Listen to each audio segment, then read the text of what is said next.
极拳是一项有益于身心健康的体育运动，它蕴含着中国传统的哲学、宗教、医学、兵法、养生和艺术等极其深邃的思想，是太极拳发展的思想源泉。它吸收了中国传统养生功法、导引术和吐纳术，以阴阳辩证学说、动静结合和刚柔相济为健身思想，集技击、健身、教育、观赏、社会等功能为一体，按照其正相合，以巧制胜，以柔克刚的技击思想进行练习，经过呕心沥血的磨练和改造，形成了独具民族风格的练功方法和运动形式。太极拳为国家级非物质文化遗产，成为国粹之一。请跟随4位教学经验丰富的专业教师邪梦玲、何延兵、徐景峰、刘健，从零开始，开启太极拳丰富有趣的学习之旅。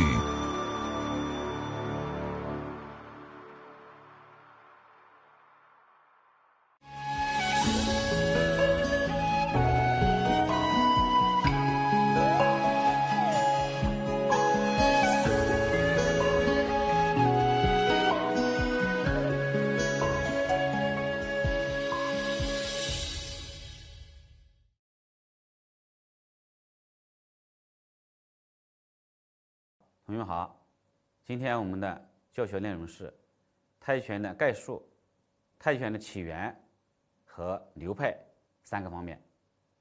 第一点，太极概述。第一小点，太极出处。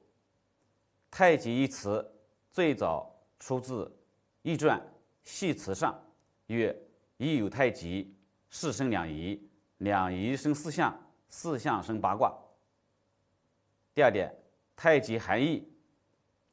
太有至的意思，极有极限之意，太极就是至于极限，无有相匹之意，意为宇宙万物之起源。第三，太极图。太极白上黑下，顺时针方向。从太极图可以看出结论，太极图这个圆圈就是代表的一，代表的宇宙，代表的无极。图像的黑白二色代表阴阳双方，天地两部。黑白双方的界限就是划分天地阴阳界的人部。白中黑点表示阳中有阴，黑方白点表示阴中有阳。第四，文化价值。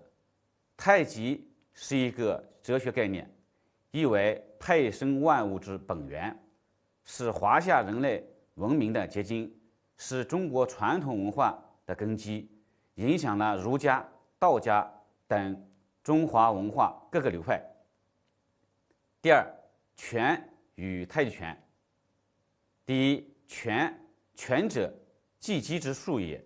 拳就是一种用于技击的技术，不能用于技击就不能称之为拳。拳有内家拳和外家拳之分。拳是一种载体，可以去承载不同的思想文化，而演变成独具特色的拳种。第二，太极拳。太极拳是依据易经阴阳之理，道家导引吐纳，中医经络学说，武术的技击，综合的创造一套阴阳性质、符合人体结构的大自然运转规律的一种拳术，古人称为太极拳。简单的说，太极拳就是把太极阴阳之理融到拳里的每个招式里面，而成为太极拳。第三，时代性。时代不同和社会主流思想不同，对拳也赋予了不同的时代意义和社会要求。第三，太极拳的来源。第一点，易，阴阳。太极拳就是把太极阴阳之理融入到拳里的每一个动作里面。第二点，道修心，人生无处不太极，强调在不平衡中找到平衡点。第三点，一养生，太极拳是人体的运动，每一个动作都要吻合人体骨骼最佳受力状态，保证经络畅通。第四点，无忌机，太极拳是相互矛盾而统一的运动，强调节节贯通，不丢不顶，以柔克刚，四两拨千斤。第四，太极拳的社会价值。第一，太极拳是中华优秀传统文化的集大成者，太极拳是中华民族辩证的理论思维与武术、艺术、气功导引术等的完美结合，是高层次人体文化。太极拳最能代表中国优秀传统文化的武术拳种，也是最能体现中华优秀传统文化的集大成者。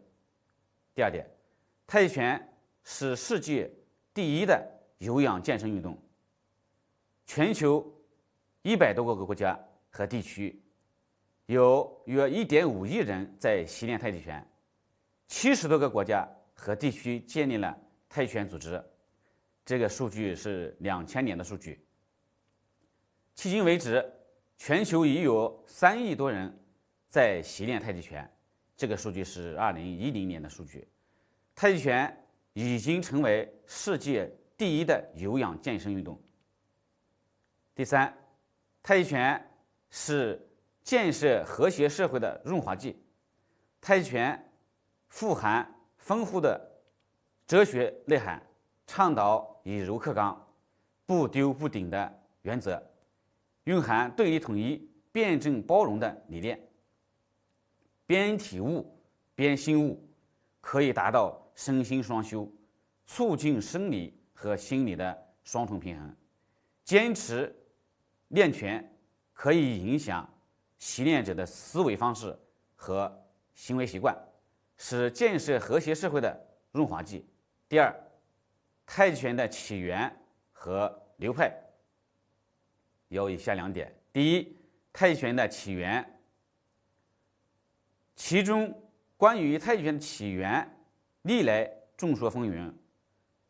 有唐朝的许宣平，许宣平新安西县人，许宣平的太极拳功名为三世七三世七，据言因以37式而取名，此拳又称长拳。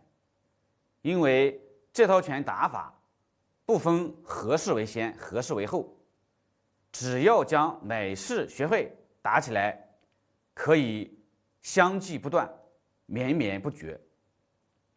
第二个是宋朝张三丰，在王征南墓志铭中，黄宗羲说：“内家拳盖起于宋之张三丰。”第三点，明朝张三丰。张三丰为元末明初著名道士。据张三丰自述，他曾任中山柏林县县令，后弃官出家，为全真道士。曾游武当山，预言武当山翌日必大兴。张三丰与其徒弟在武当山披荆斩棘，创草庐以修道。在修道炼丹过程当中，观察蛇雀之争，探索龟鹤长寿之秘，由此创编了太极拳。不久又离武当山而去，云游四方。第四，明朝王宗岳。王宗岳是明朝万历人，内家拳名家，一位在太极拳传承史上做出重大贡献的人物。所著太极拳谱中太极拳论被视为太极拳经典的理论。第五，现传各式太极拳出自陈氏太极拳。现在多数拳家以现传各式太极拳出自陈氏太极拳之书为本。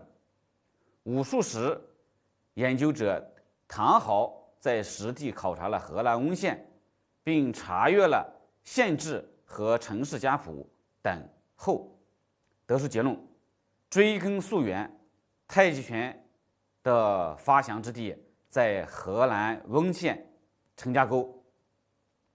陈王庭就是太极拳的创造者。第二，太极拳的流派。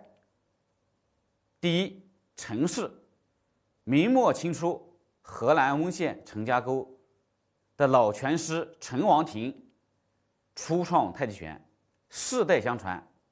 陈氏14世陈长兴在祖传太极拳的基础上再树里程碑，他将陈王庭创编的第1到第5路太极拳由博归约，精炼归纳，创造性的形成完整的套路，形成陈氏太极拳，分为老架、新架2种。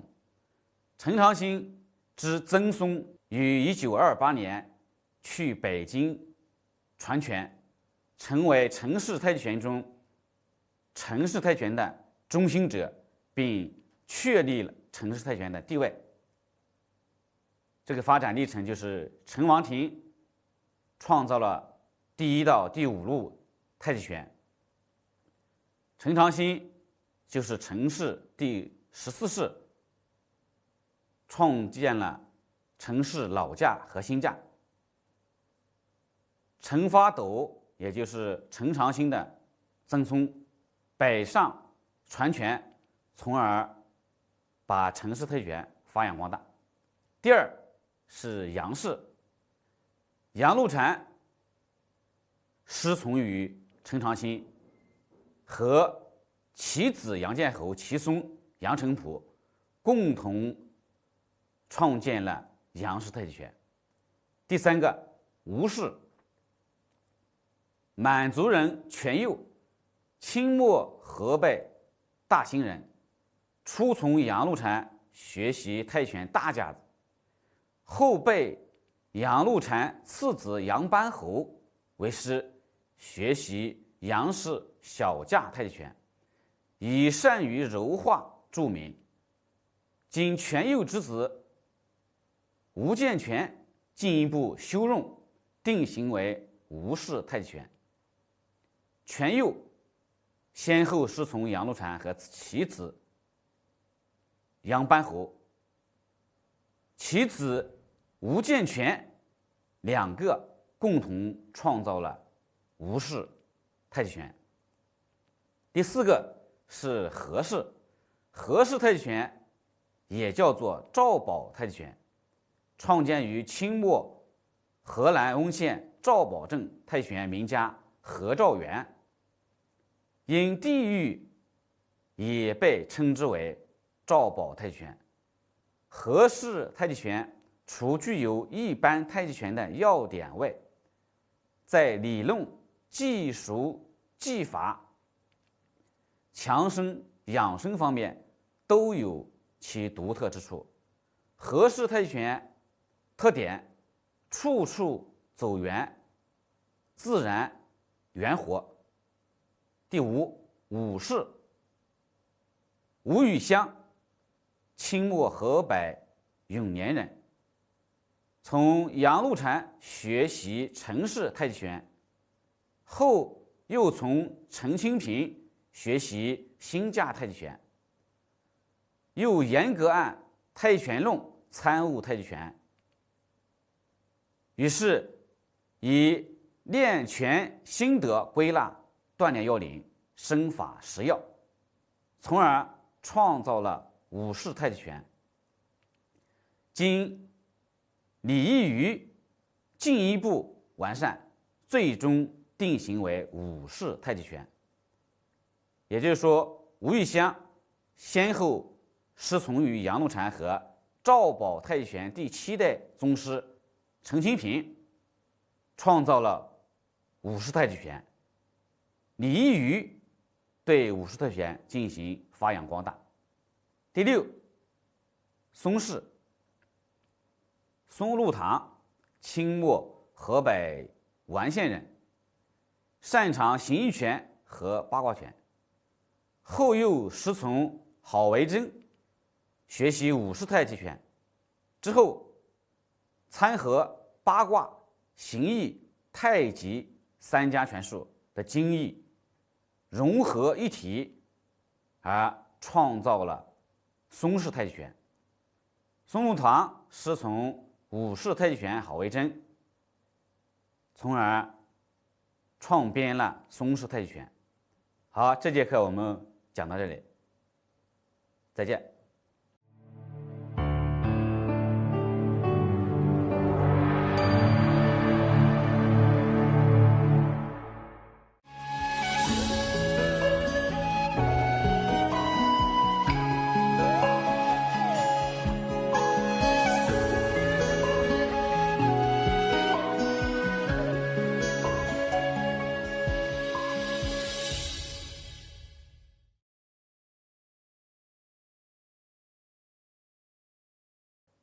好，同学们好，今天我们的教学内容是太极拳的推广和普及，太极拳的现状2个方面。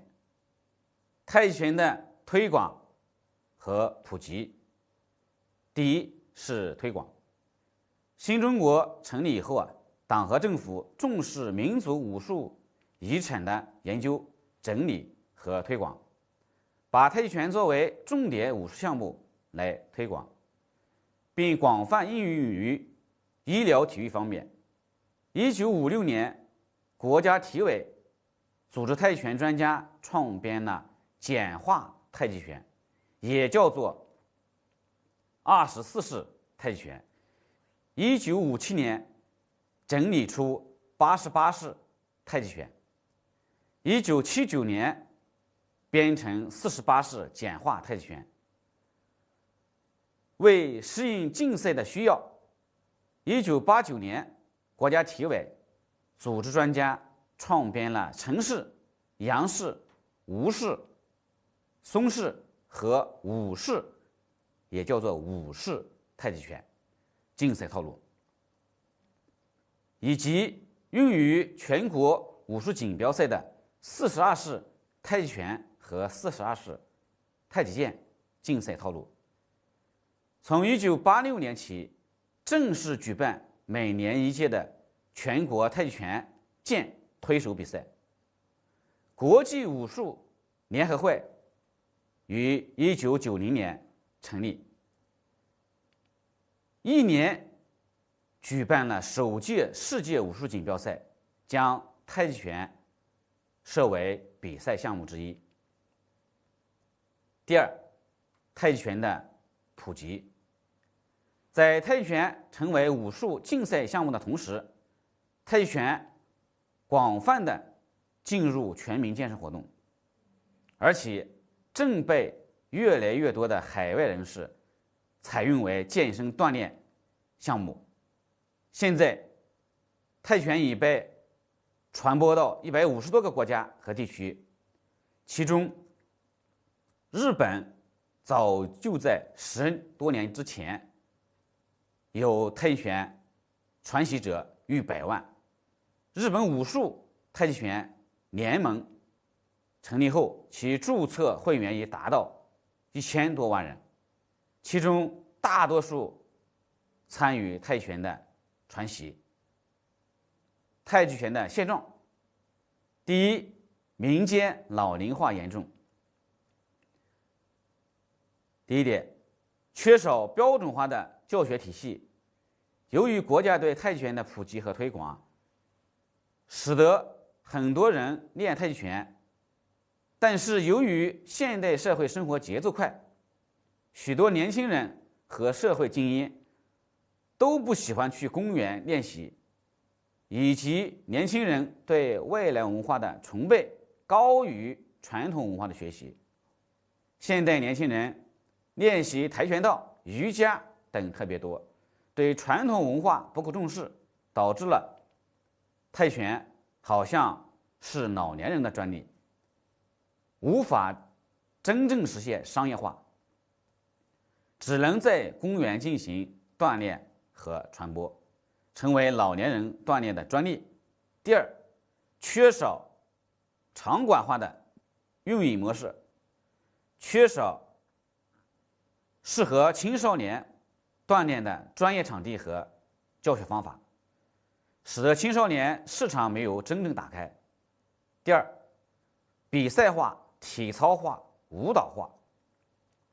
第一，国内现行的泰拳比赛规则和标准是长拳和体操的标准，讲究的是动作的难度系数和动作的漂亮程度，而真正缺少泰拳的内涵。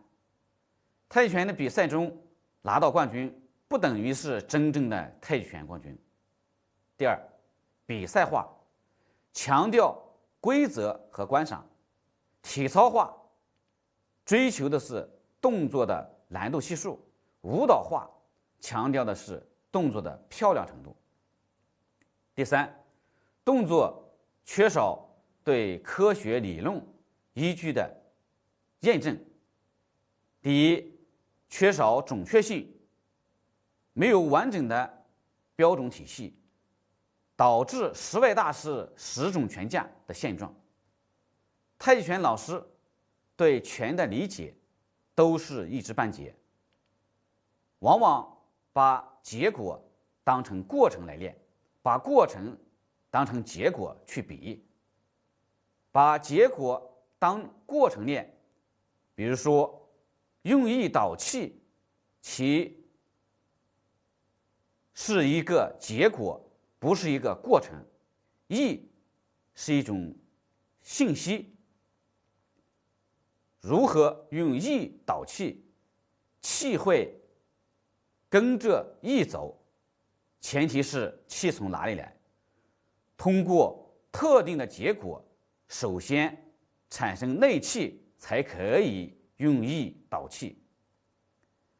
在练习过程中首先就用意导气，往往导致身体的亏空。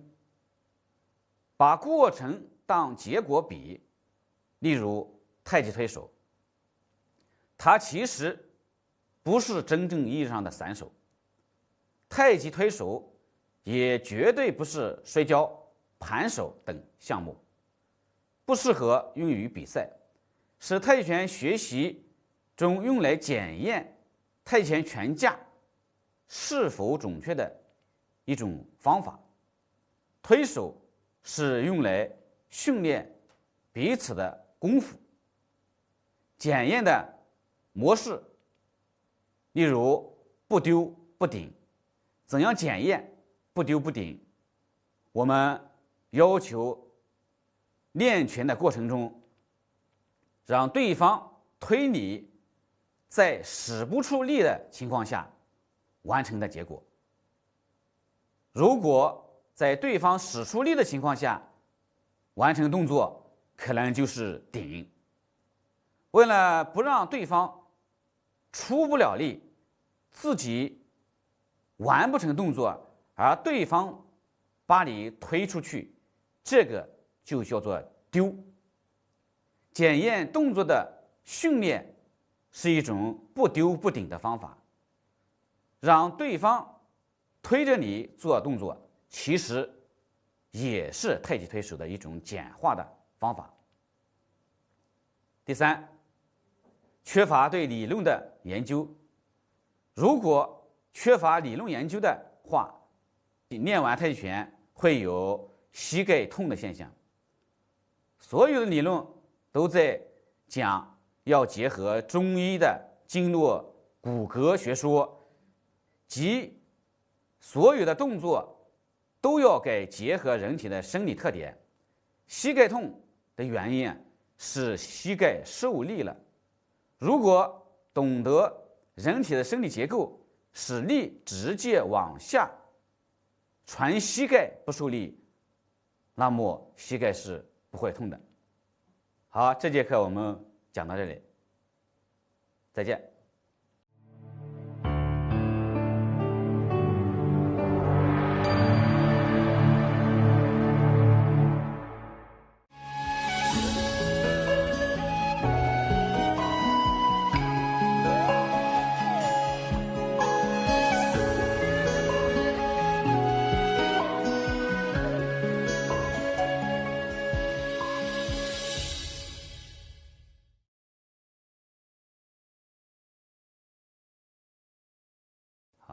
同学们好，今天我们的教学内容是太极拳的基本技法。第一，虚灵顶劲。虚灵顶劲即顶头悬，百会穴上顶。练拳时讲究头部的中正、顶平、向直、合收，要求头顶的百会穴要向上轻轻的顶起，同时又必须保持头顶的平正。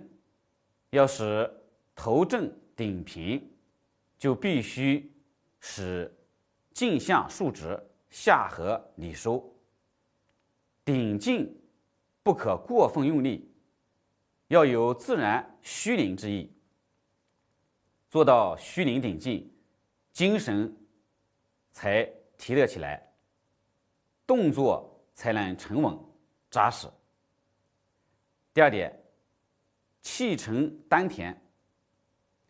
气沉丹田是身法端正，宽胸实腹，意住丹田，意识引导呼吸，使气徐徐送到腹部脐下。太极拳在运动时一般都是采用腹式呼吸，同时意住丹田，这样能达到太极拳的生动、心静、气敛、神舒的境界。用腹式呼吸来加深气息的伸长，应自然、均匀、徐徐吞吐，要与动作自然配合，不能用强制的方法。要求整套动作都要与一呼一吸结合得非常紧密，应根据动作的开合、屈伸、起落、进退、虚实等变化，自然的去配合。一般的说，呼吸总是与胸廓的张缩、肩胛的活动自然结合，在一个动作里面往往就伴随着一呼一吸，而不是一个动作固定为一吸或者是一呼。这种与动作自然配合的方法运用得当，可以使动作更加协调、圆活、轻灵、沉稳。第三点，含胸拔背。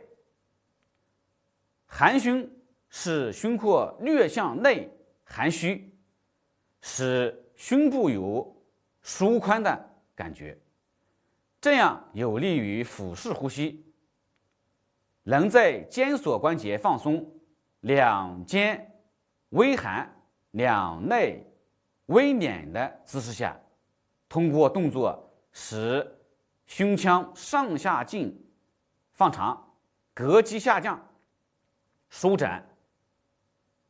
它既能使重心下降，又能使肺脏、横膈活动加强。拔背与含胸是相互联系的，要含胸就势必拔背。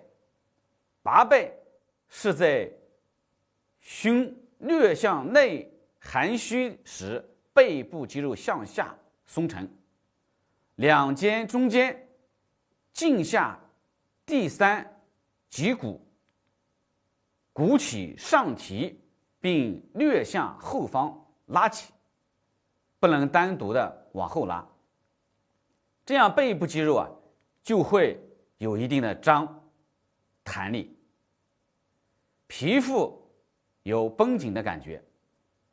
含胸拔背，胸背肌肉需松沉，不能故意做作。第4点，松腰连同。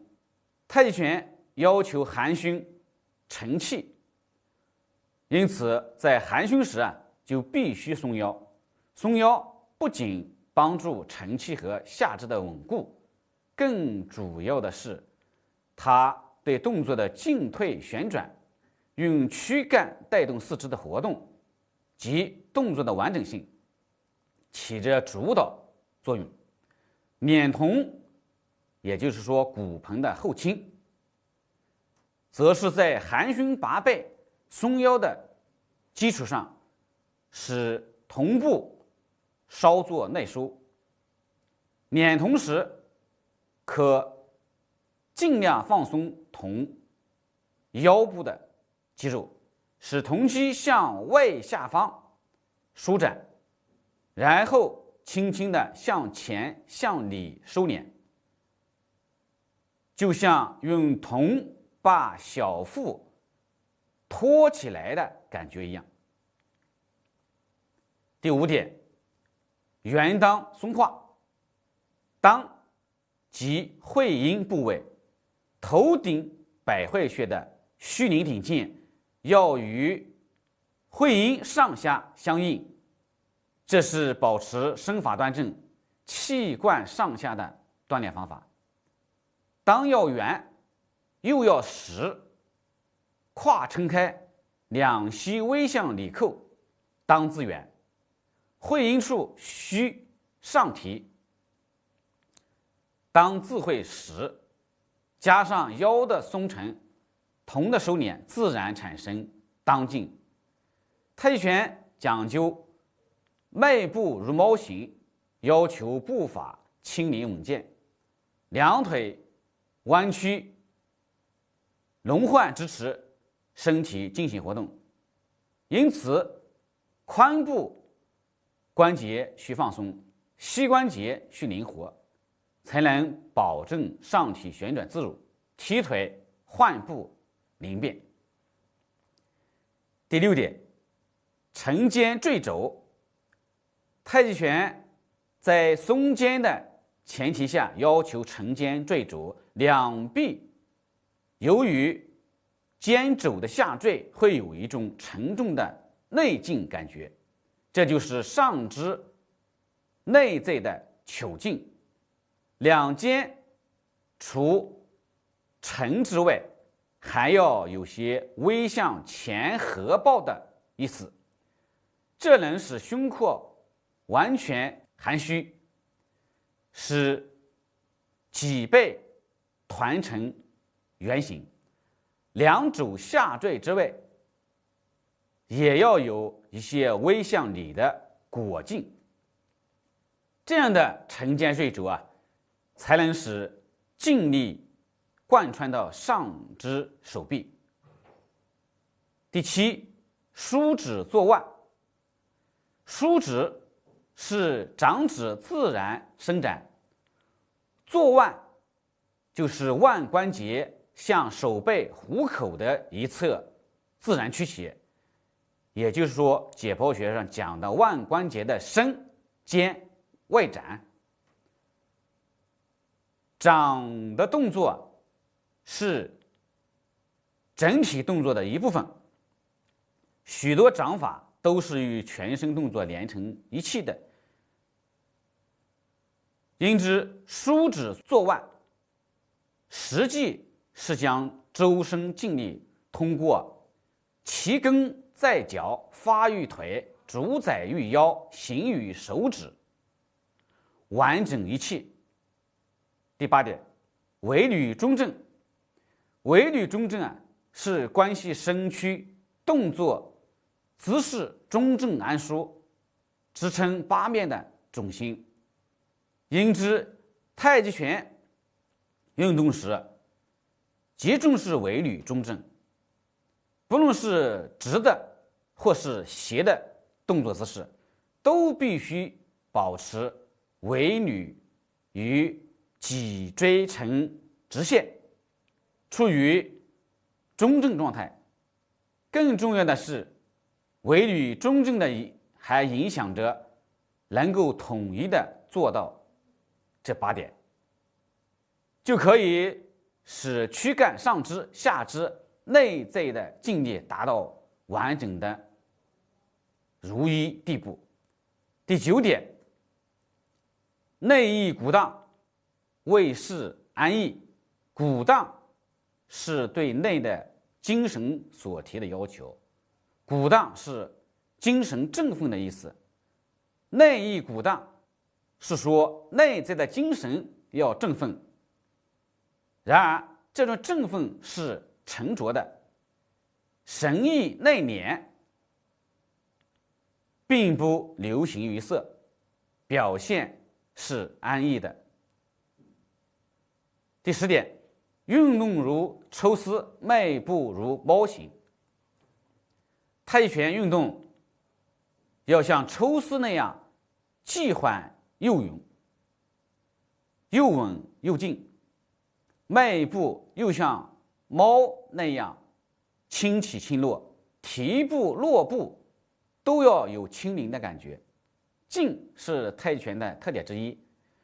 练太极拳首先条件就是要做到心理安静，排除杂念，使精神完全集中到运动上来，心静才能用意不用力，使运动像抽丝那样安静。太极拳讲究用意识引导动作，是一种会意的运动，缓以会意，只有徐缓的活动才能会意。因之，它要求运动像抽丝那样徐缓不躁。太极拳又讲究速度均匀，要求保持适当的等速运动，又要求像抽丝那样均匀的抽拉，其步伐必须相应的像猫迈步那样轻灵。好，这节课内容我们讲到这里，好，再见。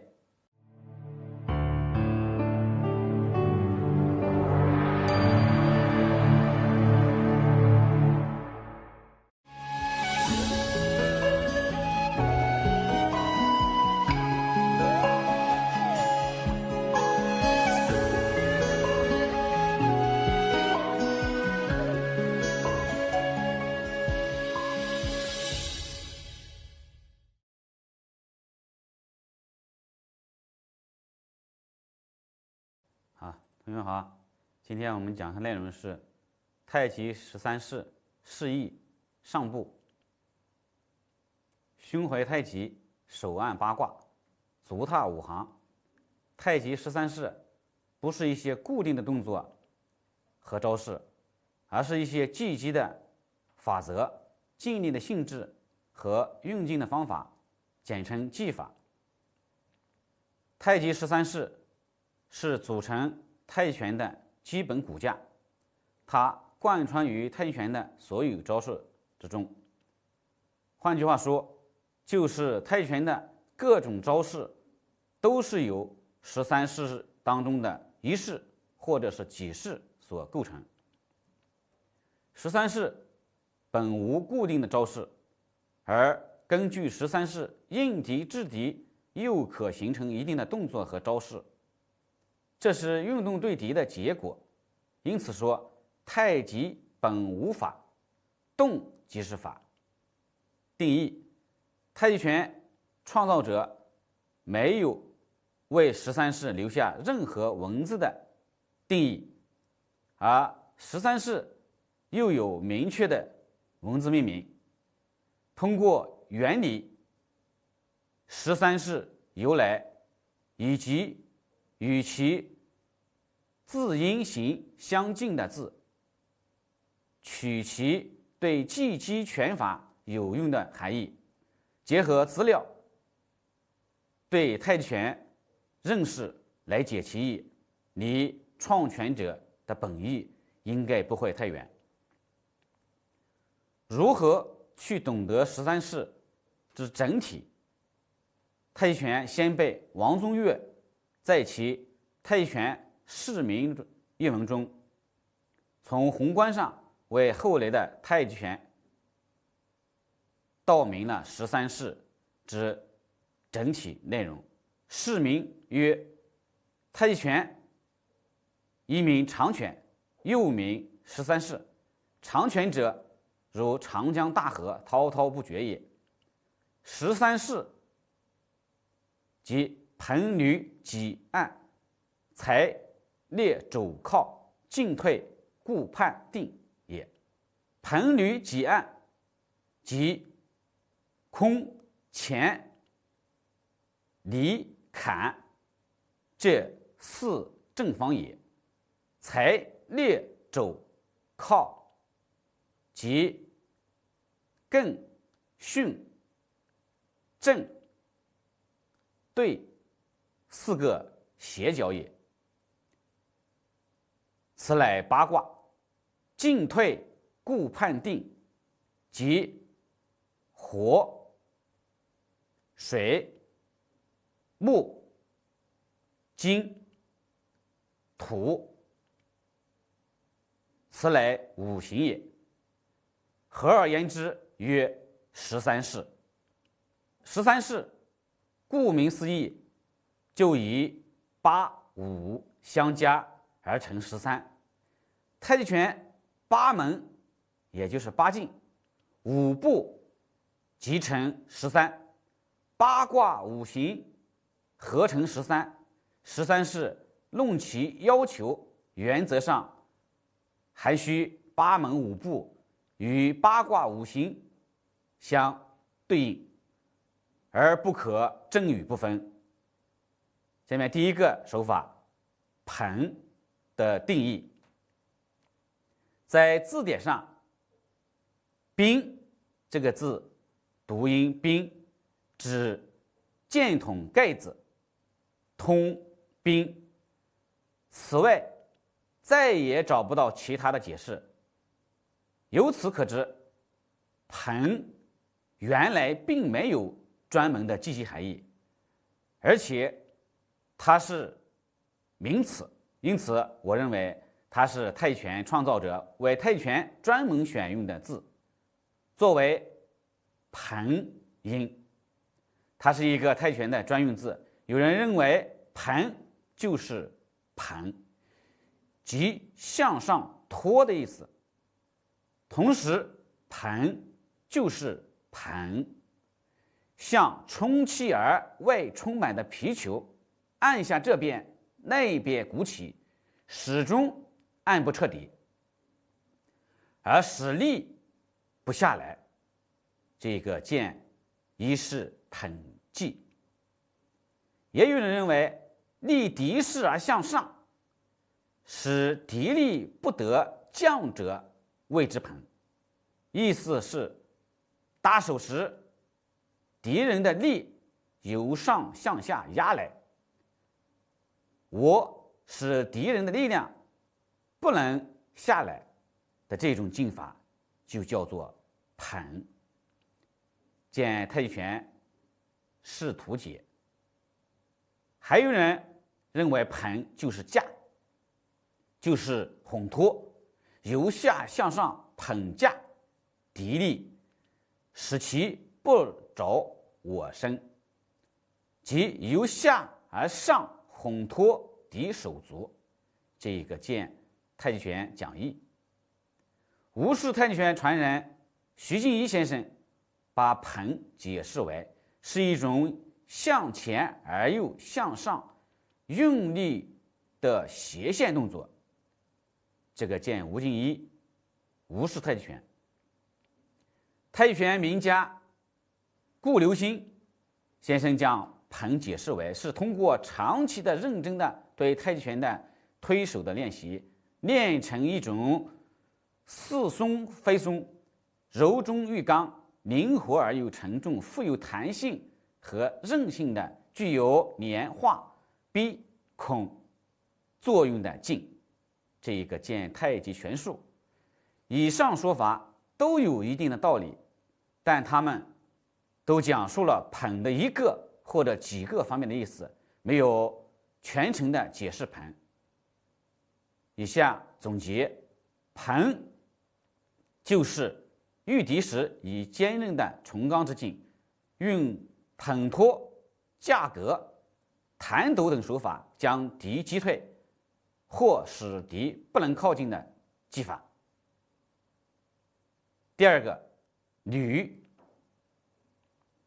履字音履，在字典中没有此字，有写作履见48式太极拳，也有写作履见太极拳讲义。履是太极拳创造者为太极拳创造的字，作为履，它是太极拳专用字。做履者认为，就是舒展步的意思，即与敌交手时用履法化散敌劲。见太极拳讲义。也有人认为履就是舒，这是取同音字舒之音，舒展开、摊开的意思，即在交手中，敌人尽力向我涌来时，我用履字诀将敌人尽力全部疏散化开。这个见太极拳图解。徐静怡先生将履解释为是顺着对方主力前进的方向，向自身而又向两旁用力引带的斜线动作。顾留心先生认为，凡是用意念灌注于手臂任何部位，沾连对方臂部做螺旋式画弧向后或向右或者向下捋画来进，引劲落空，使对方立身不稳，都是捋劲的作用。这些说法仍没有完全的解释捋。总结，捋就是用双手以刚劲固住敌攻的手臂，同时内有柔劲顺敌攻之势，用顺拨怀带、外拉、旋没等方法使其攻势失效，或者顺势将其发出的技法。己，己字查字典之，其意为压榨、相互推涌、紧挨着不容转动。另外还有排斥的意思。有人认为挤就是排斥。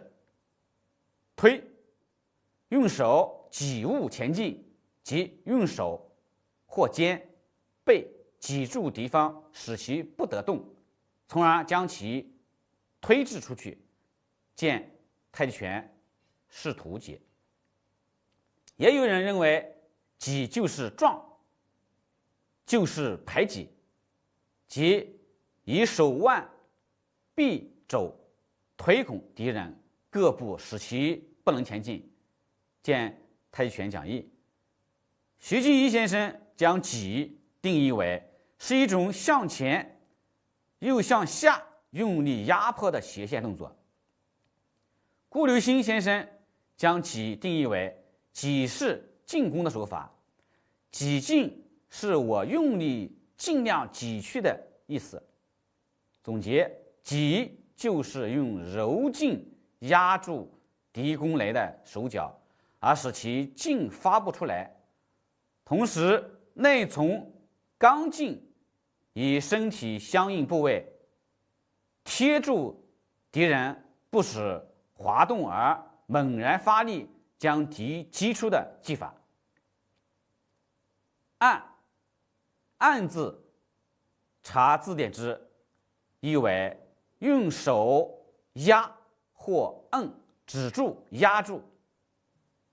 有人认为按有向下的意思，用手止住抑制的意思，即当敌用几进攻来时，用手按来抑制和止住敌人，使其不得逞。见太极拳示图解。也有人认为按有抑制、按摩、拘、拉等意，即遇敌袭击时，用劲一致压住敌人身体相应部位，使其劲力失效。见太极拳讲义。徐继一先生将按定义为是一种向下而双向自身方向用力下沉和引带的斜线动作。顾留心先生将按定义为凡是向下而又向自身的方向用力下沉和引带的弧线运动，以及微微带弧线向上或中或左或右按出的动作，都是按的作用。总结，按就是用手以从柔之劲力压住敌人攻来的手、足、肩、肘等各部，并随其动借势连带回旋揉按，以抑制其攻势或切断其进路，使其攻势失效的技法。好，这节课我们讲到这里，再见。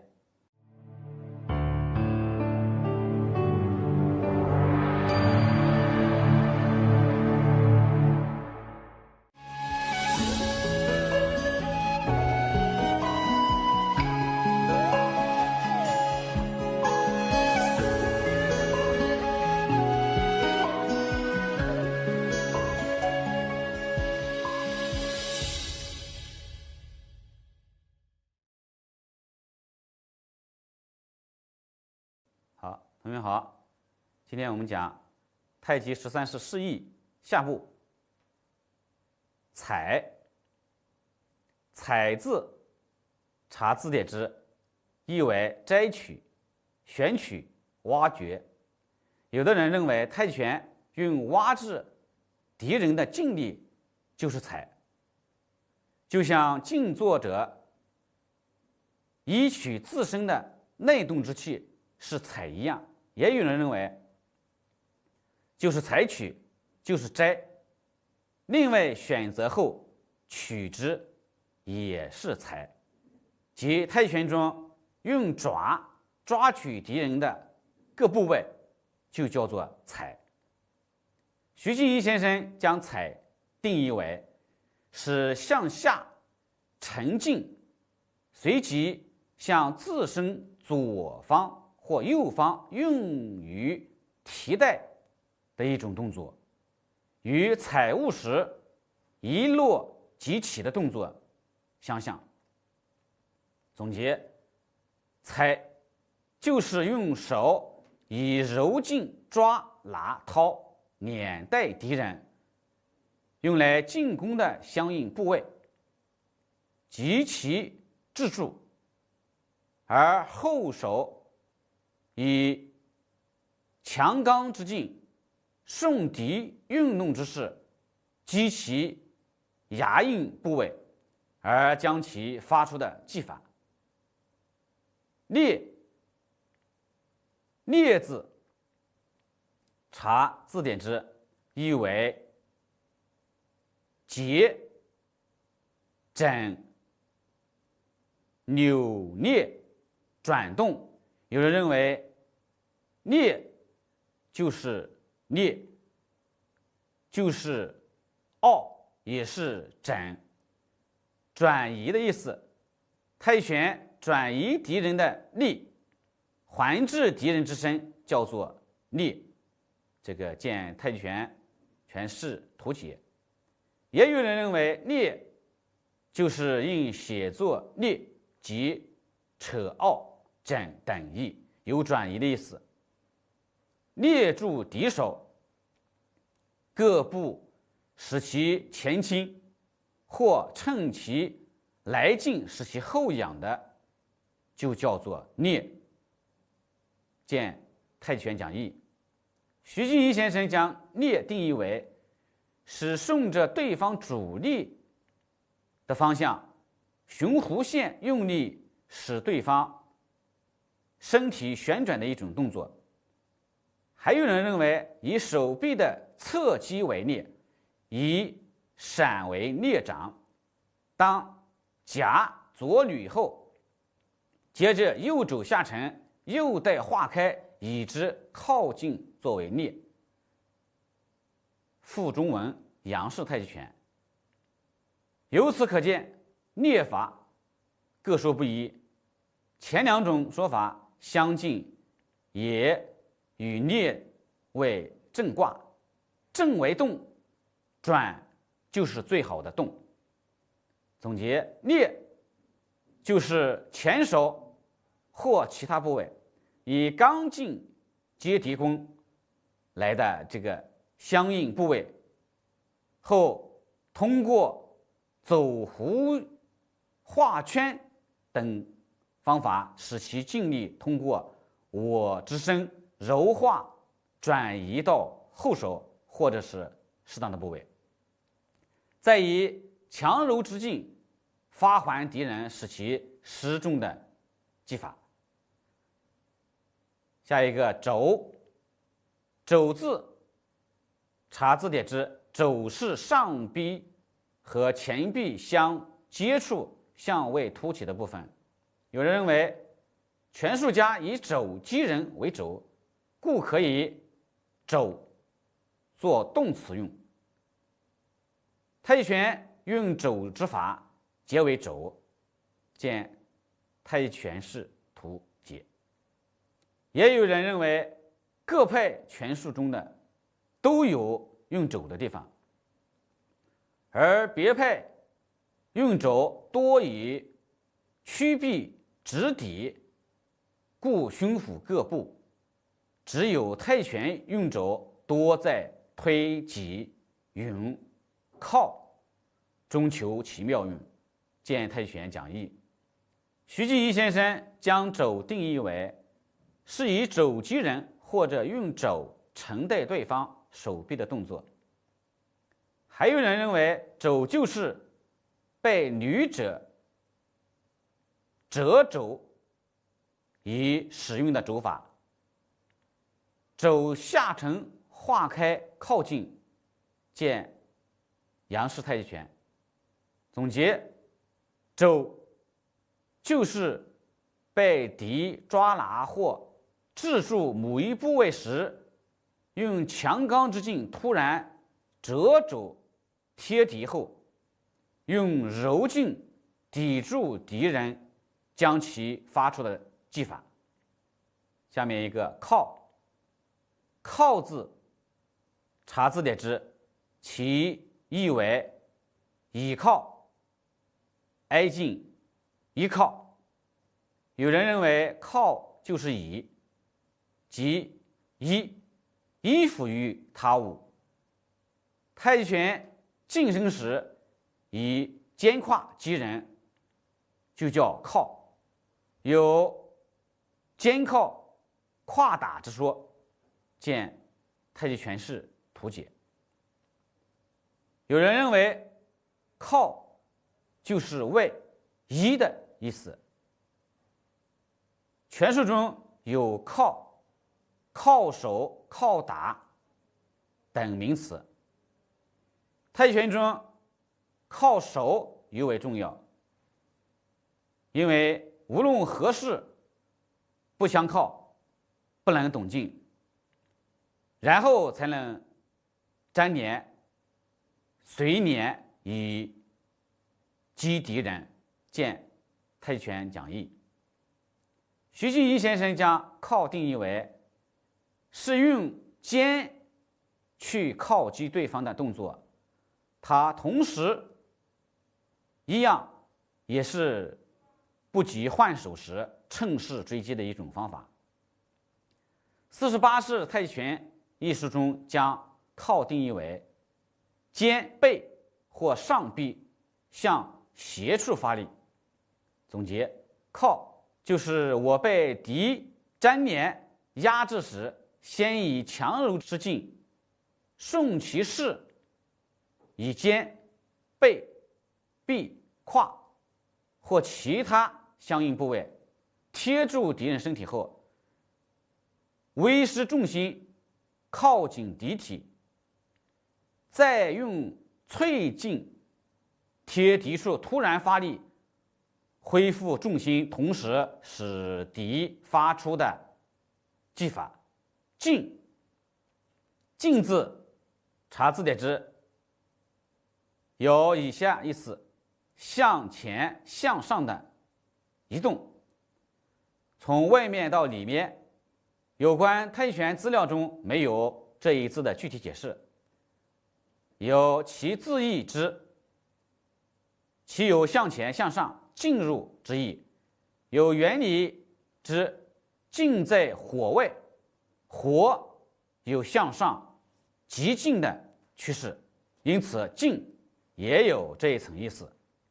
劲主要是用来指导步伐，步伐只有配合招式才能有用来击敌，因此劲是不能单独使用的，它也可用于指导劲力发放的方向和于是对敌的策略。总结，劲就是在敌已被我制住，或其重心已经不稳时，或敌欲侧避我时，及时向前踏进或发进截敌发敌的技法，其欲是敌失势时急进之策略。退，退字查字典之，其意有向后移动、离去、使向后移动、脱落等。有关太极拳资料中也没有这一字的解释，有原理之退在水位，水有向下流的趋势，遇到平地则停滞不前，因此我认为太极拳中退就是后退或重心向后移的意思。其定义如下：退就是在敌人正面攻来时，我向后退步，或重心向后移，以引敌进而落空，使其攻势失效而处于被动地位的技法。其欲是敌强大时，应暂时避开，退于安全之外，以待其势衰之策略。下一个字，固，左字查字典之，其意有面南时之东，偏斜不正，错不相合等。固回头看，看拜访，应有左顾右盼之说，因此常以左字连用，表示向左看，这里就表示左，资料中无此字的解释，其字义有偏不相合之意，故于太极拳中应为偏斜不迎合的意思。有原理可知，左为绕境之意，结合上面的分析，定义如下：固就是在御敌时避开正面，而有两旁绕境，以避实就虚、避分就动、攻敌制胜的技法。其欲是敌人以逸待劳时，我避开敌有防备的正面，而绕由敌防备较弱的一侧攻敌的策略。盼右字，查字典之其意有面难使之希。盼，看，因有左顾右盼之说，故常与右相连。这里就代表右，资料中无此字的解释，其字义没有积极方面的意思。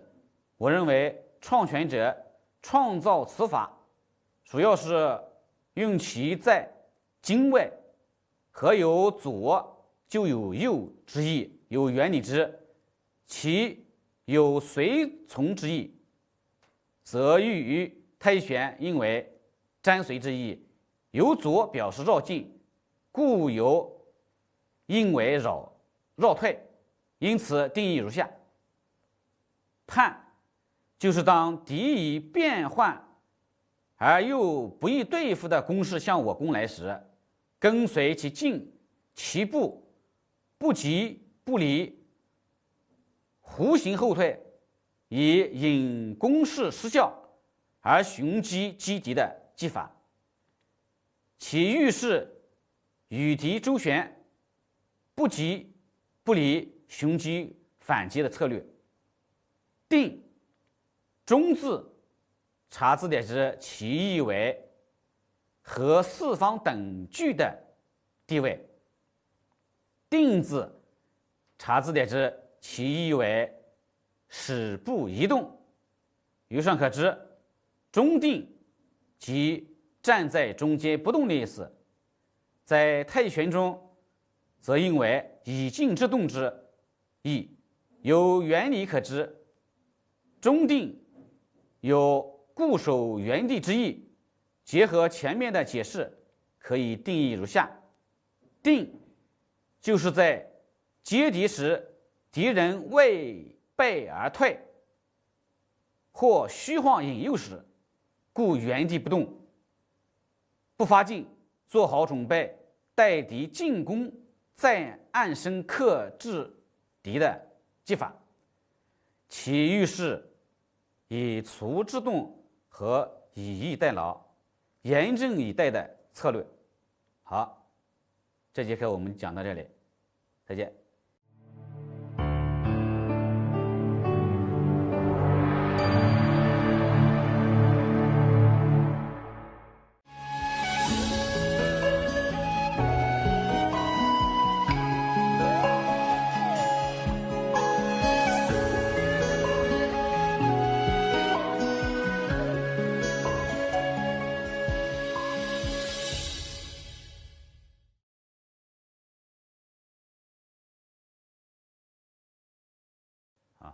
同学们好，今天我们讲的内容是太极拳的基本技术和动作要领。第一，基本手型；第二，主要手法；第三，常见步型；第四，主要步法；第五，主要腿法。先讲第一个方面，基本手型。第一点，拳，五指卷曲，自然窝拢。拇指压于食指、中指的第二指节上，握拳不要过紧，拳心含空，拳面、拳心、拳背、拳眼、拳拢这几点一定搞清楚。力点在拳面，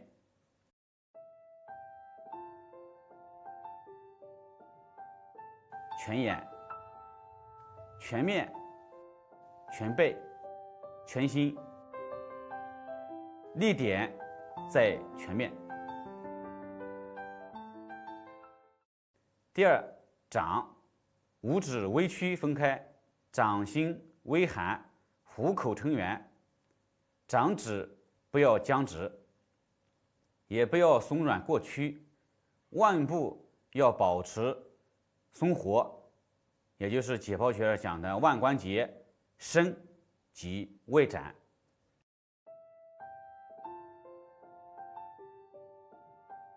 掌里面有掌根、掌心、掌指、掌背、掌位沿。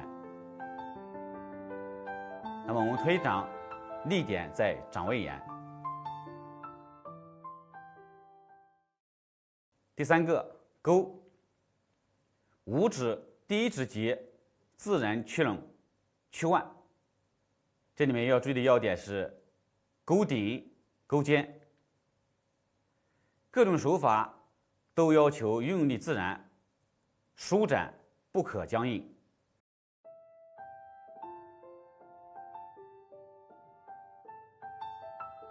钩顶、钩尖。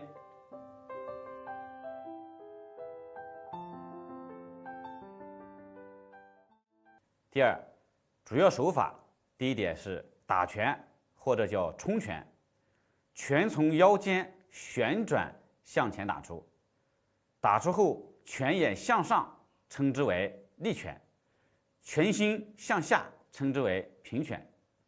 高不过肩，低不过裆，臂微屈，肘部不可僵直，着力点在拳面。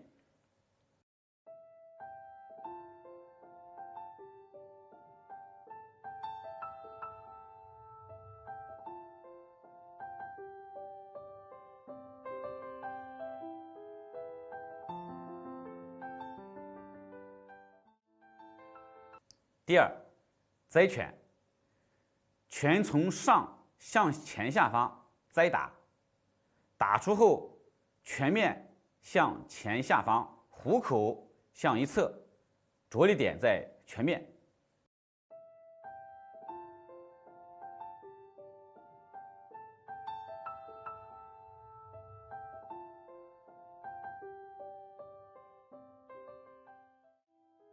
第三，贯拳，拳从侧下方向斜上方弧形横打，臂稍屈，拳眼斜向下，着力点在拳面。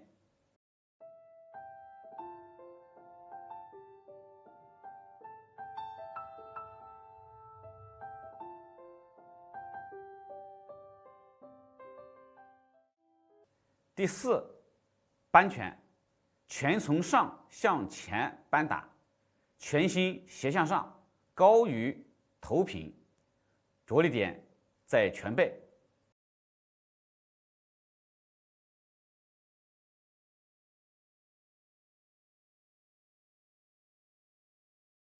第五，穿拳，拳沿着另一手臂或者大腿内侧伸出，类似于穿掌。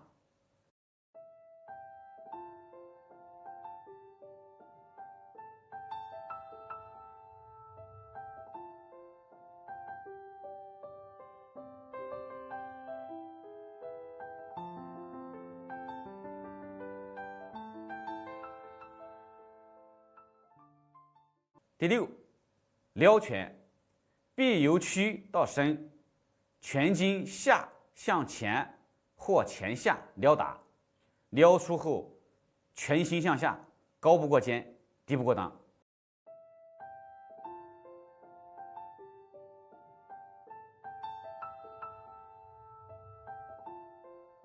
第七，抱掌，两掌心上下相对或错开，在体前或体侧呈抱球状，上手高不过肩，下手越与腰平，两掌成圆，两臂呈弧线，松肩垂肘。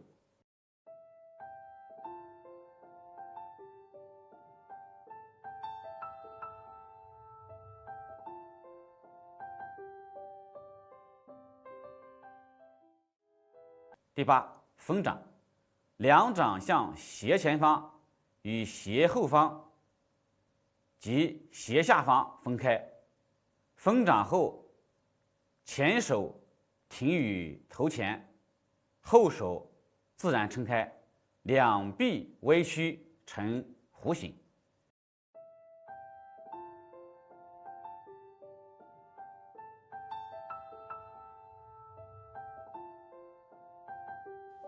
第九，搂掌，掌筋膝前横搂，停于髋旁，掌心向下。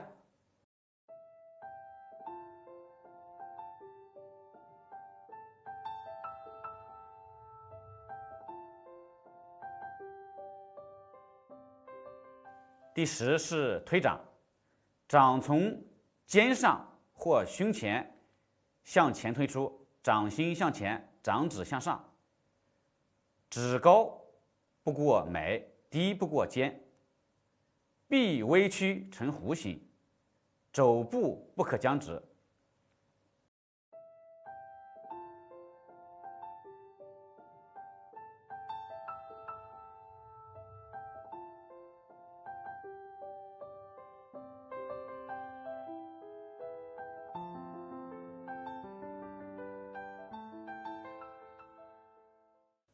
第11点，穿掌，掌沿另手臂或大腿内侧伸出，就像刚才讲的穿拳一样。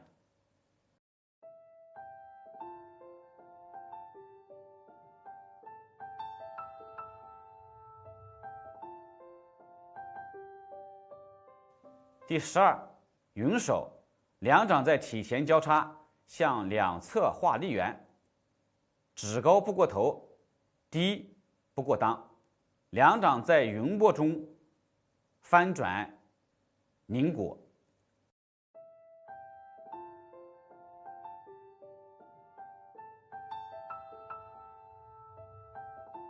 第13，撩掌，掌经下向前或前下方撩出，掌心向上或向前上方，高不过胸，低不过裆。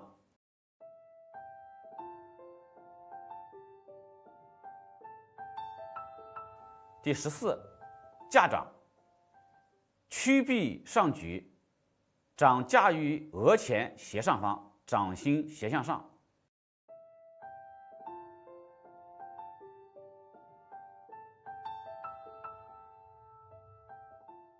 第15，撑掌，两掌上下分撑，对称用力。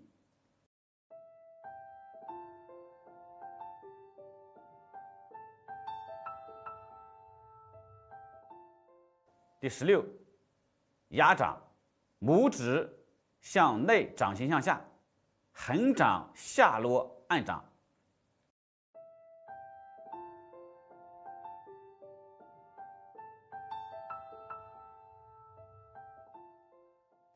第17，托掌，掌心向上，掌由下和上托举。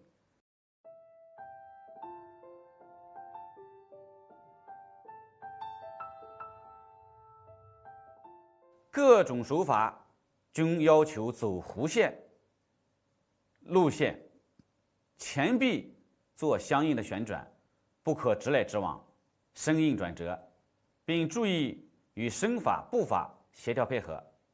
臂伸出后，肩肘要松沉，腕要松活，掌指要舒展，皆不可僵硬或服软。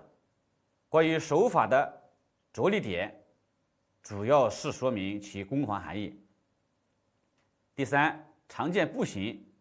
第1，弓步，前腿屈膝，大腿斜向地面，膝与脚尖基本垂直，脚尖直向前，后腿自然伸直，脚尖内扣45度，两脚全脚掌着地。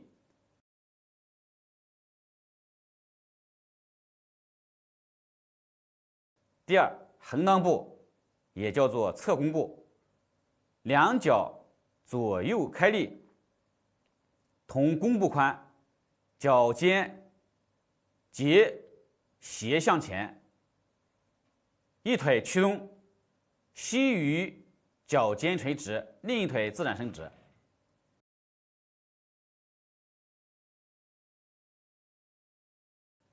第3，虚步，后腿屈蹬，大腿斜向地面，高于水平，脚跟与臀部基本垂直，脚尖斜向前，全掌着地，前腿稍屈，用脚前掌、脚跟或者全脚掌着地。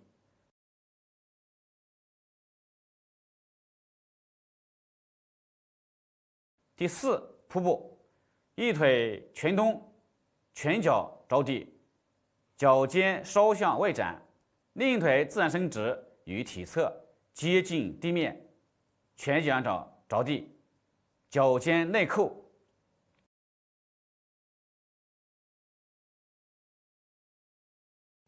第五，马步，两脚左右开立，约为脚长的3倍，脚尖正对前方，屈膝半蹲。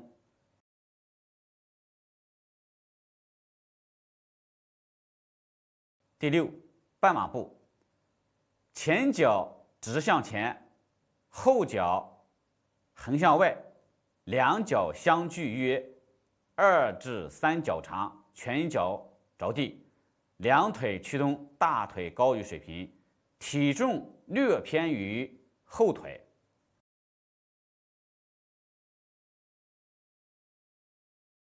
第七，丁步或者叫点步，一腿屈蹲，全脚掌着地，另一腿屈收，脚停于支撑脚内侧或者侧前、侧后约10厘米处，前脚掌须点地。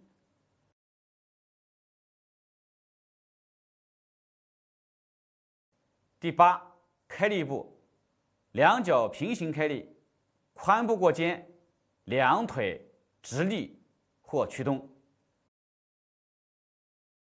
第九，独立步，支撑腿微屈站稳，另一腿屈膝提起，举于体前，大腿高于水平，类似于提膝平衡。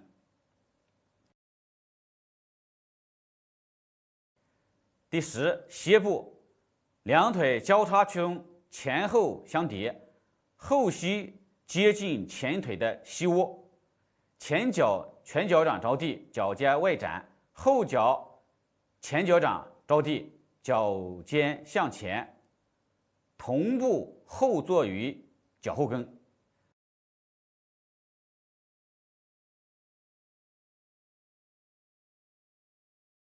各种步型都要自然稳健，虚实分明，胯要缩，膝要松，臀要连，足要扣，两脚距离不可过大过小，并需保持适当的跨度，尤其袄步型，两脚不要踩在一条直线上，要保持一定的横向距离，以利于松腰松胯，气沉丹田，稳定重心。第四，主要步伐。第一点，进步，两脚连续各前进一步，叫进步。第二，上步，后脚向前一步，或者前脚向前半步，称之为上步。第三，跟步，后脚向前跟进半步，称为跟步。第四，退步，前脚向后退一步，称之为退步。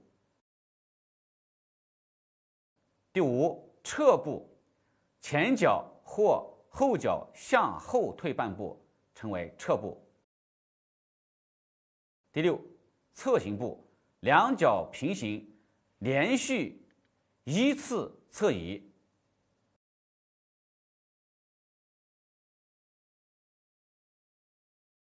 第七，盖步，一脚经支撑脚前向侧方落，称为盖步。第八，插步，一脚经支撑脚后侧向后方落，称之为插步。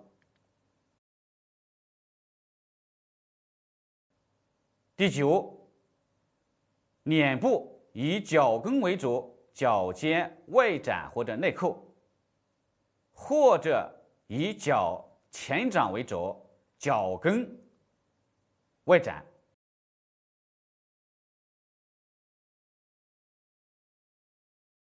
各种步伐变换要求轻灵沉稳，虚实分明。前进时脚跟先落地，后退时脚前掌先落地，迈步如猫形，不可平起平落，沉重笨拙。两脚前后横向距离要适当，脚掌和脚跟连转要适度，以利重心稳定，姿势和顺。伸直腿要自然，膝部不可挺直。第五，主要腿法。第一点，蹬脚，直伸腿微曲站稳，另一腿屈膝提起，小腿上摆，脚尖勾回，脚跟外蹬，高于腰部。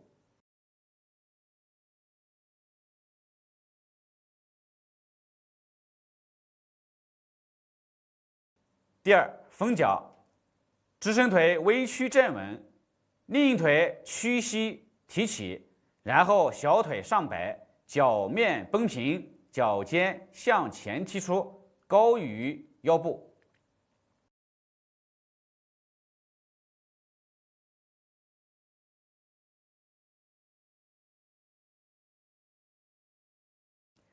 第三，拍脚，直伸腿微曲站稳，另一腿向上摆踢，脚面绷平，手掌在额前迎拍脚面。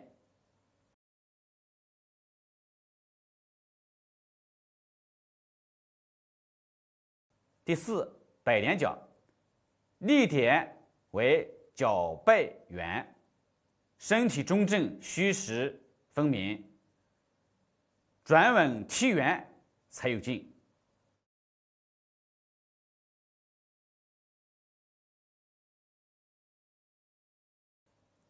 好，这节课我们讲到这里，再见。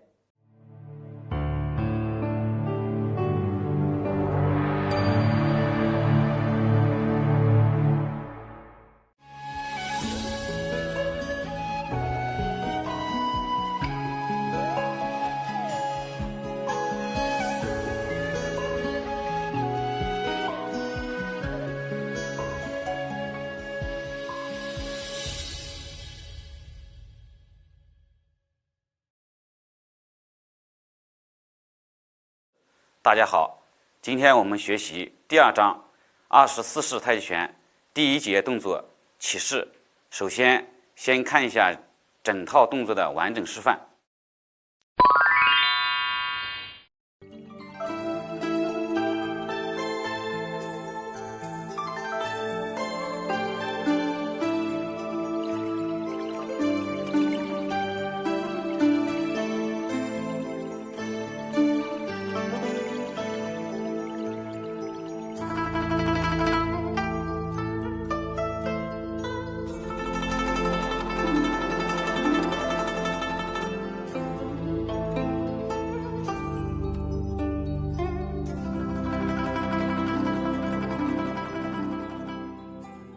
欣赏完之后，我们进行预备和起势动作讲解。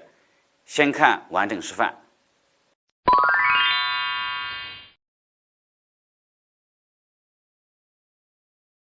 预备式作为太极拳练习开始的准备部分，显得非常重要。通过预备式，可以让人快速进入练习太极拳的状态。好，接下来我们进行详细讲解。首先，我们讲解预备式。身体自然直立，两脚并拢，两腿自然伸直，含胸拔背，收腹练瞳，两臂下垂，手指微曲，两手垂于大腿外侧，头正颈直，下颌微收，口闭齿扣，舌抵上颚，精神集中，表情自然，双眼平视前方。在做好预备式的情况下，我们开始进行起势的讲解。起势看似简单，其实包含的东西很多，具体我们进行详细讲解。起势动作包含3个小节，我们分开进行讲解。第一小节，左脚开步，左脚向左分开半步，两脚与肩同宽或者略宽，两脚平行向前，呈开立步。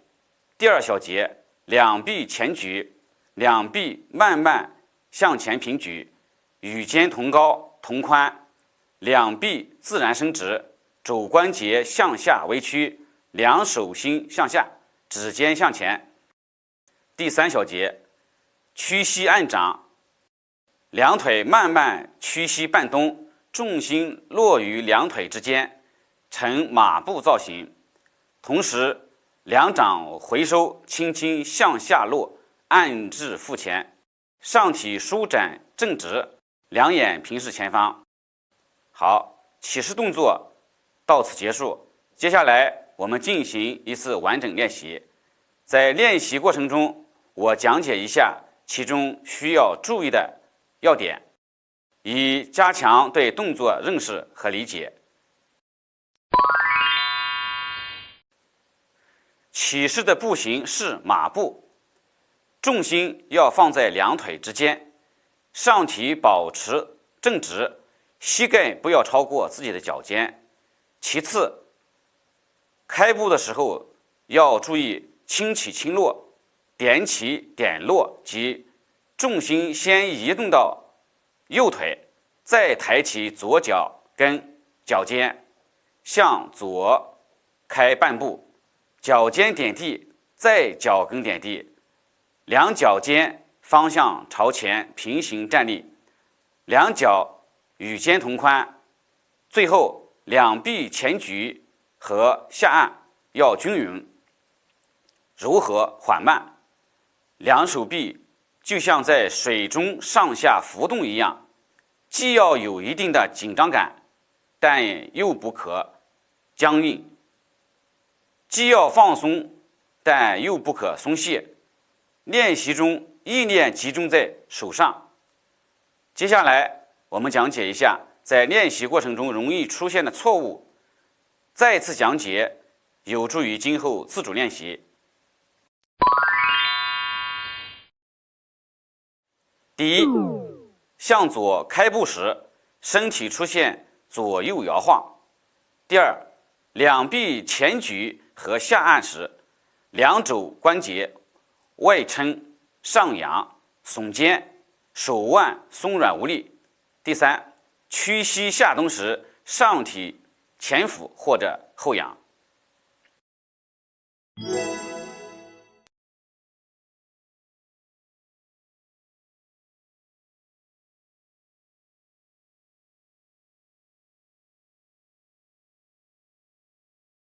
好，我们按照要点再进行一次集体演练。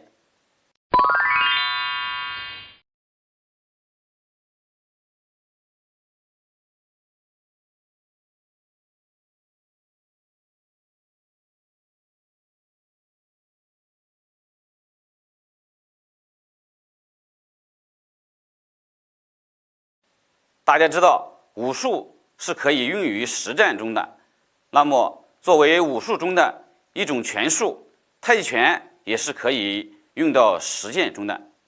攻防技击含义的讲解，有助于让大家对太极拳有更加深入的认识和理解，也有助于太极拳练习水平的提高。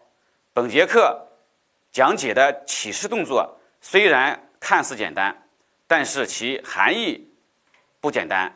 起势在实际中如何应用？接下来我们进行讲解。甲左上部进逼，左拳向以头部直击，以相击上部或退步，双臂上抬，手背或者腕部拥起对方肘臂或腕部，掀起对方略仰，感其下压之机，双掌下按，推对方胸腹部、头面部亦可，将己之体重运行之势松沉至对方重心，使之后倒。整套动作攻防技击含义讲解完毕。最后，我们再进行一次集体演练。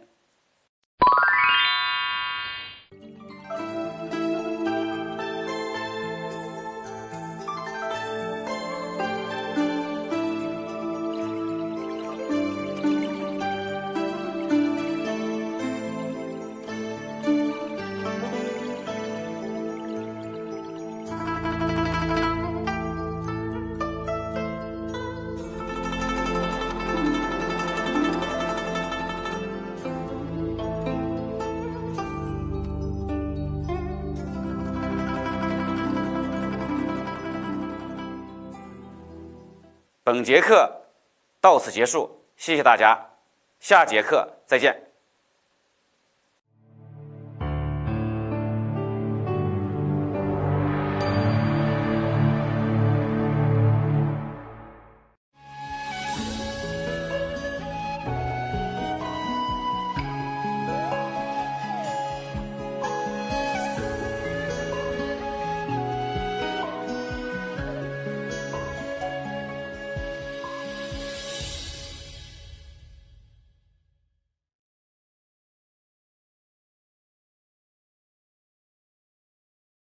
第二节动作左右野马分鬃。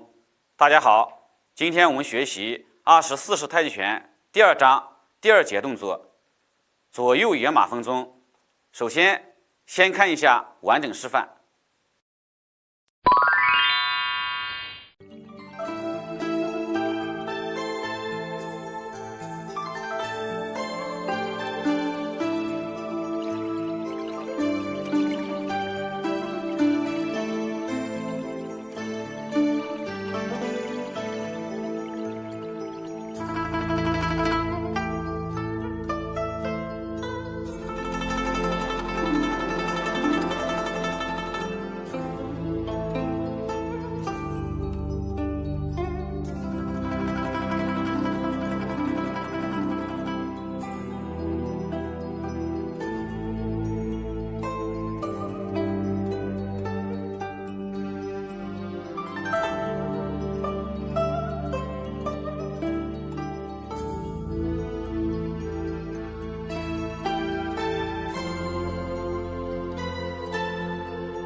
好，接下来我们进行详细讲解。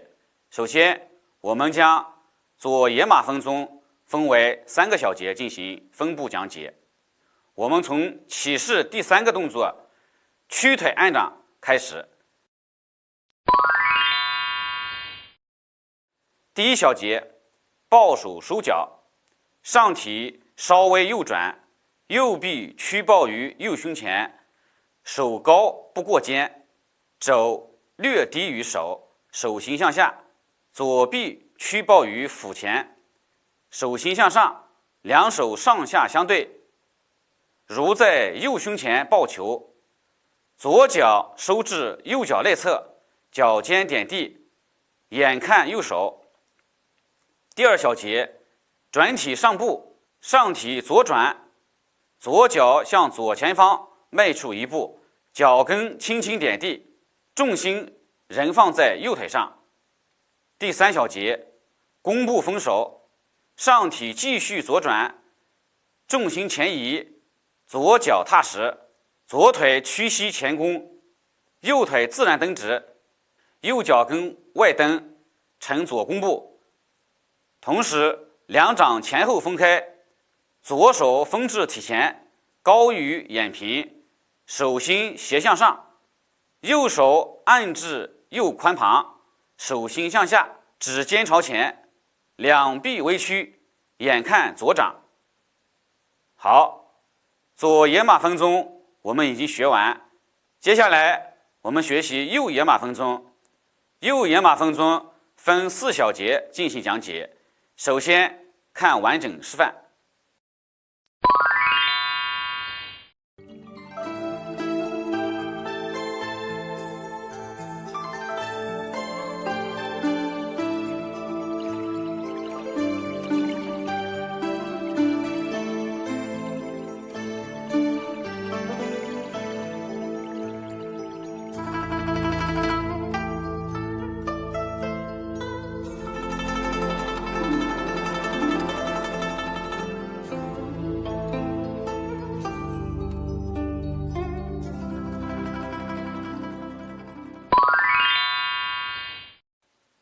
第一小节，转体撇脚，身体重心稍向后移，左脚尖翘起外撇，同时上体稍向左转，两手准备翻转抱球，眼看左手。第二小节，抱手收脚，上体继续左转，左手翻转呈手心向下，在左胸前屈抱，右手翻转前摆，手心向上，在腹前屈抱，两手上下相对，如在左胸前抱球，重心前移至左腿，左脚踏实，右脚收至左脚内侧，脚尖点地，眼看左手。第三小节，转体上步，上体稍右转，右脚向右前方迈出一步，脚跟轻轻着地。第四小节，弓步封手，上体继续右转，重心前移，右脚踏实，右腿屈膝前弓，同时左腿自然伸直，左脚跟外蹬成右弓步，两手前后分开，右手分至体前，高于眼平，手心斜向上，左手按至左髋旁，手心向下，指尖向前，两臂微屈，眼看右手。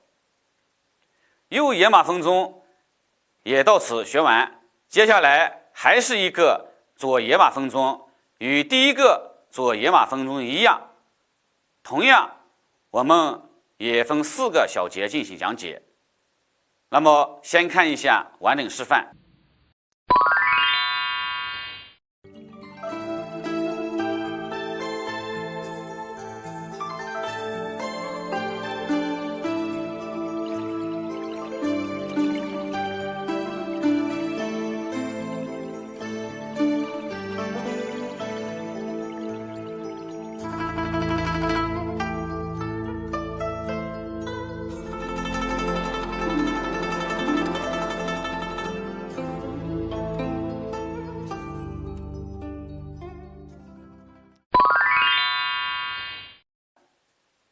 第一小节，转体撇脚，身体重心稍微后移，右脚尖翘起外撇，上体稍微右转，两手准备翻转抱球。第二小节，抱手收脚，上体继续右转，右手翻转呈手心向下，在右胸前屈抱，左手翻转前摆，手心向上，在腹前屈抱，两手上下相对，如在右胸前抱球，重心前移，右脚踏实，左脚收至右脚内侧，脚尖点地，眼看右手。第三小节，转体上步，上体左转，左脚向左前方迈出一步，脚跟轻轻点地，重心仍在右腿上。第四小节，弓步封手，上体继续左转，重心前移，左脚踏实，左腿屈膝前弓，右腿自然蹬直，右脚跟外蹬呈左弓步，同时两掌前后分开，左手分至体前，高于眼平，手心斜向上，右手按至右髋旁，手心向下，指尖朝前，两臂微屈，眼看左掌。好，左野马分鬃动作到此结束。至此，整个动作讲解完毕。接下来我们进行一次完整练习。在练习过程中，我讲解一下其中需要注意的要点。本节左右野马分鬃分开进行讲解。左野马分鬃需要注意的要点，首先，转体和抱球的手要在转体的带动下协调一致的完成。其次，左脚上步时要脚跟先点地，然后随着重心前移，全脚踏实，切记落脚重心前移。弓步转换由腰部旋转，左腿屈弓和右腿后蹬三者协调发力完成。注意此时后脚跟不要离地。最后定势时，左手掌心斜向上，力点在前臂外侧，向左上方靠出，右手向下踩至右髋旁，踩和靠都要舒指展掌，两臂有一种膨胀感。右野马分鬃需要注意的要点，首先，转体翘脚时，身体重心要平稳的稍后移动，与上体左转协调一致，转动的幅度以左脚可以灵活转动为宜。其次，右脚收至左脚内侧时，主要靠重心前移，腰胯一致，用腰腿的力量把后脚提起，再慢慢屈放到脚弓处。最后弓步分手的时候，两个脚左右要有20公分的横向距离。接下来我讲解一下在练习过程中容易出现的错误，有助于今后的自主练习。第一，转体时身体重心不稳，来回晃动。第二，做野马分鬃时，由于转体不够，上步时两条腿站到一条线上，形成扭麻花的姿态。第三，转体抱球时，身体转动幅度过大，为接下来上步造成困难。第四，弓步分手时，后腿没有外展后蹬，导致挺胸、上体前倾或者低头弯腰。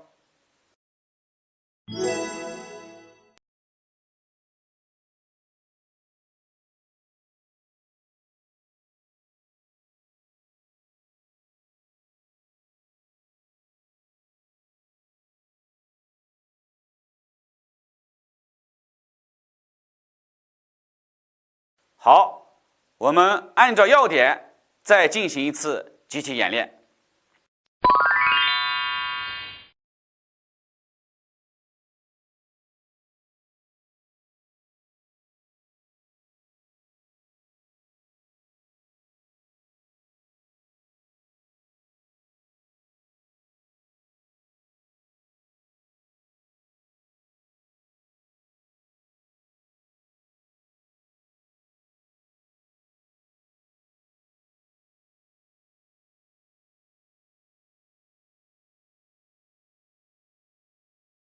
大家知道武术是可以运用于实战中的，那么作为武术中的一种拳术，太极拳也是可以运用到实战中的。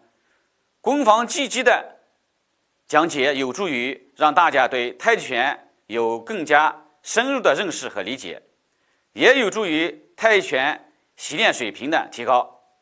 本节课讲解的左右野马分鬃包含左右两边，但是攻防技击含义是一样的，只是要根据实际情况进行运用。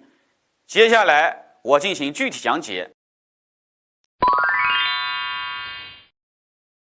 首先讲解左野马分鬃，甲向前逼近，以右顺步直拳击打以头部，以右手外接捋爪，甲右手腕部，侧闪进，上左部落于甲身体右后侧，管别其脚，同时左臂穿，靠于甲腋下，左转腰，肩背臂部向左后旋靠甲上体，使甲身体后仰微斜，右手顺势随送，身体重心前移，过渡成弓步夺其位。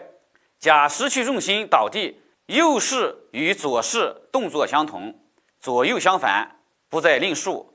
整套动作攻防技击含义讲解完毕。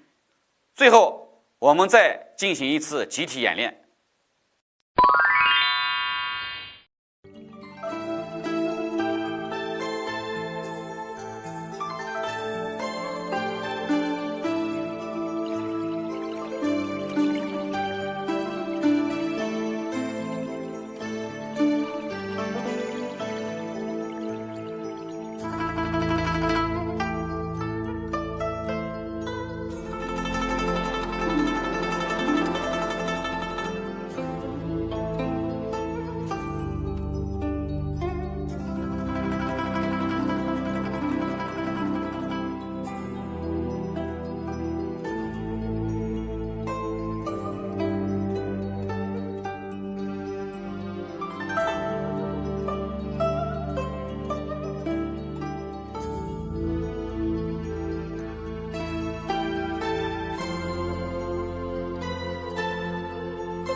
本节课到此结束，谢谢大家，下节课再见。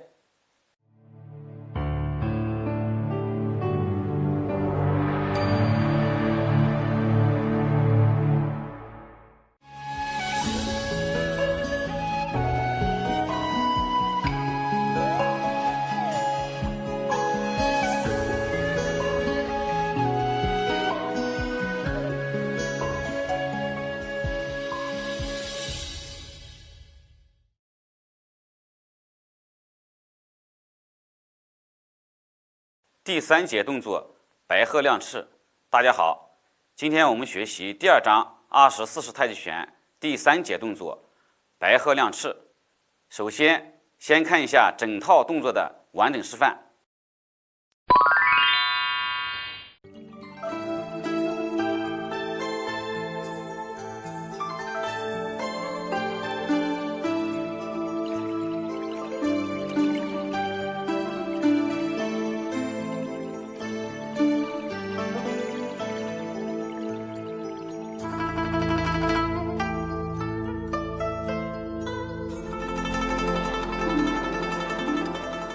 好，接下来我们进行详细讲解。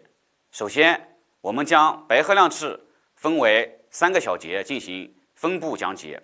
我们从左野马分鬃的第3个动作弓步封手开始。第1节根部抱球，上体稍向左转，右脚向前收拢半步。前脚掌轻轻落地，与左脚相距约1脚长，同时两手翻转相对，在胸前屈臂成抱球状，左手在上，右手向下，眼看左手。第2节后坐转体，重心后移，右脚踏实，同时上体后坐，并向右转体，两手开始交错分开，右手上举，左手下落，眼看右手。第3小节虚步封手，上体转正，左脚稍向前移动，脚前掌点地呈左虚步，同时右手继续向上封至右额头前上方，掌心向左，掌指向上，左手继续下按于左髋旁，掌心向下，掌指朝前，眼看前方。好，白鹤亮翅动作到此结束。接下来我们进行一次完整练习。在练习过程中，我讲解一下其中需要注意的要点，以加强对动作的认识理解。首先，白鹤亮翅的步形是虚步，那么就要做到上体松直，重心平稳于右腿。其次，在动作过程中要注意运用腰部的旋转力量带动手臂的运动，以保证动作的协调完整。即当根部时要微向左转体，后坐时要微向右转体，虚步动作时身体转正，同时眼睛也要随身体转动而动，即根部时眼看左手，后坐时眼看右手，虚步时眼看正前方。最后，当两手上下分开时，要注意头正径直，身体中正，松腰松胯，重心在右腿上。接下来我讲解一下在练习过程中容易出现的错误，再次讲解有助于今后自主练习。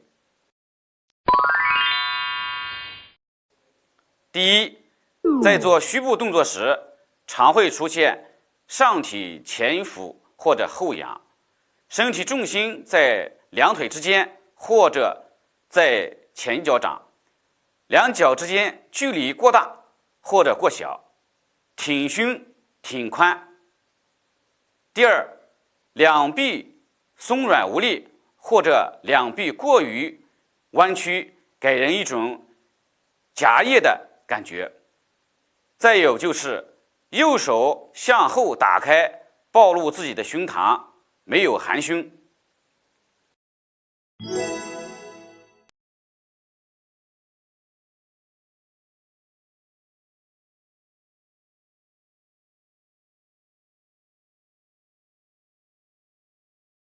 好，我们按照要点再进行一次集体演练。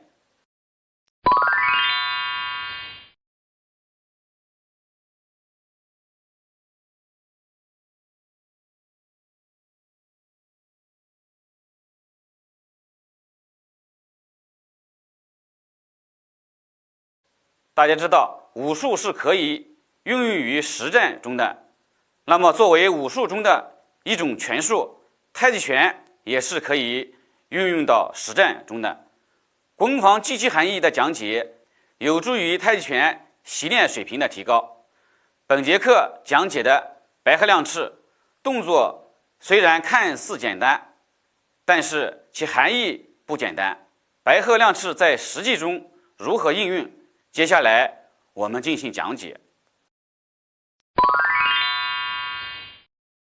甲左脚上步，出左拳击打以头部，以左手助力，右前臂拱架拨开甲冲来的左拳臂，甲趁以腹部暴露之机，右拳击打以腹内部，以左手下捋抓甲右手腕外分，使其偏离目标，同时右手抓握甲左腕，贯其形，提左足弹其小腿或裆部、腹部、胸部。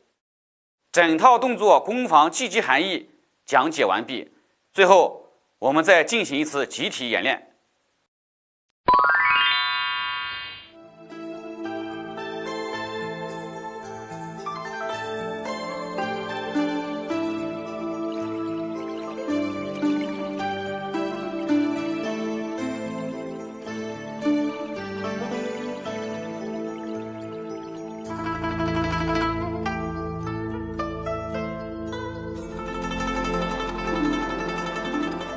本节课到此结束，谢谢大家，下节课再见。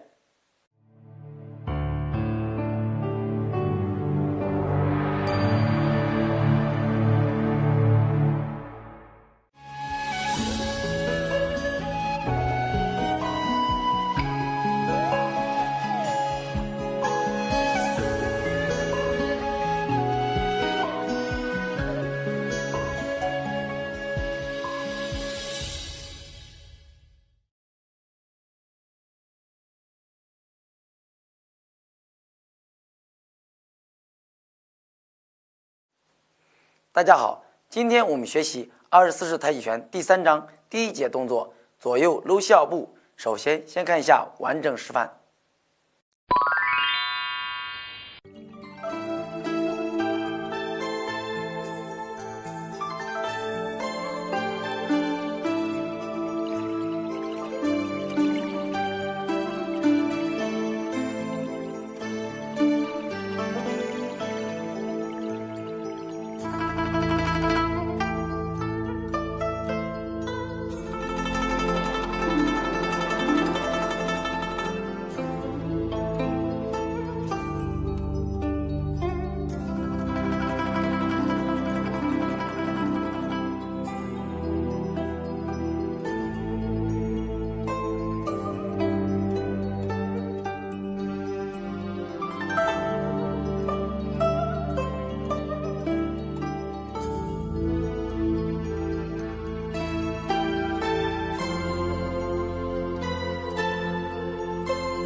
好，接下来我们进行详细讲解。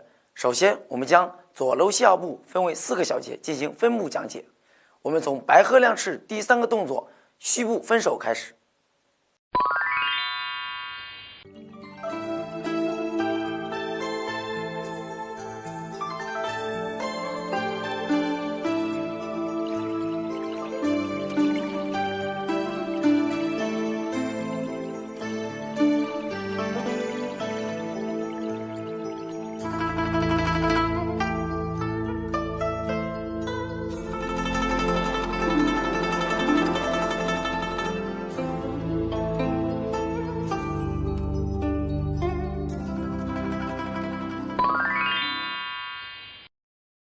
第一小节，转腰挥臂，上体稍向左转，右臂摆至体前，手心转向上，左手微向左旋转，手心斜向上，眼看右手。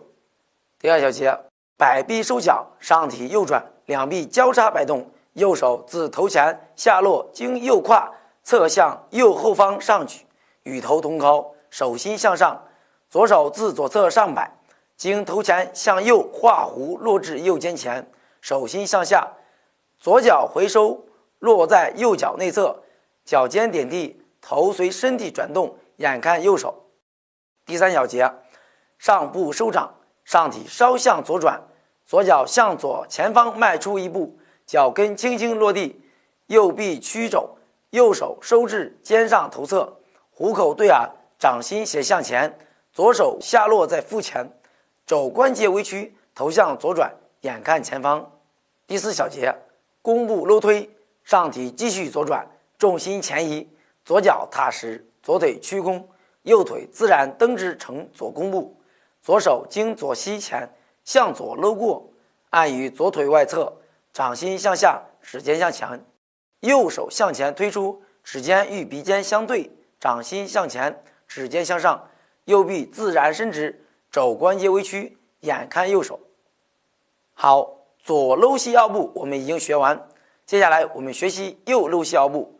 右搂膝腰步分为4个小节进行讲解，先看完整示范。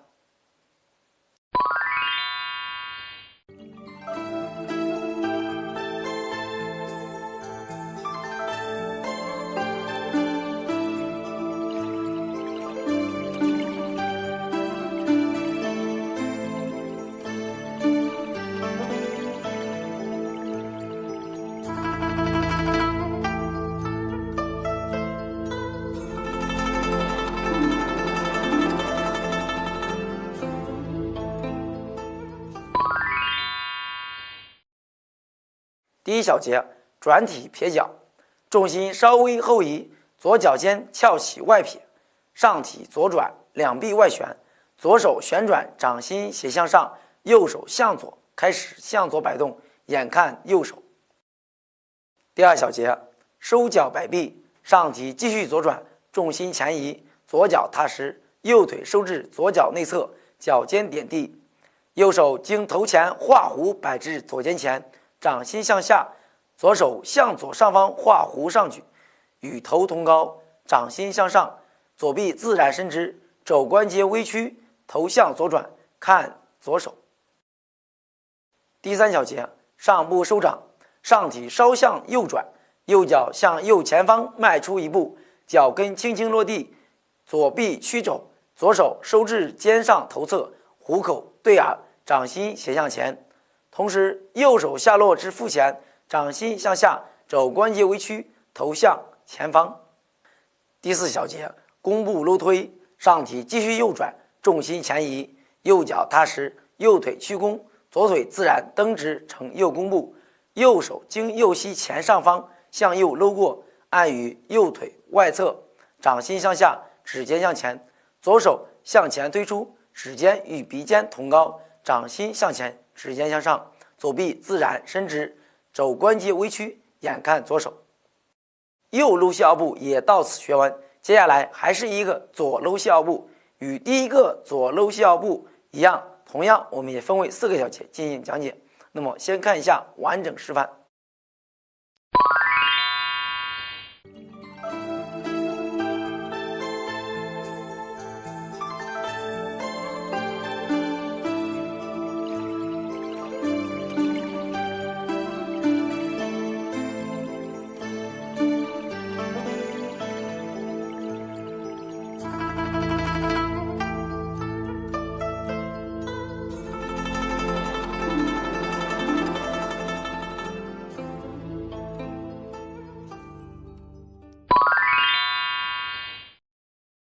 第一小节，转体撇脚，重心稍向后移，右脚尖翘起外撇，上体右转，两臂外旋，右臂旋转，手心斜向上，左手手心向右，开始向右摆动，眼看左手。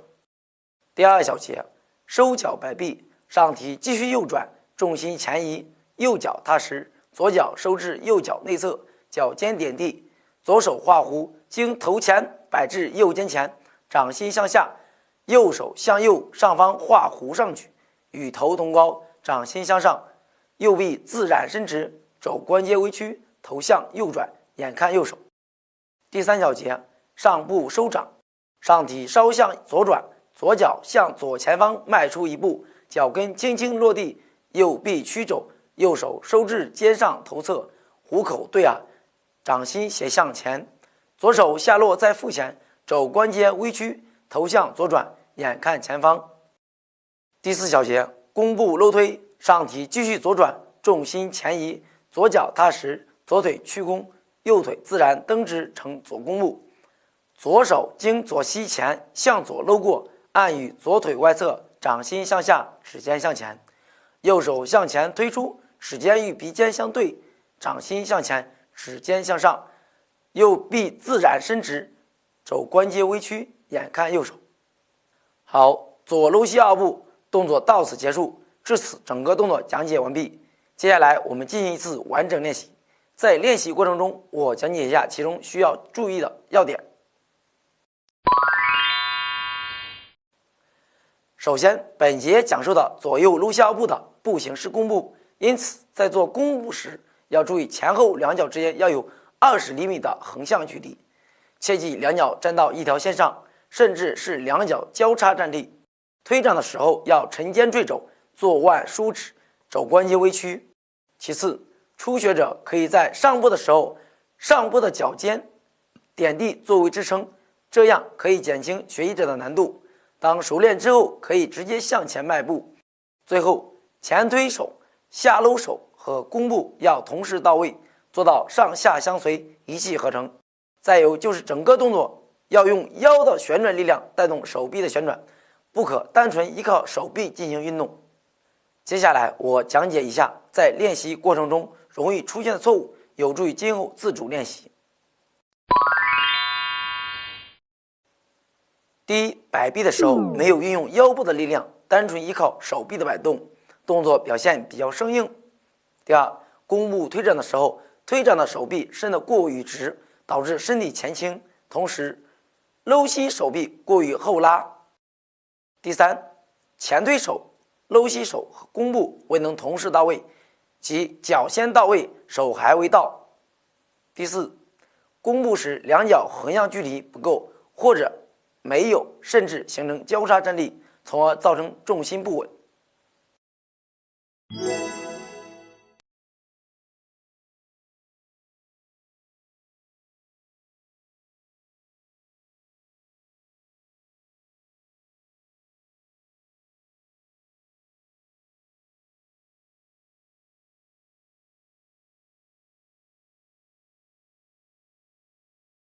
好，我们按照要点再进行一次集体演练。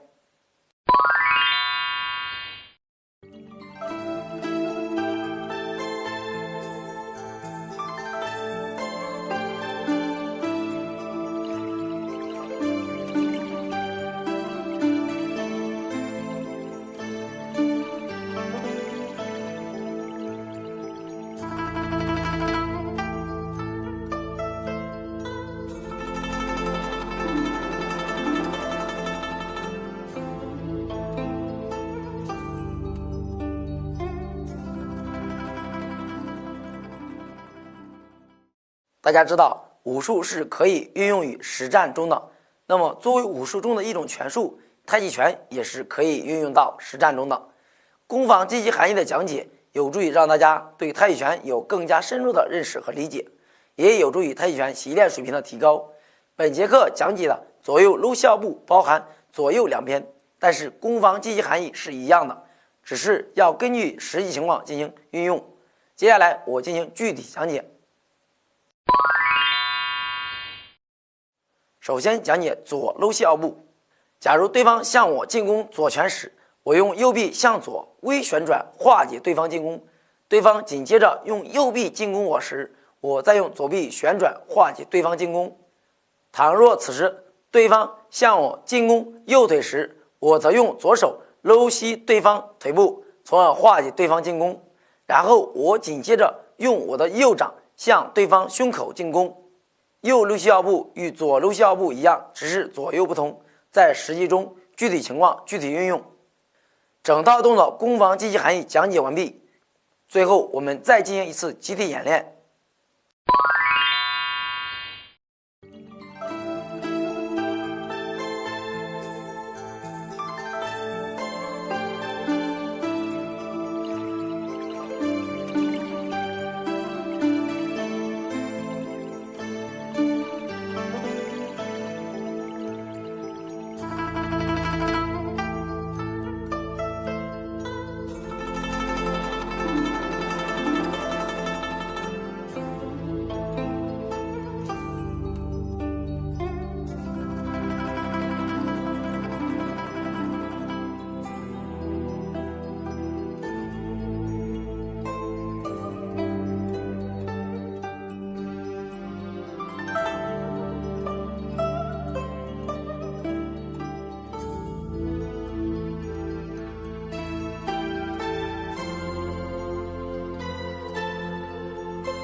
本节课到此结束，谢谢大家，下节课再见。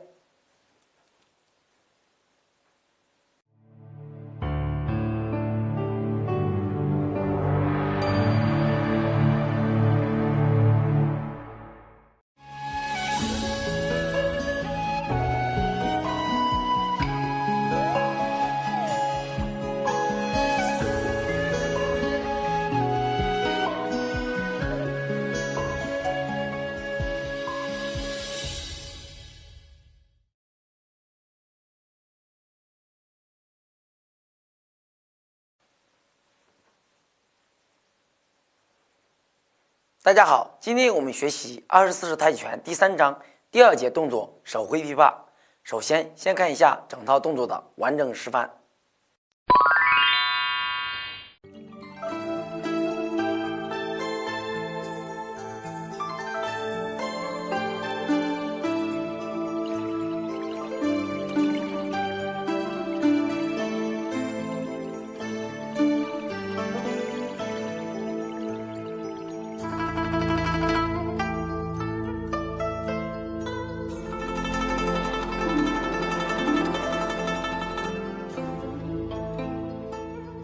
好，接下来我们进行详细讲解。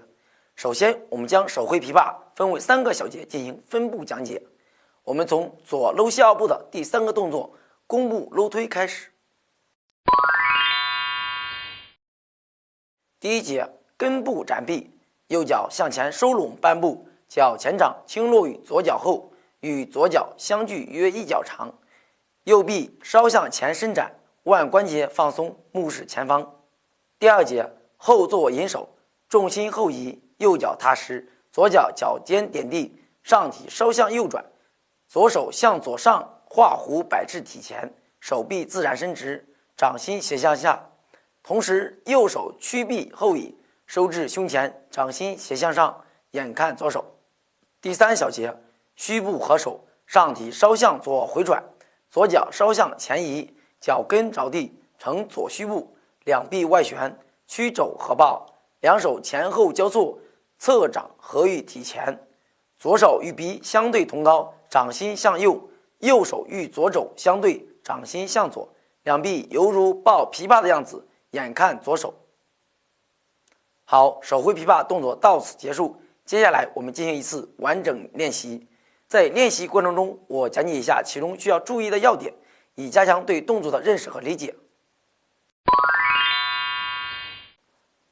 首先，右脚根部时，脚前掌先着地，再随着重心后移，全脚掌踏实，注意虚实分明。其次，要注意当后坐引手时，以重心的后坐和转体带动两臂的前摆和后引。虚步合手时，要以身体的回旋转正协调上下肢的运动。最后，定式时，两臂要屈臂成弧，舒展圆活，上体要保持中正安舒，松腰敛臀，下肢要屈腿落胯。接下来我讲解一下在练习过程中容易出现的错误，再次讲解有助于今后自主练习。第一，重心虚实部分，左腿过于伸直，导致重心在两腿之间。第二，虚步的时候，上身前俯凸臀，或者后仰挺腹，两臂过于弯曲团缩，形成夹肋夹腋现象。第三，身法与手法协调不一致，一是转体过大，腰臂脱节，动作松散，上体不稳；二是转体过小，动作呆板。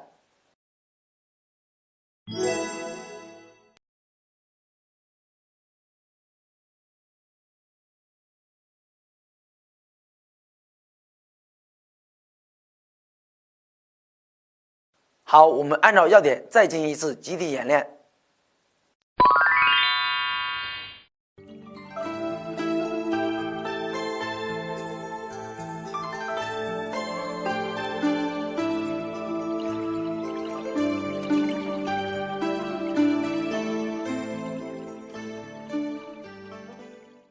大家知道武术是可以运用于实战中的，那么作为武术中的一种拳术，太极拳也是可以运用到实战中的。攻防积极含义的讲解有助于让大家对太极拳有更加深入的认识和理解，也有助于太极拳习练水平的提高。本节课讲解的手挥琵琶动作看似简单，但是其含义不简单。手挥琵琶在实际中如何应用？接下来我们进行详细讲解。一种情况是，当对方右手向我进攻时，我用右手握住其手腕向下踩，顺势向后牵引，同时左手贴于对方右肘关节处，然后两手左右合力，利用反关节擒拿法将其制服。另一种情况是，当对方右手向我进攻时，我用右手握住其手腕，但对方出于本能撤回，而我顺势出左腿，用脚跟踹对方腹部。整套动作攻防积极含义讲解完毕，最后我们再进行一次基地演练。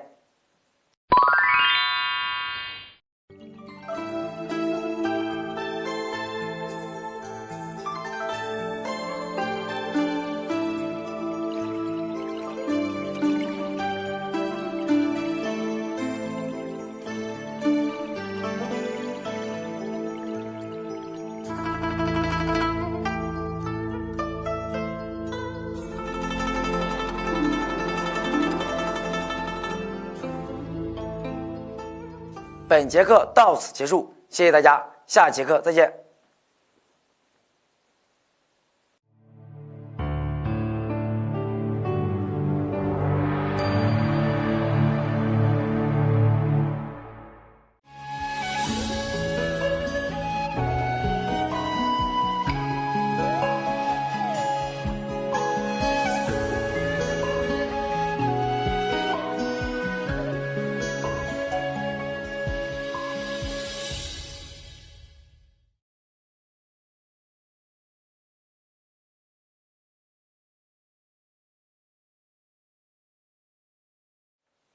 大家好，今天我们学习24式太极拳第3章第3节动作左右倒卷弓。首先看一下完整示范。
好，接下来我们进行详细讲解。首先，我们将右倒卷弓分为3个小节进行分步讲解。我们从手挥琵琶第3个动作虚步合手开始。第一小节转腰撤手，上体稍向右转，右手随转体向下经腰侧向后上方画弧，右臂微屈，手与头同高，手心翻转向上，左手同时翻转向上，停于体前，头随身体转动，眼向右平视。第二小节退步收掌，上体稍向左转，左脚提起向后退一步，脚前掌轻轻落地，右臂屈卷，右手收至肩上耳侧，掌心斜向下方，左手松沉，开始后收，眼看左手。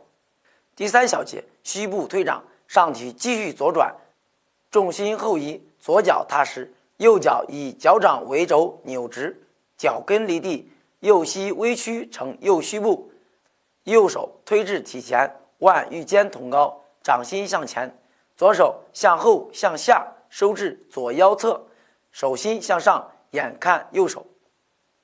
好，右倒卷弓我们学完，接下来我们学习左倒卷弓。左倒卷弓也分3小节进行讲解。第一小节转腰撤手，上体稍向左转，左手向左后上方画弧，与头同高，掌心向上，左臂微屈，右手翻转停于体前，掌心向上，头随身体转动，眼向左平视。第二小节退步收掌，上体稍向右转，右脚提起向后退步，脚前掌轻轻落地，左臂屈卷，左手收至肩上耳侧，掌心斜向前下方，右手松沉，开始后收，眼看右手。第3小节虚步推掌，上体继续右转，重心后移，右脚踏实，左脚以脚掌为轴扭直，脚跟离地，左膝微屈成左虚步，左手推至体前，腕与肩同高，掌心向前，右手向后向下画弧，收至右腰侧，掌心向上，眼看左手。左倒卷弓也到此学完，接下来还是一个右倒卷弓，与第一个右倒卷弓一样，同样我们也分为3小节进行讲解。第一小节转腰撤手，上体稍向右转，右手随转体向下经腰侧向后上方画弧，右臂微屈，手与头同高，手心翻转向上，左手同时翻转向上，停于体前，头随身体转动，眼向右平视。第二小节退步收掌，上体稍向左转，左脚提起向后退一步，脚前掌轻轻落地，右臂微屈，右手收至肩上耳侧，掌心斜向下方，左手松沉，开始后收，眼看左手。第3小节虚步推掌，上体继续左转，重心后移，左脚踏实，右脚以脚掌为轴扭直，脚跟离地，右膝微屈成右虚步，右手推至体前，腕与肩同高，掌心向前，左手向后向下收至左腰侧，手心向上，眼看右手。接下来又是一个左倒卷弓。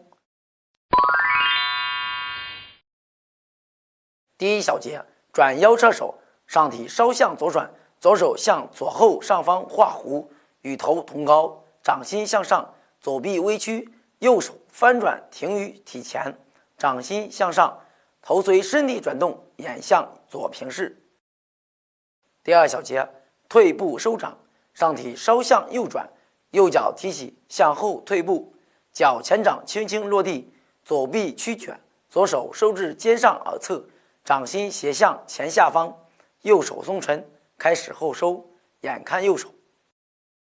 第3小节虚步推掌，上体继续右转，重心后移，右脚踏实，左脚以脚掌为轴扭直，脚跟离地，左膝微屈成左虚步，左手推至体前，腕与肩同高，掌心向前，右手向后向下画弧，收至右腰侧，掌心向上，眼看左手。好，左倒卷弓动作到此结束，至此整个动作讲解完毕。接下来我们进行一次完整练习，在练习过程中，我讲解一下其中需要注意的要点。首先，在做倒卷弓的时候，退步要重心平稳，不可忽高忽低。提脚和落脚都要做到点起点落，即提脚时先提脚跟，落脚时先落脚掌。同时，落步的脚要注意向同侧后方落步，避免两脚站到一条线上。其次，要屈肘折臂，而不是屈指折腕。而在做推掌动作时，要有意识的做腕、展掌、舒指。最后，撤手时手要经腰部走弧形路线，同时撤手与推掌要协调一致，两者在体前有一个交叉的动作。再有就是眼神要由侧后方转向前方推掌方向。接下来我讲解一下在练习过程中容易出现的错误，有助于今后自主练习。第一，退步时落脚位置不对，导致两脚站到一条线上，甚至形成交叉站立。第二，后撤腿的重心移动过快，重心不稳，脚快手慢，导致手脚不协调。第三，前推手和后撤手两者没有协调同步进行。第四，眼神飘忽不定，不知道看什么地方，应该由前推手转向后撤手，再转向前推手。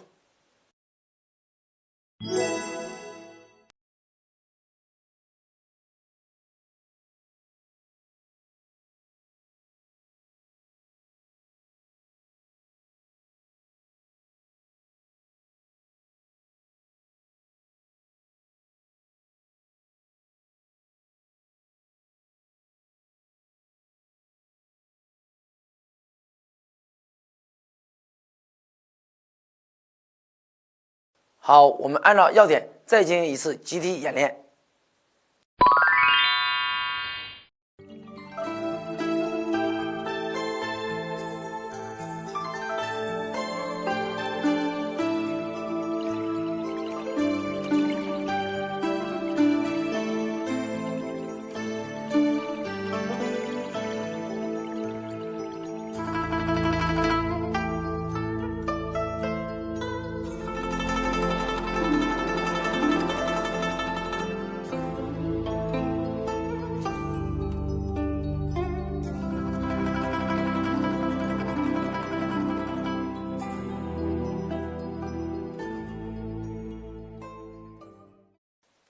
大家知道武术是可以运用于实战中的，那么作为武术中的一种拳术，太极拳也是可以运用到实战中的。攻防积极含义的讲解有助于让大家对太极拳有更加深入的认识和理解，也有助于太极拳习练水平的提高。本节课讲解的左右倒卷弓包含左右两边，但是攻防积极含义是一样的，只是要根据实际情况进行运用。接下来我进行具体讲解。左右倒卷弓是在退手中进攻的一种攻防手法。一种情况是，当对方出右拳向我进攻时，我用左手向下履带化解对方进攻，同时我出右掌向前攻击对方脸部。另一种情况是，当对方两个人的时候，后面的人搂抱住我，我用侧手的肘关节攻击对方腹部，从而摆脱，然后再向前进攻。右倒卷弓与左倒卷弓一样，只是左右不同，在实际中具体情况具体运用。整套动作攻防积极含义讲解完毕，最后我们再进行一次集体演练。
本节课到此结束，谢谢大家，下节课再见。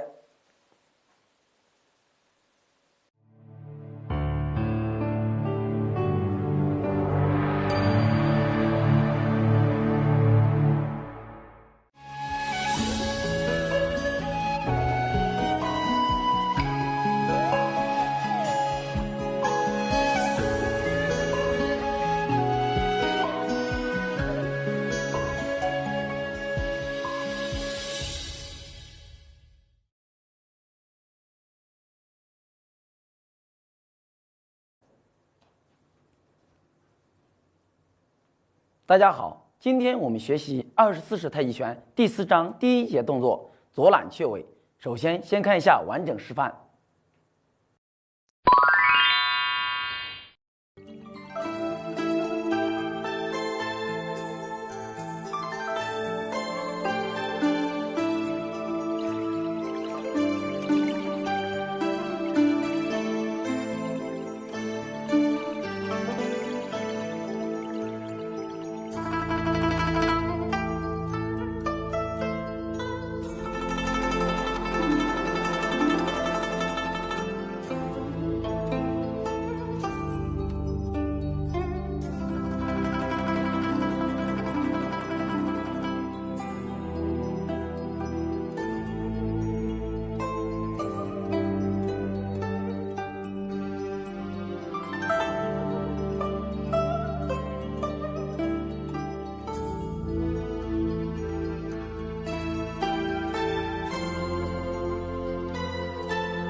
接下来我们进行详细讲解。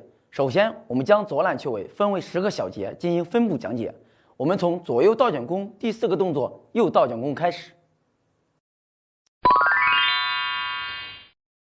第1小节，转腰侧手，上体微向右转，右手由腰侧向右上方画弧，右臂微屈，手与肩同高，掌心斜向上，左手在体前放松，掌心向下，头随身体转动，眼睛向右平视右掌。第2小节，抱手收脚，右手屈臂抱于右胸前，掌心翻转向下，高于肩平，左手画弧下落，屈抱于腹前，掌心翻转向上，两手上下相对如抱球状，同时左脚收至右脚内侧，脚尖点地，眼看右手。第3小节，转腰上步，上体微向左转，左脚向左前方迈出一步，脚跟轻轻着地，眼看前方。第4小节，弓步前捧，上体继续左转，重心前移，左脚踏实，左腿屈膝前弓，右腿自然蹬直，呈左弓步，两手前后分开，左臂半屈向体前捧架，手与肩同高，掌心向内，右手向下画弧按于右胯旁，距离20厘米左右，掌心向下，五指向前，眼看左手。第5小节，转腰摆臂，上体稍向左转，左手顺势向左前方伸出，掌心翻转向下，同时右臂外旋，右手经腹前向上向前伸至左前臂内侧，掌心向上，眼看左手。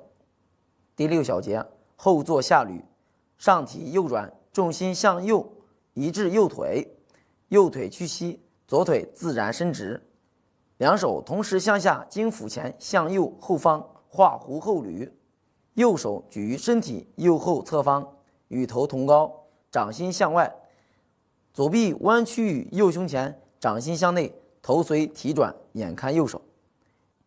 第7小节，转腰搭手，上体向左转，正对前方，重心仍在右腿，右臂屈肘，收于胸前，搭于左腕内侧，掌心向外，指尖向左，左前臂仍屈于胸前，掌心向内，指尖向右，眼看前方。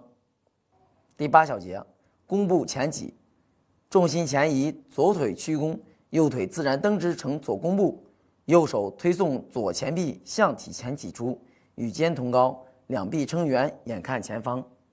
第9小节，分掌后坐，重心后移于右腿，右腿屈膝，左腿自然伸直，左脚尖翘起，左手翻转向下，右手经左手腕上方向前伸出，掌心向下，两手左右分开，与肩同宽，两臂屈收后引，经胸前收至腹前，掌心斜向下，眼看前方。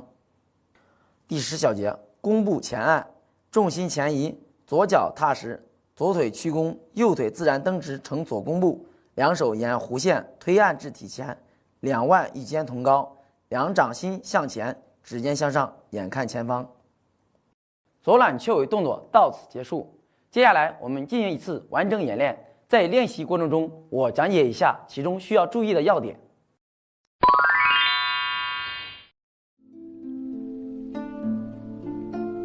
第一，做前捧动作时，转体分手与屈膝弓腿要同时到位。第二，弓步时，两脚之间横向距离以不超过10厘米为宜。其次，做弓步时，头正颈直，沉肩展背。第三，后捋时，两臂下捋要与转腰协调一致，充分利用腰部力量。第四，后做引手时，上体不要挺腹后仰，弓步前按时，两手要沿弧线向上向前推按。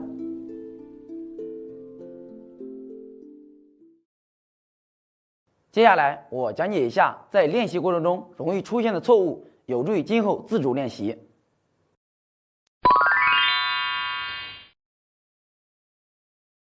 前捧时两臂不松展，出现紧张夹腋或松软无力的现象。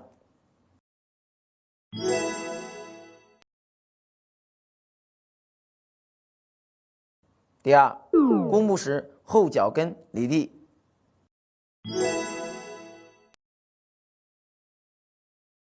第三，前按时两手掌自下而上画弧上挑。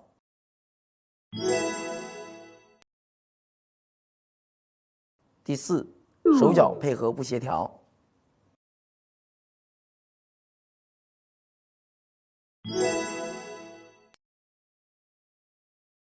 我们按照要点再进行一次集体演练。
大家知道武术是具有攻防积极性的，那么作为武术中的一种拳术，太极拳也是具有攻防积极性的。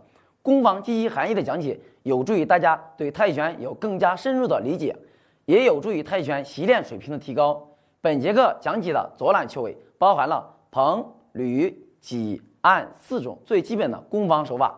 接下来我要依次讲解4种攻防手法在实战中的运用。首先讲解弓步前捧。当对方向我冲右拳时，我左臂屈臂向前迎架对方，向上捧的力量方向改变了对方向前冲拳的力量方向，这样对方也就打不到自己，然后静观其变，准备反击。其次讲解坐腿后捋。当对方右手攻击我时，我一手抓住其手腕，另一手放在其肘关节处，借力使力，跟随他冲拳的力量，只需改变力量的方向，引进对手落空。然后讲解弓步前挤。挤是当对手抽身后退时，我用前臂紧贴对方，用挤压之力攻击对手。对方因前方的后腿动作突然改变方向而失去重心摔倒在地。最后讲解弓步前按。按的原意是向下用力，一种是当对方双手放到你的肩膀上时，你双臂先向下按压其手臂，使其身体姿势放低，然后紧接着双手放到其胸前，向下向后按压，使其失去重心倒地。另一种是分掌将对方两臂分开，然后快速向前发力推放，使其对方倒地。整套动作攻防积极含义讲解完毕，最后我们再进行一次集体演练。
本节课到此结束，谢谢大家，下节课再见。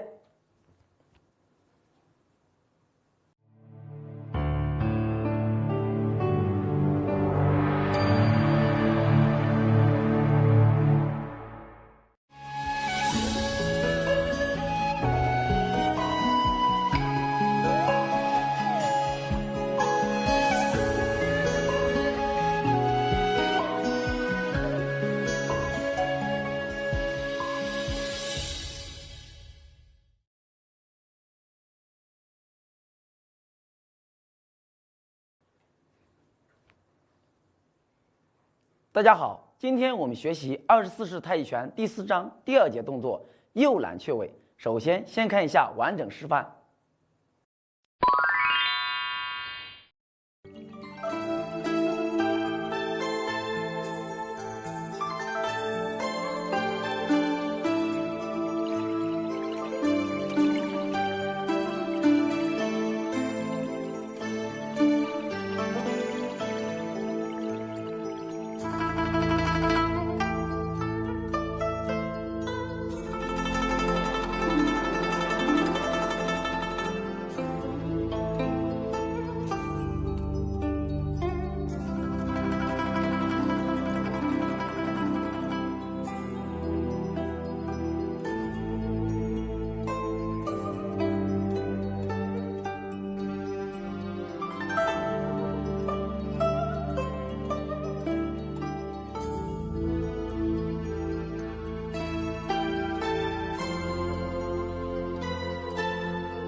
接下来我们进行详细讲解。首先，我们将右揽雀尾也分为10个小节进行分步讲解。我们从左揽雀尾的弓步前按开始。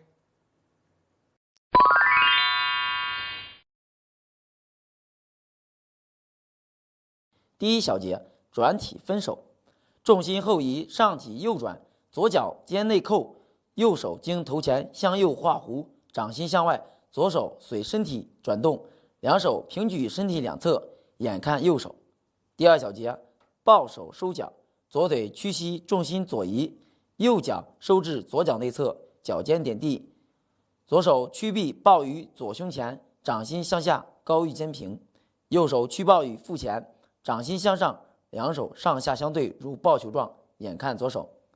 第三小节，转腰上步，上体微向右转，右脚向右前方迈出一步，脚跟轻轻着地，眼看前方。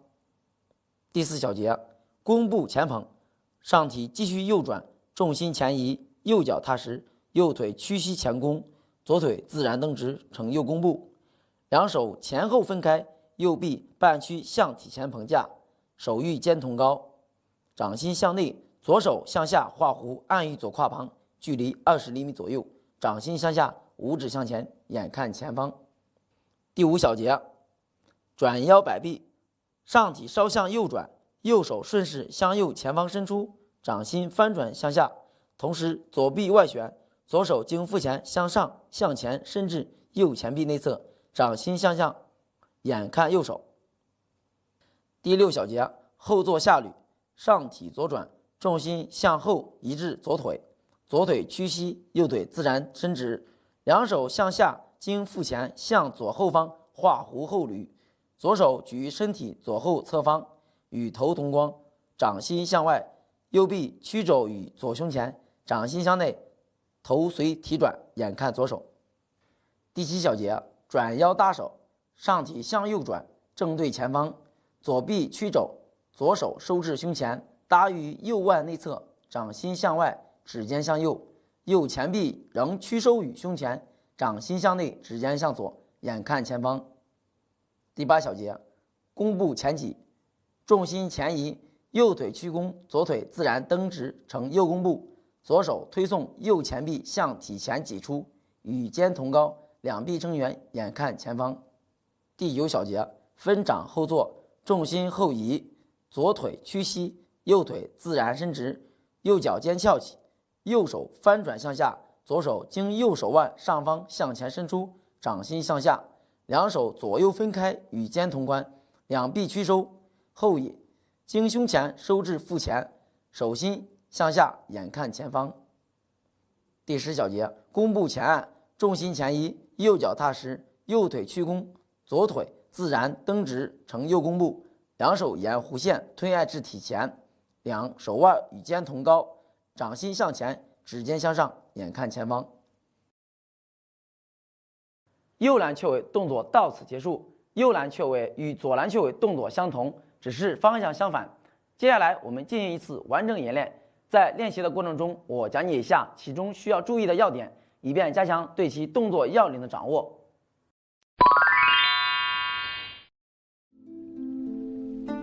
第一，转体分手时，右腿屈膝落胯，左脚尽量内扣，上体保持正直，重心不可升高。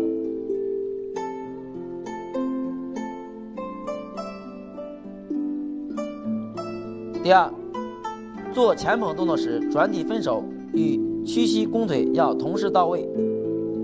第三，弓步时头正颈直，沉肩展背。第四，后坐引手时，上体不要挺腹后仰，弓步前按时，两手要沿弧线向上向前推按。接下来我讲解一下在练习过程中容易出现的错误，虽然与左揽雀尾相似，但是再次讲解有助于加强理解和练习。第一，身体右转时，左脚内扣不充分，影响右脚上步方向。第二，前捧时两臂不松展，出现紧张夹腋或松软无力的现象。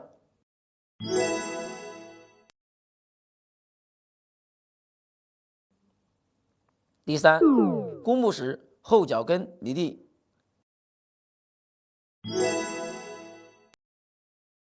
第四，前按时两手掌自下而上画弧上挑。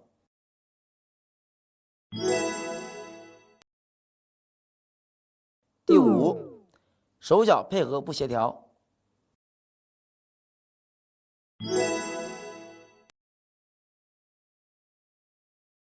右揽雀尾的攻防积极含义与左揽雀尾一样，只是方向不同，在运用时要根据实际生活中的情况选择。本次不再具体讲解，我们再进行一次集体演练。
本节课到此结束，谢谢大家，下节课再见。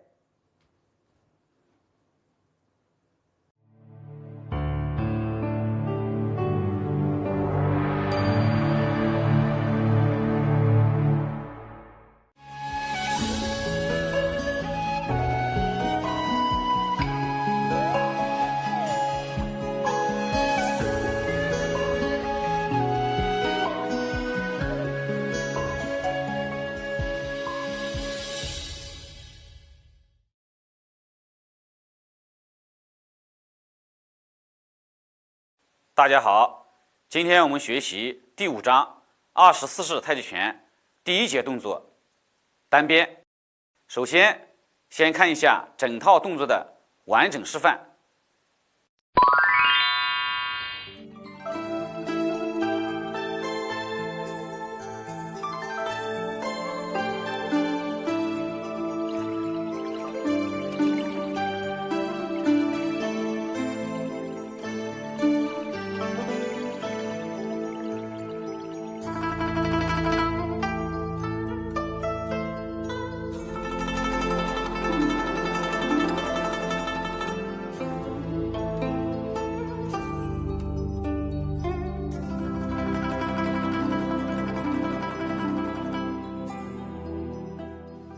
好，接下来我们进行详细讲解。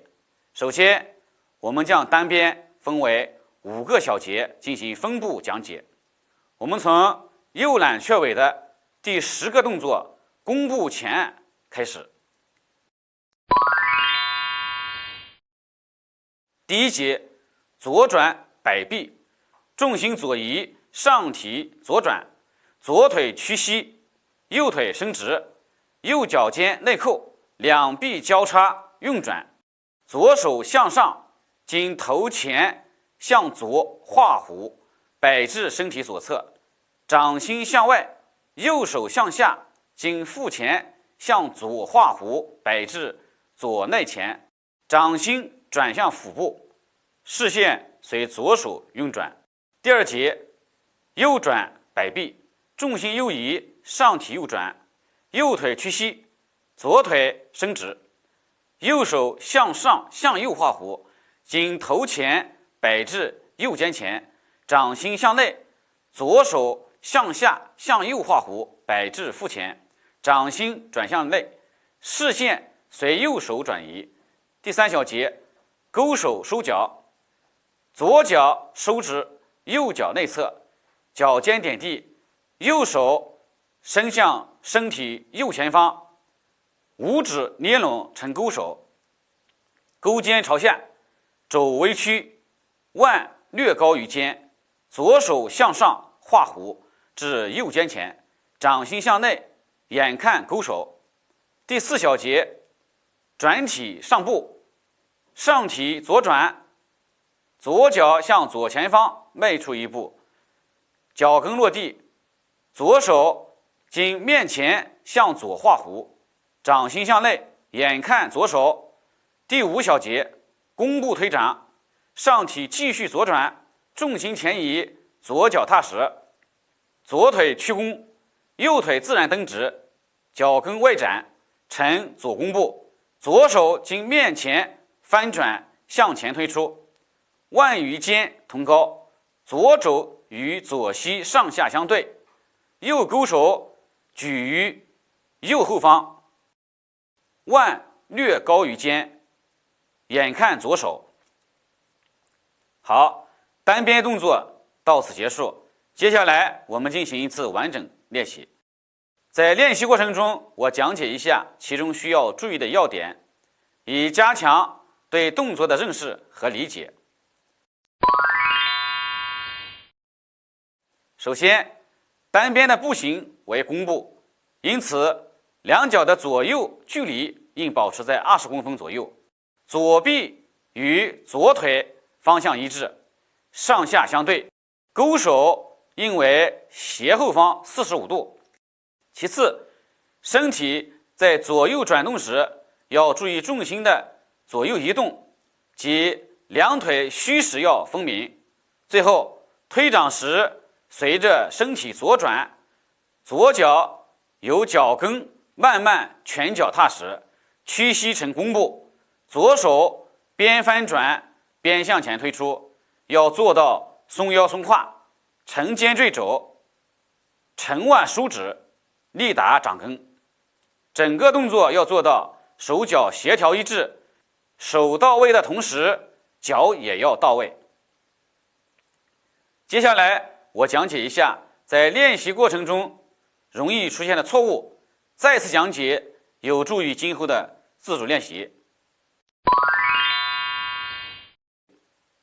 第一，重心移动不明显即虚实不清。第二，勾手时手腕僵直，没有弯曲，胳膊过直。第三，弓步上步时两脚站到一条线上。第四，推掌时手翻转过早，推掌动作僵硬，同时出现挺胸或者上体前倾。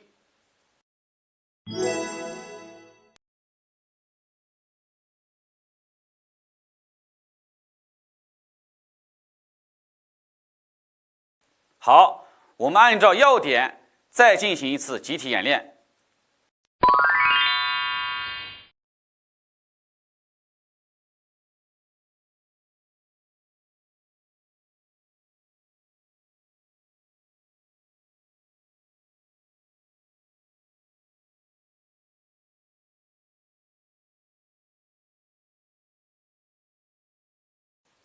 大家知道武术是可以运用于实战中的，那么作为武术中的一种拳术，太极拳也是可以运用到实战中的。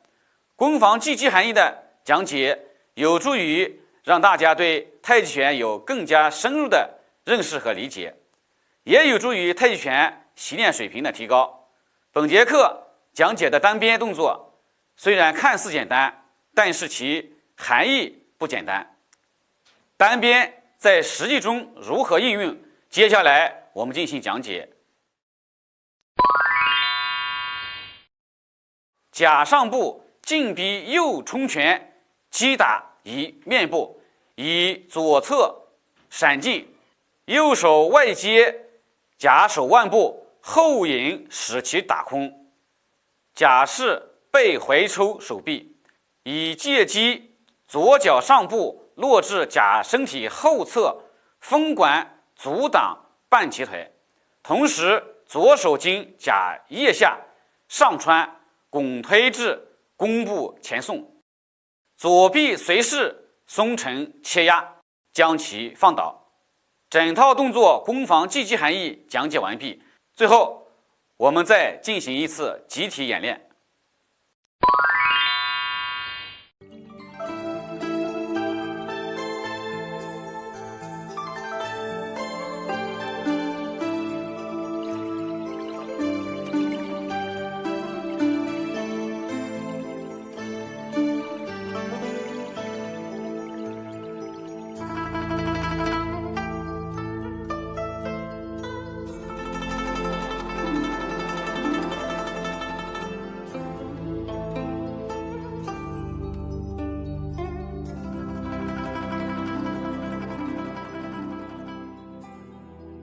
本节课到此结束，谢谢大家，下节课再见。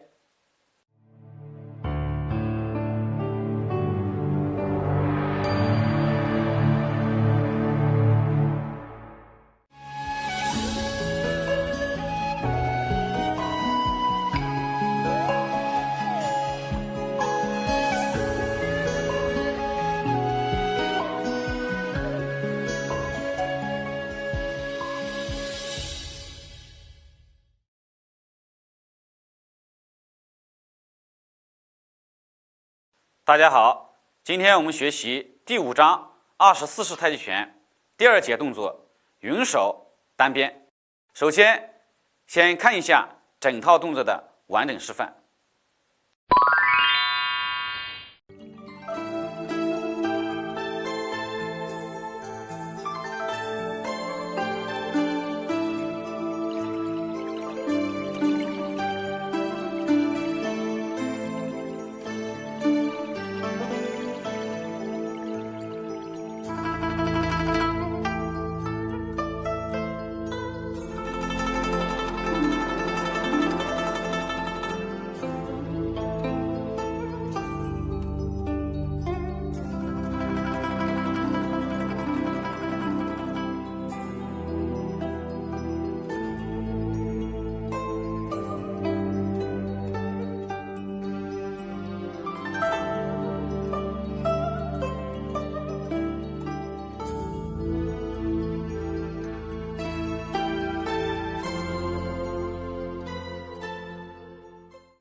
好，接下来我们进行详细讲解。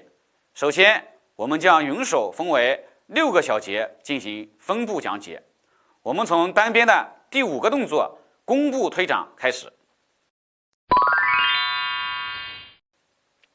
第一节，转体摆掌，重心后移，上体右转，左脚尖内扣，右脚驱动，左手向下向右画弧，经腹前摆至右肩前，掌心向内，右勾手松开变掌，掌心向外，眼看右手。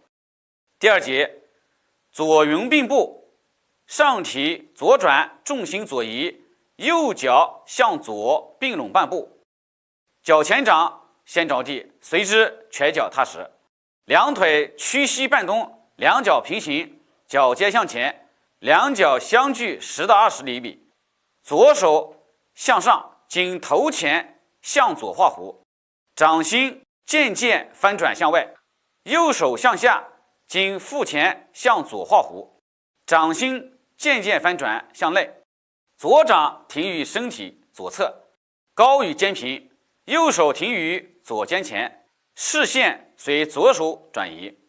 第3小节，右云开步，上体右转，重心右移，左脚向左横开一步，脚前掌先着地，随之拳脚踏实，脚尖向前，右手经头前向右画弧，掌心逐渐翻转向外，左手向下，经腹前向右画弧，掌心逐渐翻转向内，右掌停于身体右侧，高于肩平，左掌停于右肩前，视线随右手转移。第4小节，左云并步，上体左转，重心左移，右脚向左并拢半步，脚前掌先着地，随之拳脚掌踏实，两腿屈膝半弓，两脚平行，脚尖向前，两脚相距10到20厘米，左手经头前向左画弧，掌心渐渐翻转向外，右手向下，经腹前向左画弧，掌心渐渐翻转向内，左掌停于身体左侧，高于肩平，右掌停于左肩前，视线随左手转移。第5小节，右云开步，上体右转，重心右移，左脚向左横开一步，脚前掌先着地，随之拳脚掌踏实，脚尖向前，右手经头前向右画弧，掌心渐渐翻转向外，左手向下，经腹前向右画弧，掌心渐渐翻转向内，右掌停于身体右侧，高于肩平，左掌停于右肩前，视线随右手转移。第6小节，左云并步，上体左转，重心左移，右脚向左并拢半步，脚前掌先着地，随之拳脚踏实，两腿屈膝半弓，两脚平行，脚尖向前，两脚相距10到20厘米，左手经头前向左画弧，掌心渐渐翻转向外，右手向下，经腹前向左画弧，掌心渐渐翻转向内，左掌停于身体左侧，高于肩平，右掌停于左肩前，视线随左手转移。好，云手动作到此结束。接下来我们进行一次完整练习。在练习过程中，我讲解一下其中需要注意的要点，以加强对动作的认识和理解。首先，云手的步伐是侧行步，那么就要遵循点起点落、轻起轻落的规律。同时，侧行步的步幅要适度，也就是保持两脚之间10到20厘米的距离。再有就是在移动时，重心左右移动要明显，能够体现虚实分明。上体要保持立身中正，不可左右歪斜，前后俯仰。其次，云手的手法是两手臂弯曲交错在胸前，立圆画弧，同时伴随着悬臂翻掌，向上画弧不可超过头顶，向下画弧不可超过裆部。最后，本式重点在于腰部的运用，以腰带臂，以臂带手，腰部的旋转，重心的移动，以及侧行步三者要做到手眼身步协调统一，同时到位。接下来我讲解一下练习过程中容易出现的错误，再次讲解有助于今后自主练习。第一，重心移动不明显及虚实不清。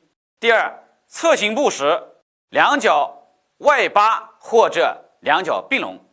第三，腰部不旋转，单纯依靠手臂旋转。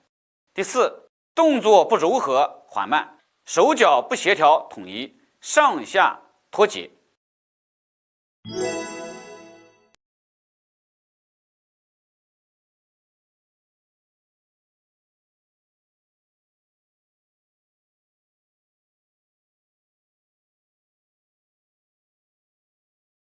好，我们按照要点再进行一次集体演练。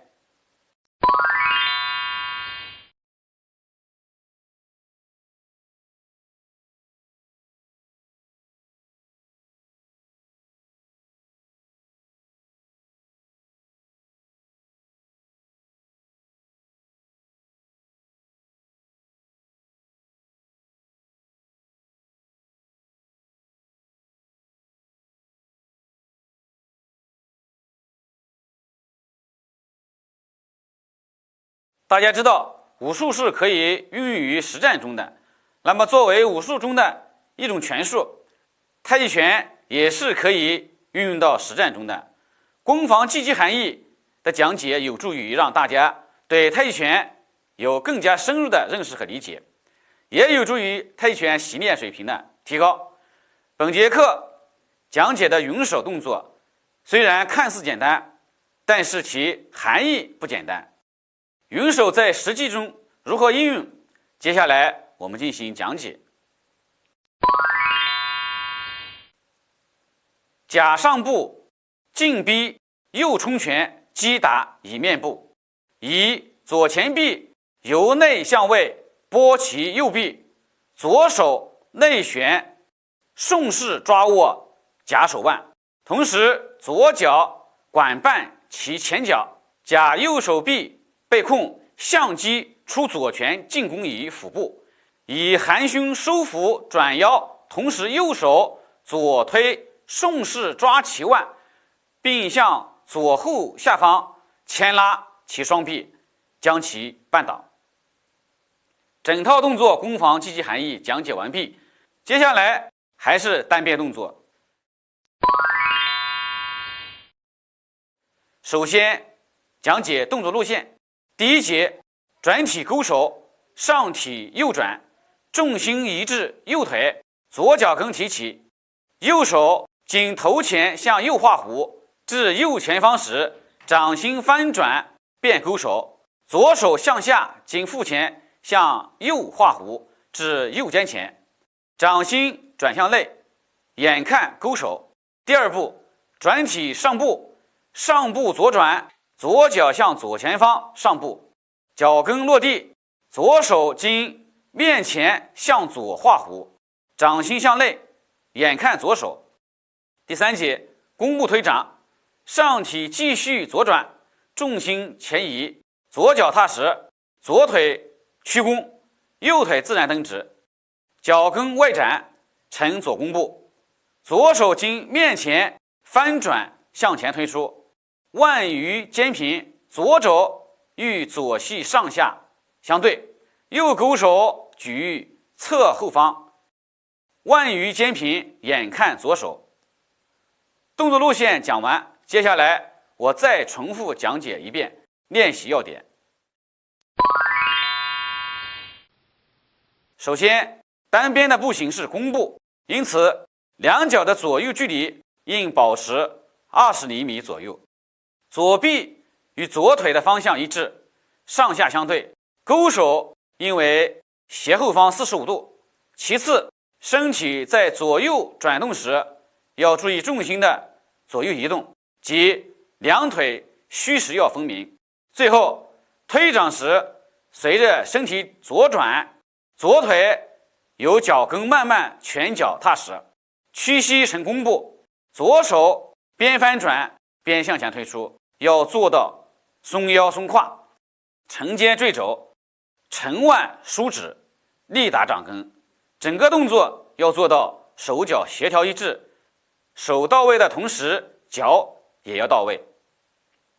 本次单边动作与之前的一样，因此容易出现错误动作也一样。同样，攻防积极含义之前也已经讲过了，在这里就不再重复讲解。最后，我们再进行一次集体演练。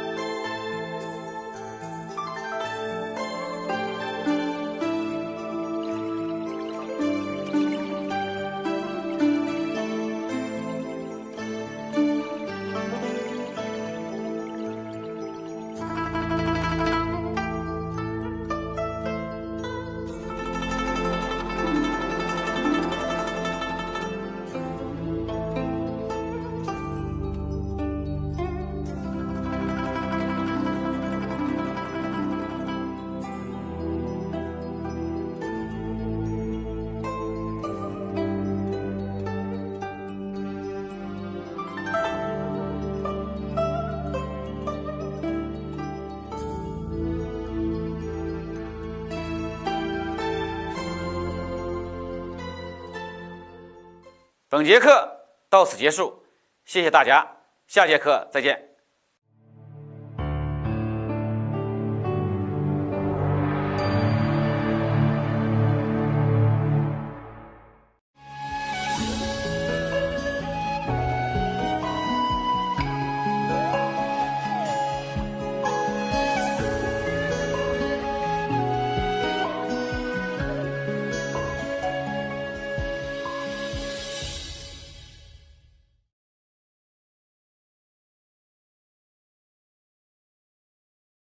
大家好，今天我们学习24太极拳第12式高探马。首先，我们来看一下完整的动作示范。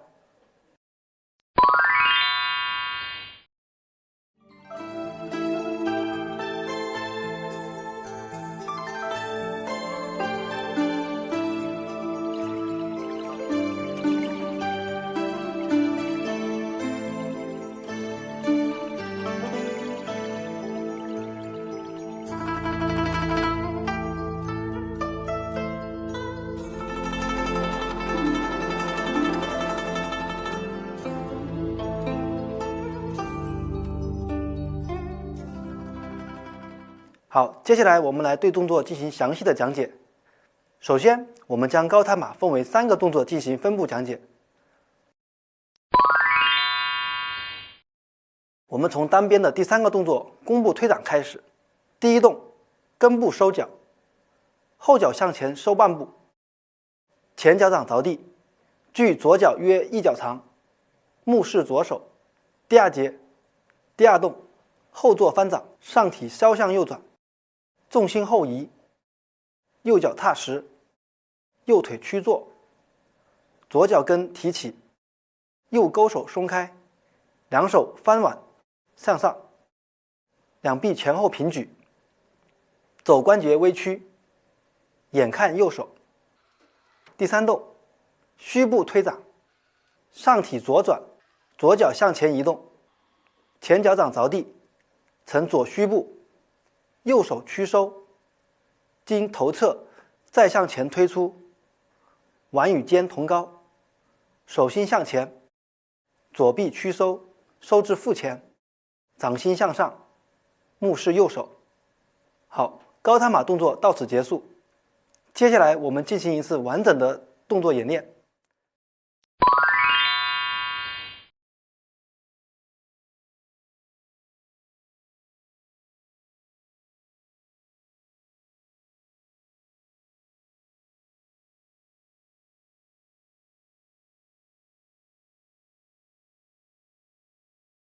在练习过程中，我们讲解一下其中需要注意的要点，以加强对动作的认识和理解。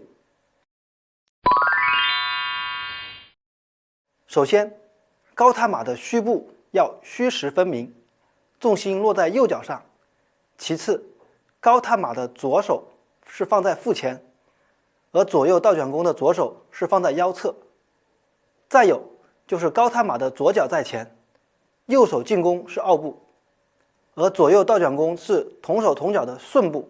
最后推掌时，随着身体左转，左脚尖点地，右手推掌在转腰瞬间的配合下推出，要做到松腰、松胯、沉肩坠肘、沉缓松指、力打掌根，身体保持中正，整个动作要做到手脚协调一致，手到位的同时脚也要到位。接下来我来讲解一下在练习过程中容易出现的错误，再次讲解有助于今后的自主练习。第一，重心移动不明显，即虚实不清。第二，后坐翻掌时，过分的转头看手造成了头部紧张。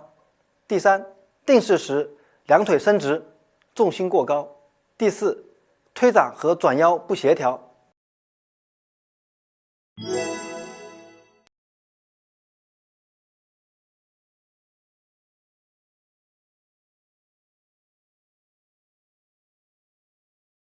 好，我们按照要点再进行一次集体演练。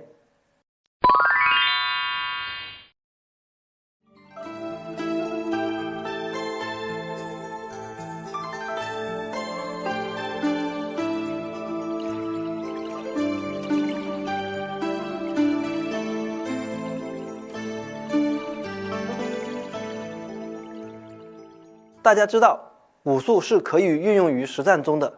那么作为武术中的一种拳术，太极拳也是可以运用到实战当中。攻防技击含义的讲解有助于让大家对太极拳有更加深入的认识和理解，也有助于太极拳练习水平的提高。本节课讲解的高踏马动作虽然看似简单，但是其含义不简单。高踏马在实际中如何运用？接下来我们进行讲解。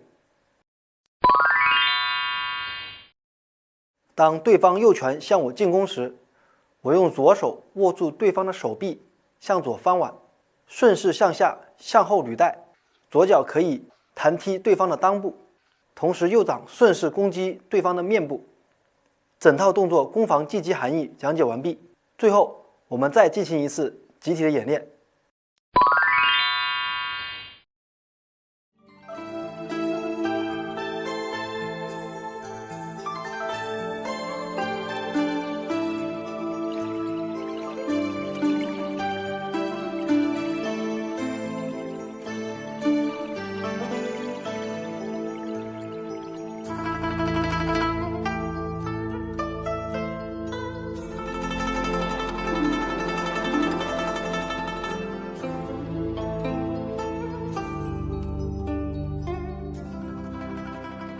本节课到此结束，谢谢大家，下节课再见。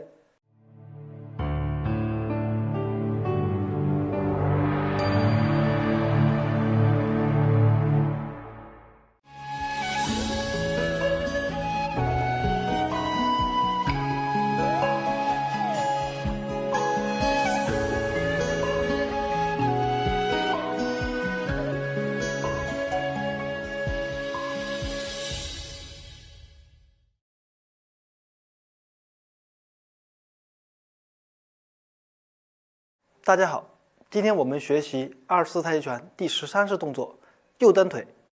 首先，我们来看一下完整的动作示范。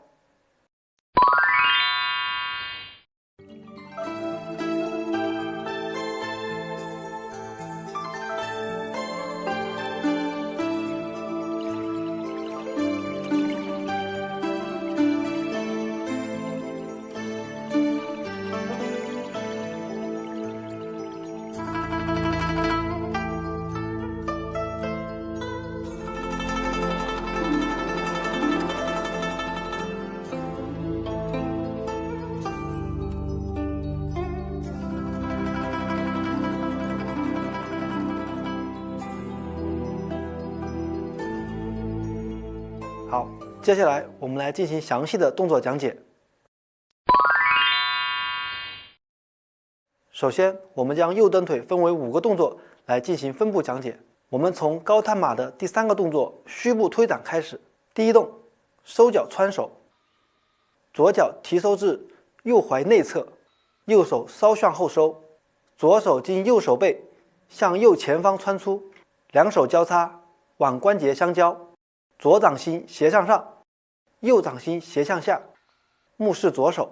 第二动，上步翻掌，上体左转，左脚向左前方迈出，脚后跟着地，左手内旋，两手虎口相合，举于额前，手心接向外，目视左手。第三动，弓步分手，重心前移，左脚踏实，左腿屈弓，右腿自然蹬直，两手同时向左右分开，掌心向外，两臂外撑，目视右手。第四动，收脚抱手，右脚收至左脚内侧，脚尖点地，两手向腹前画弧，相交合抱，再举至胸前，右手向外，两掌心接向内，眼看右前方。第五动，蹬腿分掌，左腿支撑，右腿屈膝上提，右脚脚尖上勾，脚跟用力慢慢向前上方蹬出，左腿微屈，右腿伸直，两手翻掌，手心向外撑开，两臂展于身体两侧，肘关节微屈，两腕与肩平，右腿与右臂上下相对，方向为右前方约30度左右，目视右手。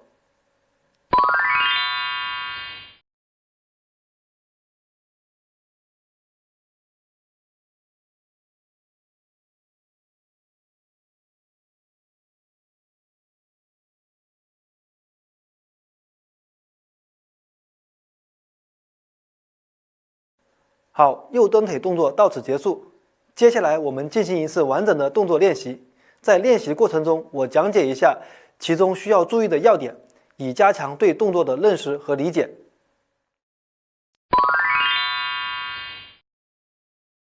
首先，蹬腿动作要求上体正直，重心要稳，要有较强的腿部柔韧性和支撑平衡能力。提膝蹬腿的动作要稳，而且动作要均匀缓慢。其次，手臂动作经过2次的交叉和分开，同时要与腿部动作相配合。最后，定式时要头正颈直，蹬腿高于水平，右臂与右腿上下相对，蹬腿方向为右前方30度左右。整个动作要做到手脚协调一致，手到位的同时，脚也要到位。接下来我讲解一下在练习过程中容易出现的错误，再次讲解时有助于今后的自主练习。第一，单腿支撑腿部力量不够，重心不稳，身体摇晃。第二，为追求腿部的高度，支撑腿弯曲或者上体刻意向后仰。第三，撑开的双臂一高一低。第四，右臂与右腿没有上下相对。第五，耸肩，胸部紧张憋气。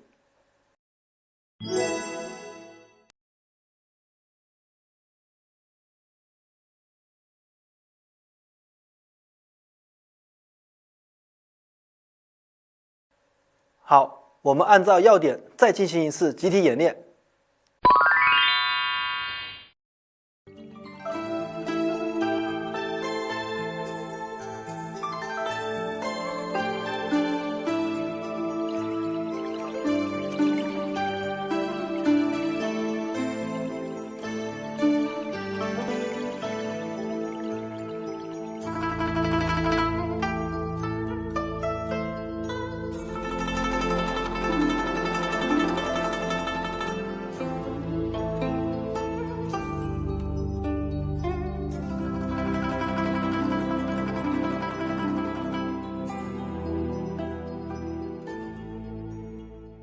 大家知道武术是可以运用于实战中的，那么作为武术中的一种拳术，太极拳也是可以运用到实战中的。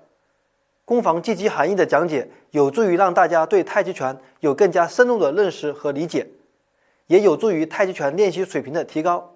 本节课讲解的右蹬腿动作虽然看似简单，但是其含义不简单。右蹬腿在实际中如何运用？接下来我们进行讲解。当对方出右拳向我进攻时，我上手上架于头顶上方，将对方进攻的手划开，然后我顺势右蹬腿向对方的腹部踹去，将其制服。整套动作攻防积极含义讲解完毕，最后我们再进行一次集体练习。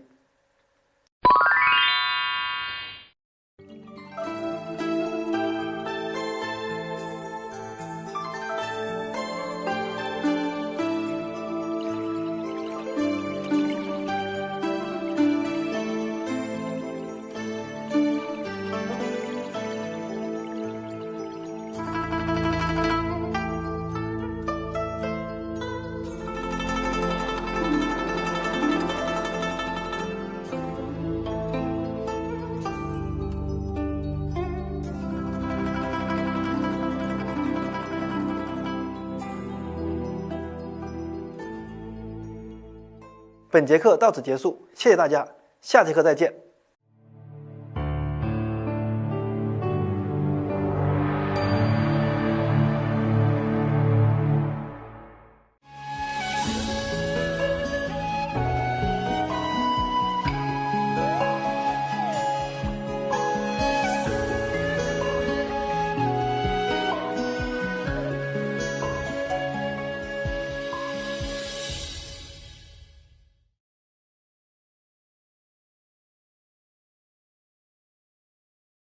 大家好，今天我们学习24太极拳第14式动作双风贯耳。首先看一下整套动作的完整示范。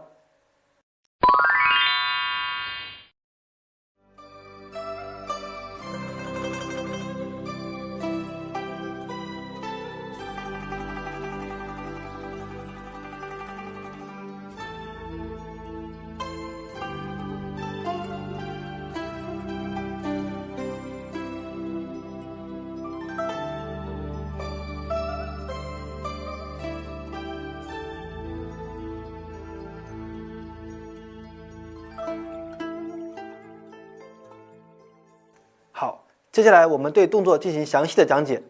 首先，我们将双风贯耳分为3个动作进行分步讲解。我们从右蹬腿的第5个动作蹬腿分掌开始。第一动，收脚并手，右腿屈膝回收，脚尖自然下垂，左手经头侧向右向体前画弧，与右手并行落于右膝上方，掌心向上，指尖向前，目视前方。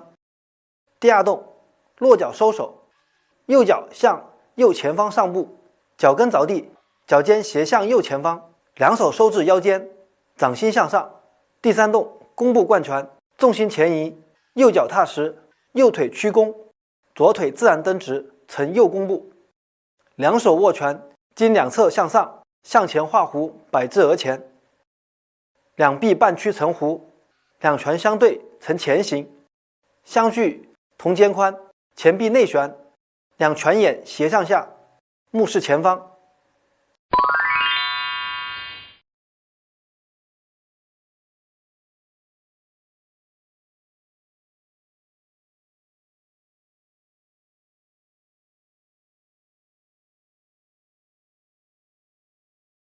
好，双风贯耳到此结束。接下来我们进行一次完整的动作演练。在练习过程中，我讲解一下其中需要注意的要点，以加强对动作的认识和理解。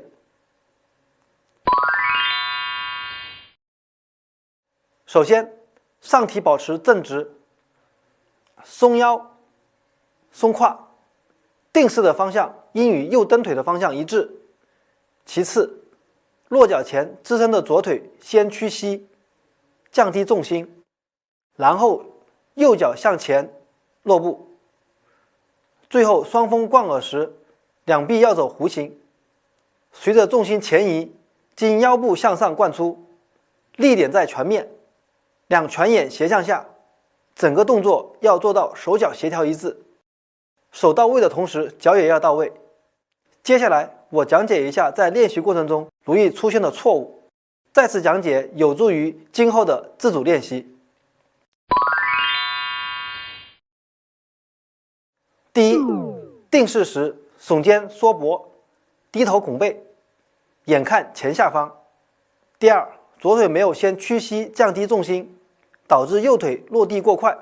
第三，掼拳时两臂伸直，两拳眼相对。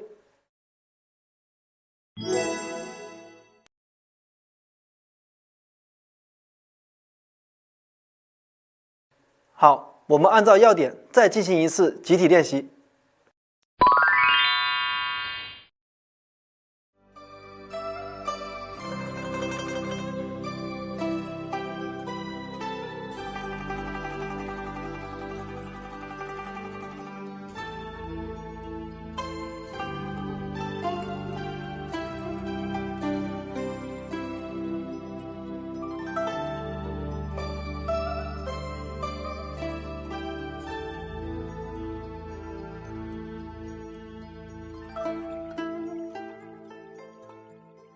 大家知道武术是可用于实战中的，那么作为武术中的一种拳术，太极拳也是可以运用到实战中的。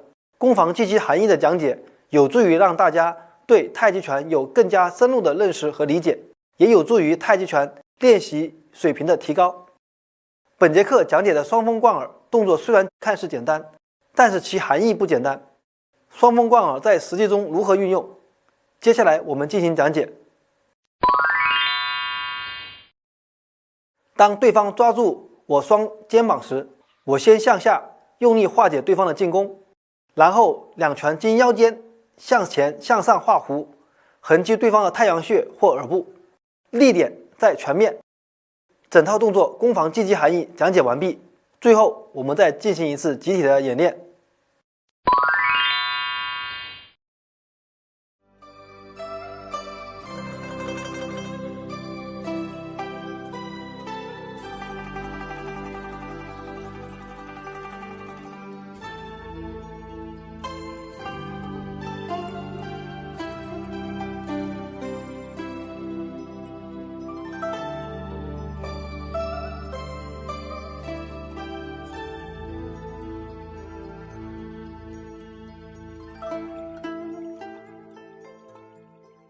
本节课到此结束，谢谢大家，下节课再见。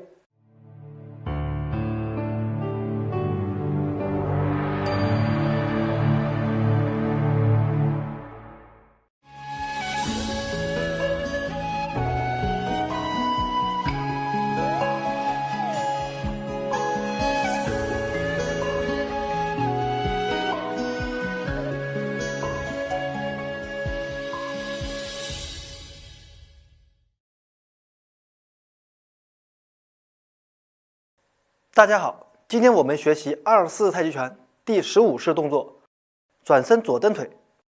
首先看一下整套动作的完整示范。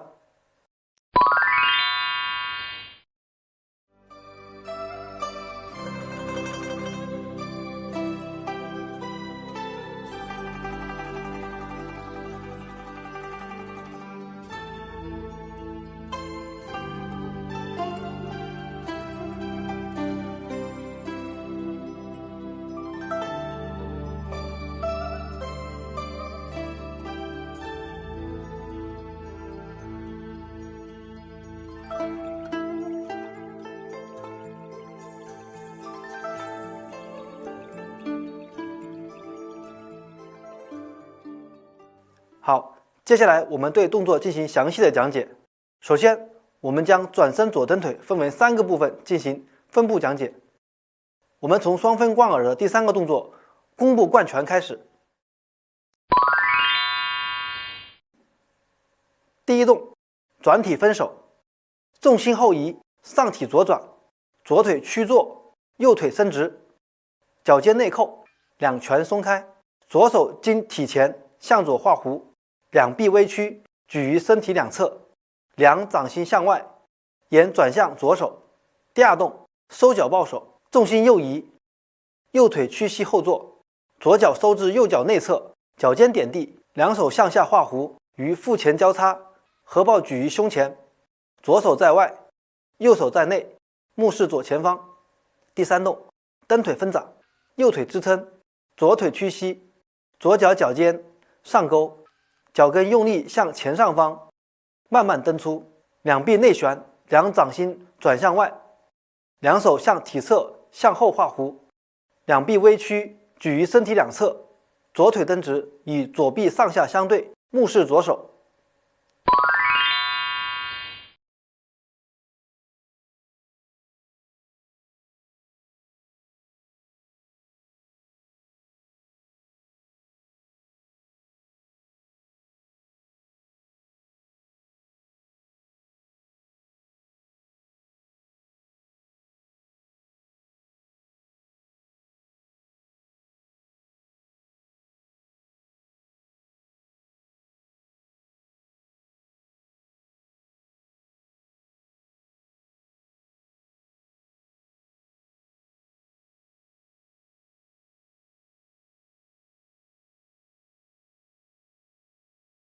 好，转身左蹬腿动作到此结束。接下来我们进行一次完整的练习。在练习过程中，我讲解一下其中需要注意的要点，以加强对动作的认识和理解。首先，重心的左右移动要平稳，不可过度上下起伏。其次，转体分手时，上体能保持正直，右腿尽量内扣，重心要移动充分，两手同时向两侧分开。最后，左蹬腿的方向，整个动作要做到手脚协调一致，手到位的同时，脚也要到位。接下来，我讲解一下在练习过程中容易出现的错误，再次讲解有助于今后的自主练习。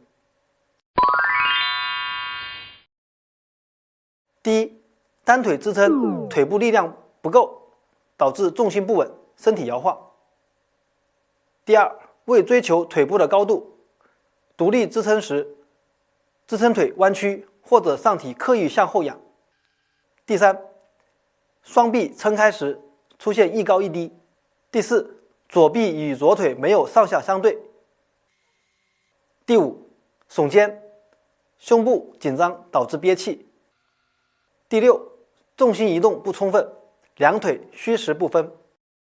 第七，转体时右脚内扣不充分，导致左蹬腿方向不对。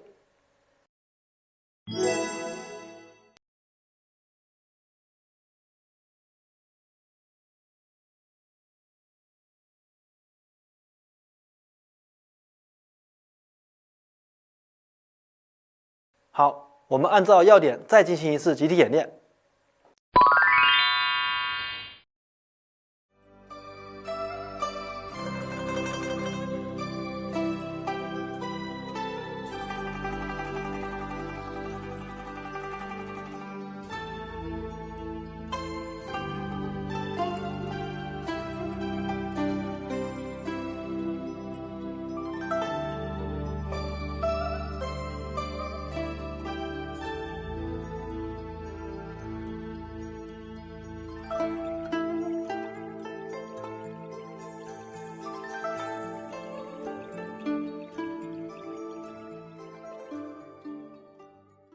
大家知道武术是可运用于实战中的，那么作为武术中的一种拳术，太极拳也是可以运用到实战中的。攻防积极含义的讲解有助于让大家对太极拳有更加深入的认识和理解，也有助于太极拳练习水平的提高。本节课讲解的转身左蹬腿虽看似简单，但是其攻防意义不简单。转身左蹬腿在实际中如何运用？接下来我们进行讲解。当对方出右拳向我进攻时，我上手上架于头顶上方，将对方进攻的手划开，然后我顺势左脚蹬腿向对方的腹部踹去，将其制服。整套动作攻防积极含义讲解完毕。最后我们再进行一次集体演练。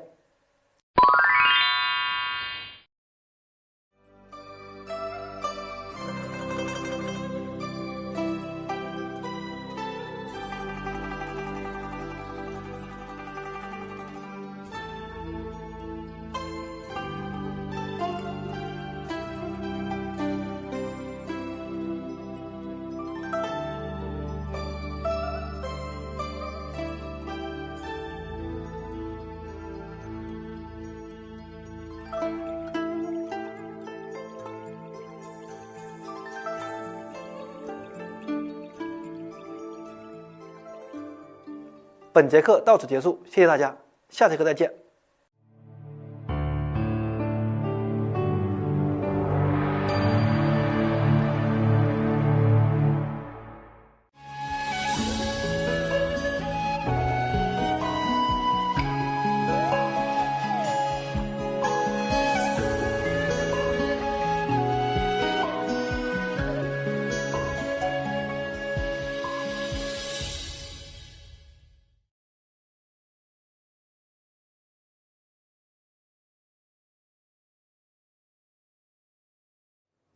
大家好，今天我们学习24式太极拳第7式第一个动作左下式独立。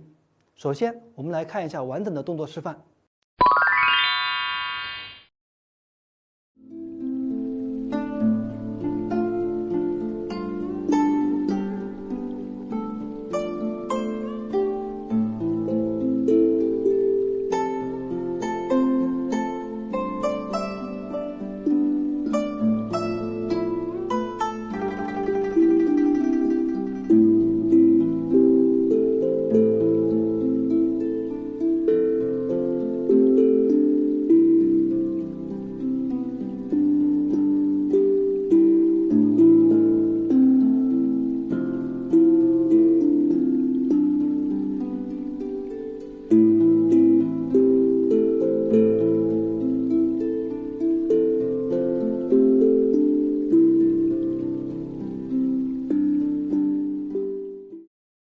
好，接下来我们对动作来进行详细的讲解。首先，我将左下式独立分为5个动作来进行分步讲解。我们从上一式转身左蹬腿的蹬腿分掌开始。第一动，收脚勾手。首先，我们将左腿屈膝收落于体前，上体微右转，右臂稍内合，右手由掌变成勾手，勾肩朝下，略高于肩，左掌由左侧经额前画弧率于右胸前，掌心向右，指尖向上，目视右勾手。第二动，屈蹲开步。右腿屈膝半蹲，左脚向左侧打开，伸直，落地随即全脚掌落地踏实，目视右手。第三动，瀑布穿掌。右腿屈膝全蹲，上提左转成左瀑布，上提挺胸塌腰，左手经腹前沿左腿内侧向左穿出，掌心向外，指尖向左，目视左手。第四动，弓步调掌。重心前移至左腿，左脚尖外撇，右腿屈膝前弓，右脚脚尖内扣成左弓步，左手继续前穿向上举至体前，指尖向上，高于眼平，右手勾手内旋，背于身后，勾肩朝上，目视左手。第五动，提膝调掌。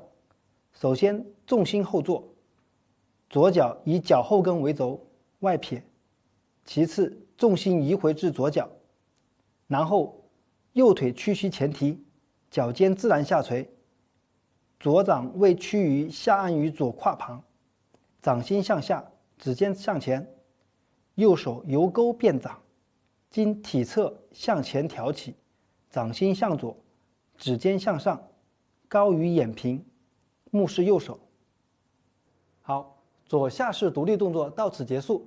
接下来我们进行一次完整的演练。在练习过程中，我讲解一下其中需要注意的要点及练习过程中一些易犯的错误。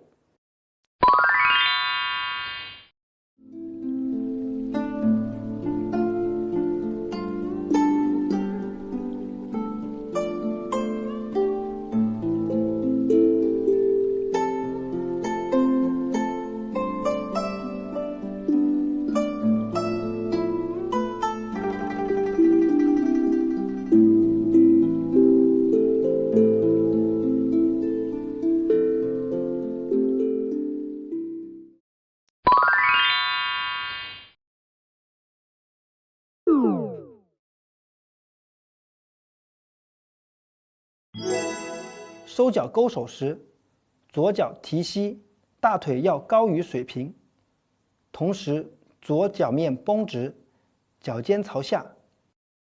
瀑布时，右大腿和小腿出现屈蹲不到位，也就是大小腿未贴紧。做瀑布时出现弯腰、抬臀、低头，以及左右脚出现了拔根现象。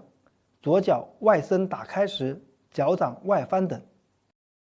呈独立步时，左脚外撇不充分，以至于呈独立式时出现了上体歪扭、站立不稳，以及前提右腿时大腿未高于水平。好，我们按照动作的要点再进行一次集体的演练。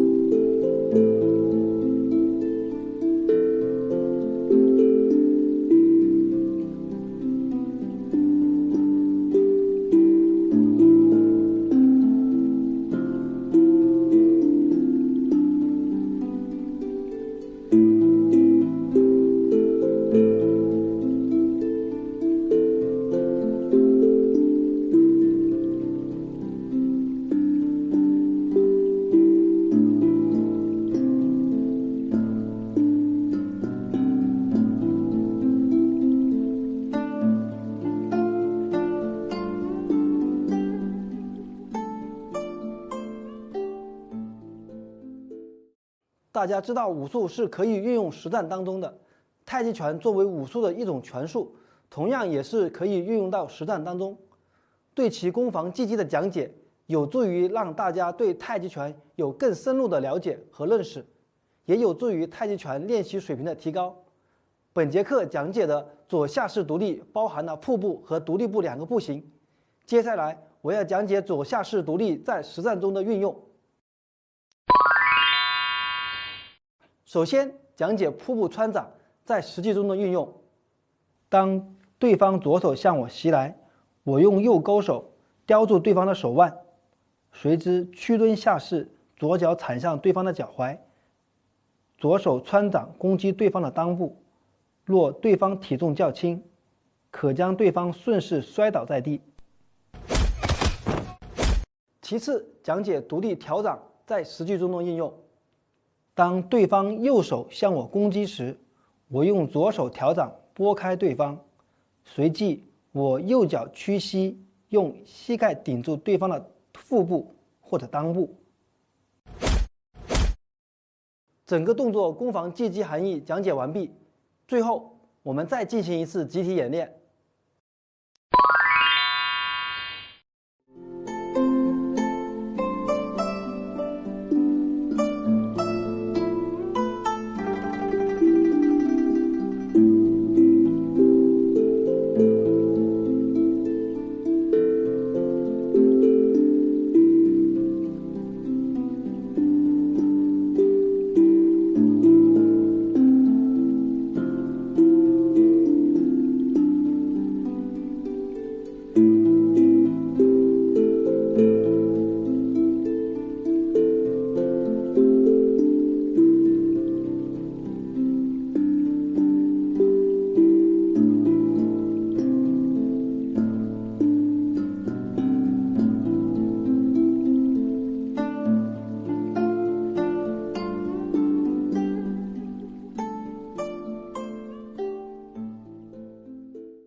本节课到此结束，谢谢大家，下节课再见。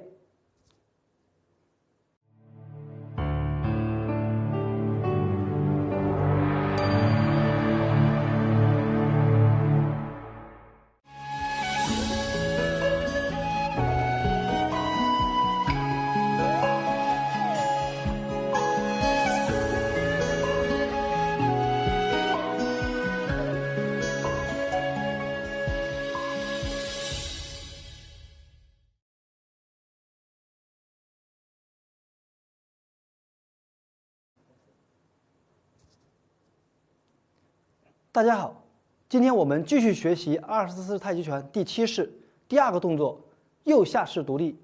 首先，先请看一下完整示范。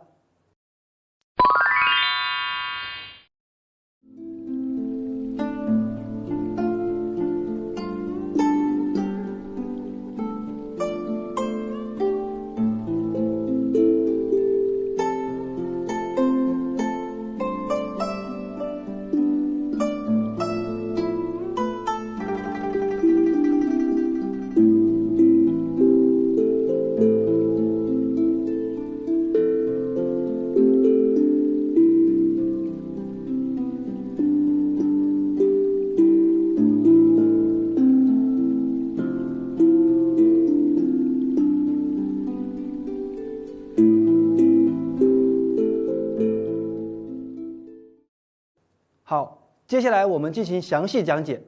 首先，我们将右下式独立同样分为5个动作进行分步讲解。我们从上一个动作左下式独立的提膝调掌开始。第一动，落脚勾手，右脚落于左脚前方，前脚掌着地，身体左转，左脚以脚掌为轴，随之扭转，左手由掌变勾，提举于身体的左前方，略高于肩。右手经额前向左侧画弧，立于左胸前，指尖向上，掌心向左，目视左勾手。第二动，提膝下蹲。首先，左腿独立，右腿提膝。提膝时，大腿高于水平。其次，左脚屈膝半蹲，右前脚掌向右侧打开，伸直，随即右拳脚掌落地踏实，目视左手。第三动，瀑布穿掌。左腿屈膝全蹲，上体右转成右瀑布，上体挺胸塌腰，右手经腹前，沿右脚内侧向右穿出，掌心向外，指尖向右，目视右手。第四动，弓步调掌。重心移向右腿，右腿脚尖外撇，右腿屈膝前弓，左脚尖内扣成右弓步，右手继续前穿，并向上举至体前，高于眼平，指尖向上，掌心向左，左手勾手内旋，背于身后，勾肩朝上，目视右手。第五动，提膝调掌。首先重心后坐，右脚以脚后跟为轴外撇，其次重心前移回至右脚，再次左脚提膝前提，脚尖自然下垂，右臂微屈下按于右胯，掌心向下，指尖向前，左勾手变掌，经体侧向前挑起，掌心向右，指尖向上，高于眼平，目视左手。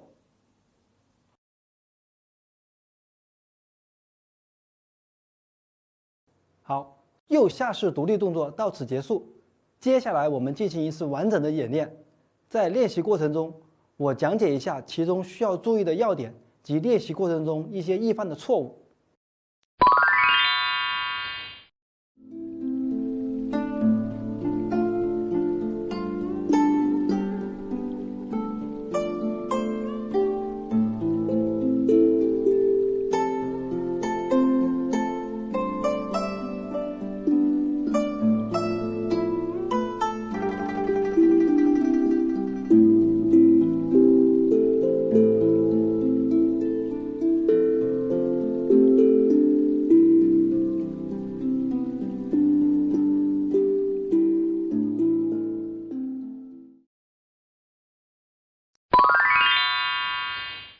当身体左转时，身体重心应始终保持在左腿，右腿开步时应先提起，再向右伸出，不要直接擦地而出。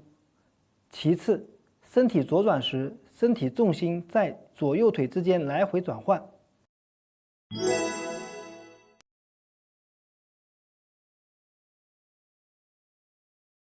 瀑布时，左脚外侧先脚，右脚跟离地拔根，右腿屈蹲不到位，出现弯腰、抬臀、低头。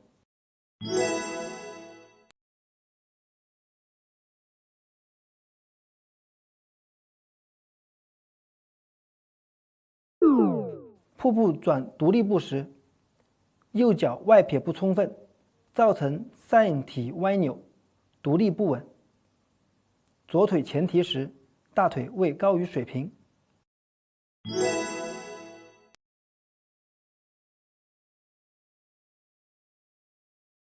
好，我们按照动作的要点再进行一次集体演练。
本节课讲解的右下式独立同样包含瀑布和独立步两种步型，攻防积极含义大家上节课也体会到了，只是方向相反。在运用过程中，同学们可以根据实际情况不断的变化。最后，我们再进行一次集体演练。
本节课到此结束，谢谢大家，下节课再见。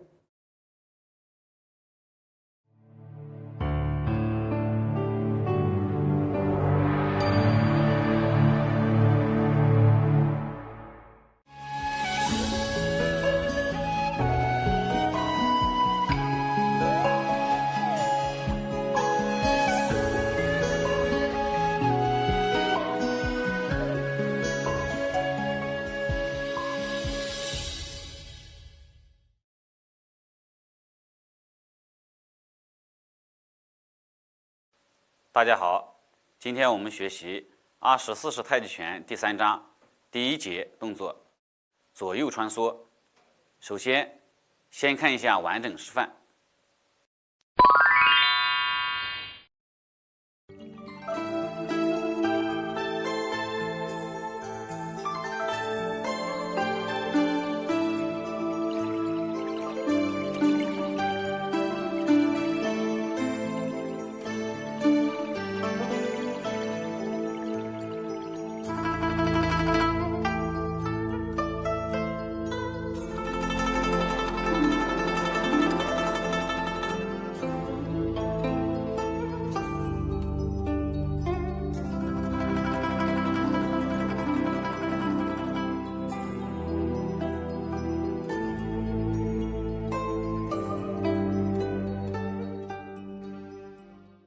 好，接下来我们进行详细讲解。首先，我们将右穿梭分为4个小节进行分步讲解。我们从右下式独立第5个动作独立调掌开始。第1小节，落脚翻掌，左脚向左前方落步，脚跟着地，脚尖外撇。上体左转，左手内旋，手心翻转向下，眼看左手。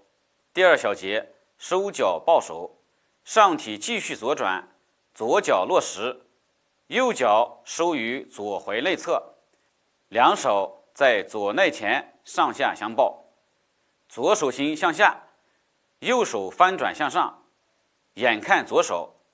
第3小节，上步错手，上体右转，右脚向右前方上步，脚跟着地，右手由下向前上方画弧，左手由上向后下方画弧，两手交错，眼看右手。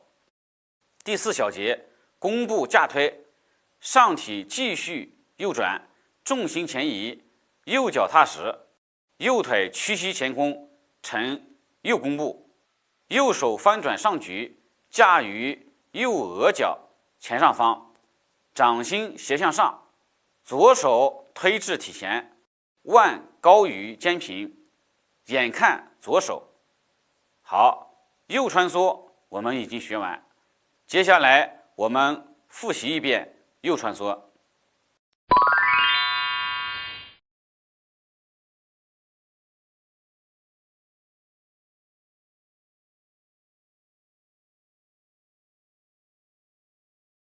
接下来我们学习左穿梭，同样左穿梭也分为4小节进行讲解。先看完整示范。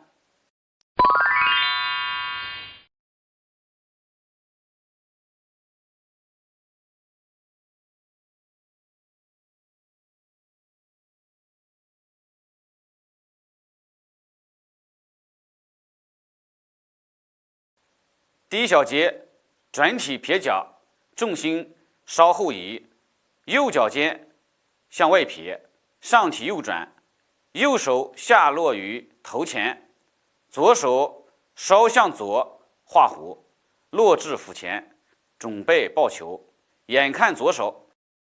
第2小节，收脚抱手，上体右转，重心前移，两手在右胸前上下相抱，左脚收至右脚内侧，眼看右手。第3小节，上步错手，上体左转，左脚向左前方上步，脚跟着地，左手由下向前上方画弧，右手由上向后下方画弧，两手交错，眼看左手。第4小节，弓步架推，上体继续左转，重心前移，左脚踏实，左脚屈膝前弓成左弓步，左手翻转上举，架于左额角前上方，右手推至体前，腕高于肩平，眼看右手。好，左穿梭动作到此结束。至此，整个动作讲解完毕。接下来我们进行一次完整演练。在练习过程中，我讲解一下其中需要注意的要点。首先，左右穿梭是袄步，弓步方向要与推掌方向一致，推掌的方向是中线向左或向右偏30度，两脚的横向距离保持30公分左右。其次，推掌时上体要保持正直，不可前倾，而在做推掌动作时，要有意识的坐腕、展掌、舒指，最后上下手翻掌举于额头前方，力点在前臂，推掌的力量要由腰间或者内肩蓄劲发出。接下来我们讲解一下在练习过程中容易出现的错误，有助于今后的自主练习。第一，架掌时耸肩抬肘，上体前倾。第二，定势时推掌方向与弓步方向不一致。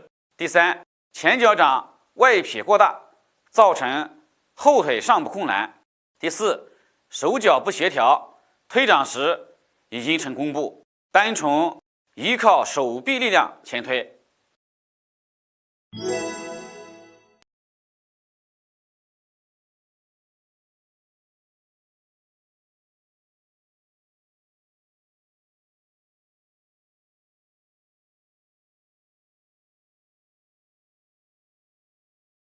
好，我们按照要点再进行一次集体演练。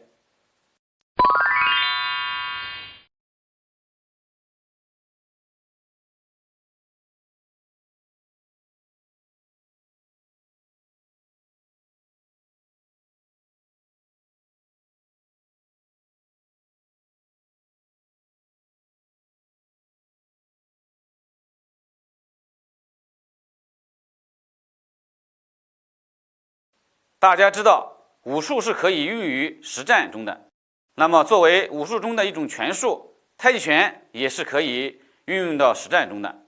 攻防积极含义的讲解有助于让大家对太极拳有更加深入的认识和理解，也有助于太极拳习练水平的提高。本节课讲解的左右穿梭包含左右两边，但是攻防积极含义是一样的，只是要根据实际情况进行运用。接下来我将左穿梭的攻防积极含义具体讲解。首先讲解左穿梭，甲顺步冲拳，直击以头部，乙缩身下潜，左臂由甲左大臂外侧上穿旋转拱荡甲的左臂，动作不停，乙左脚上步同时，右手推向内部，整力将甲发放出去。右穿梭与左穿梭动作相同，左右相反，不再重述。整套动作攻防积极含义讲解完毕。最后，我们再进行一次集体演练。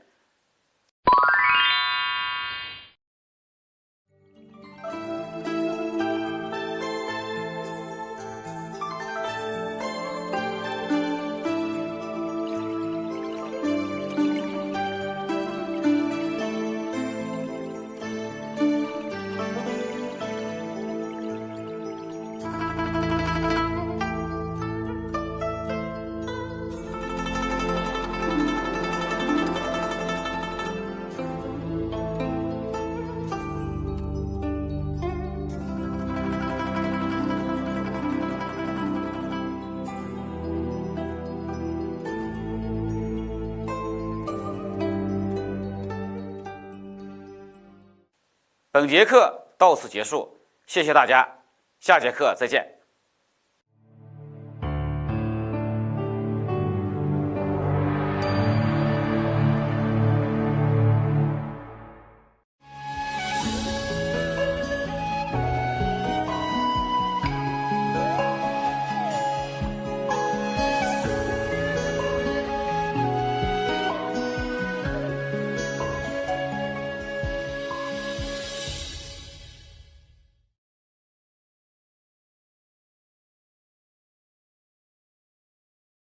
大家好，今天我们学习24式简化太极拳第8章第2节动作海底针。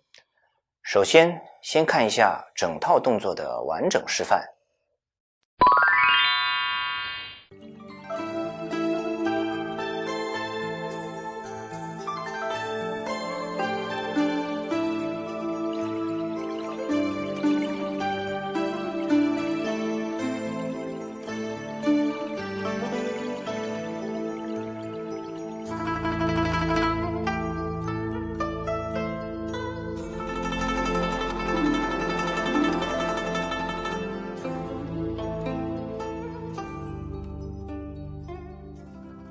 好，接下来我们进行详细讲解。首先，我们将海底针分为3个小节进行分步讲解。我们从右穿梭的第4个动作弓步架推开始。第1节转腰跟步，上体稍向右转，右脚向前收拢半步，脚前掌着地，距前脚的距离约1脚长，眼看前方。第2节坐腿提手，重心后移，右腿屈坐，上体右转，左脚跟提起，右手下落，经体侧屈臂提抽至耳旁，掌心向左，指尖向前，左手向右画弧下落至腹前，掌心向下，指尖斜向右，眼看前方。第3小节虚步插掌，上体向左转向正前方，稍向前倾身，右脚稍前移，脚前掌着地呈左虚步，右手从耳侧向前下方插掌，掌心向左，指尖斜向下，左手经右膝前画弧接过，按至大腿外侧，眼看右掌。好，海底针动作到此结束。接下来我们进行一次完整练习。在练习过程中，我讲解一下其中需要注意的要点，以加强对动作的认知和理解。首先，这是一个弓步至虚步的变化，和之前的白鹤亮翅、手挥琵琶、高探马节奏一样，但是有个角度的区别，之前的左穿梭和正方向有个30度的角度。完成海底针时，在根部后座变化成虚部时，上体要旋转和脚部配合，使最后的虚部转至正方向。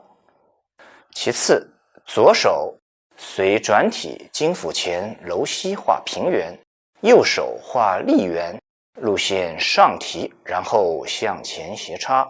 注意力点在指尖，手法不能做成劈掌或是压掌。最后整个动作要做到手脚协调一致，手随腰部的转动而动，手到位的同时脚也要到位。海底针是攻击对方的裆部或腹部，攻击点较低，虚部插掌时上体要舒展挺拔，略微前倾，但是前倾的角度不能超过45度。接下来我讲解一下在练习过程中容易出现的错误，再次讲解有助于今后自主练习。第一，定势时耸肩缩脖，低头拱背，两腿虚实不清，眼看地下。第二，右手的插掌做成向下劈掌或者是压掌，手法有错。第三，整个过程只有手臂运动，没有运用腰部的转动，带动上下肢的协调运动。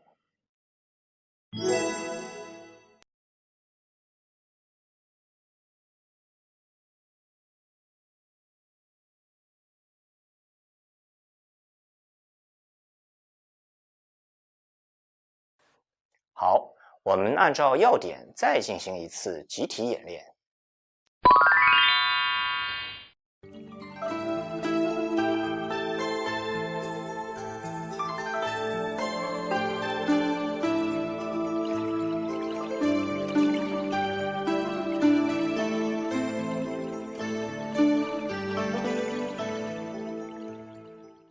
大家知道武术可以运用于实战中的，那么作为武术中的一种拳术，太极拳也是可以运用到实战中的。攻防技击含义的讲解有助于让大家对太极拳有更深入的认识和理解，也有助于太极拳习练水平的提高。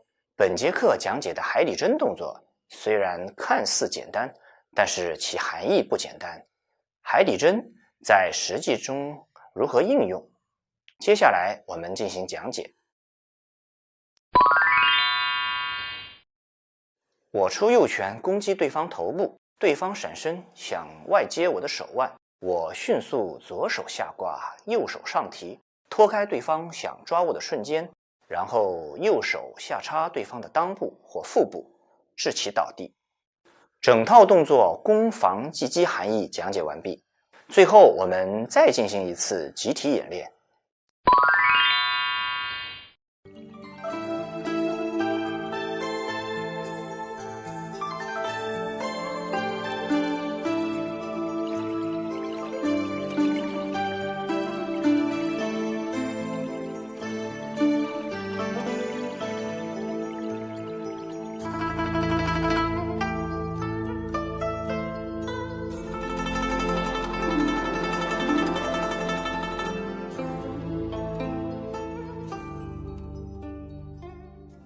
本节课到此结束，谢谢大家，下节课再见。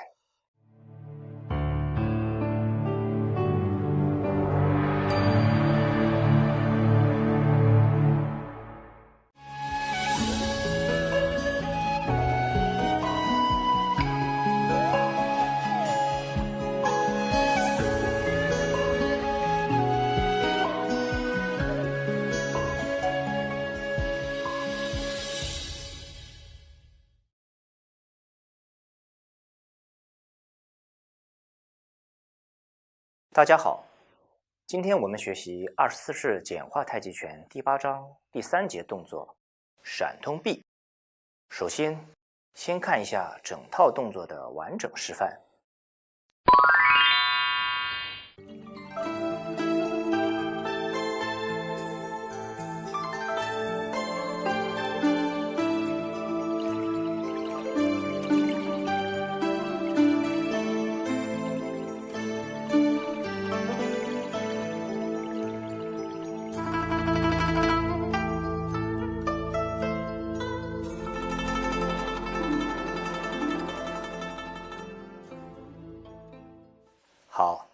接下来我们进行详细讲解。首先，我们将闪通臂分为3个小节进行分步讲解。我们从海底针的第3个动作虚步插掌开始。第1节，提手收脚，上提起立，恢复正直，右腿屈膝支撑，左脚回收至右脚内侧，右手上提至身前，指尖向前，掌心向左，左手屈臂收举，指尖贴于右腕内侧，眼看前方。第2节，上步分手，左脚向前上步，脚跟着地，两手内旋分开，手心接向前，眼看前方。第3小节，弓步推撑，左腿屈弓，右腿蹬直，重心前移，呈左弓步，左手推至体前，指尖与鼻尖对齐，右手经额前，头顶，最后撑于头侧后方，掌心斜向上，肘部撑圆，双手前后分展，眼看左手。好，闪通臂动作到此结束。接下来我们进行一次完整练习。在练习过程中，我讲解一下其中需要注意的要点，以加强对动作的认识和理解。首先，上下肢的配合要协调一致，右手上架时要有后拉的动作，上架与推掌同时到位，形成合力。其次，闪通臂是顺弓步，因此双脚之间的距离较窄，可以保持20厘米左右。前臂要与前腿上下相对，此动作名为闪通臂。闪的寓意为动作快如闪电，通臂是将背脊之力贯通于臂，击打对方。整体动作一定要手脚和谐，快速稳定。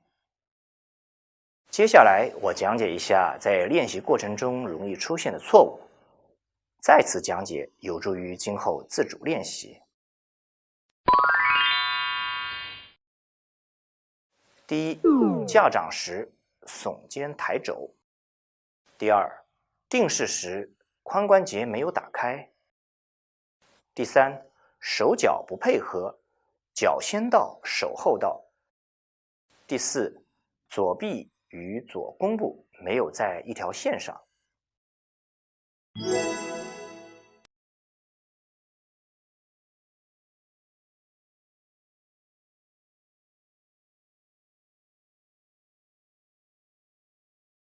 好，我们按照要点再进行一次集体演练。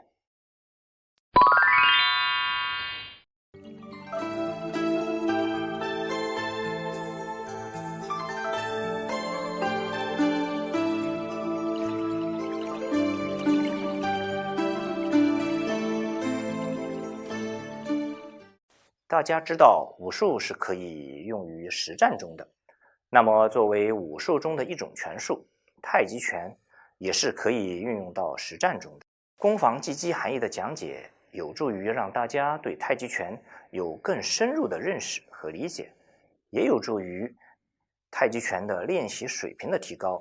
本节课讲解的闪通臂虽然看似简单，但是其含义不简单。闪通臂在实际中如何运用？接下来我们进行讲解。当对方右拳击打我头部时，我先侧闪，绕步外接，抓住对方的右腕，向后牵引，使其打空。此时对方势必欲回收时，我适时上步击打对方的肋部，双手的前推与后拉形成合力，与转腰瞬间一起将其制服。整套动作攻防击击含义讲解完毕，最后我们再进行一次集体演练。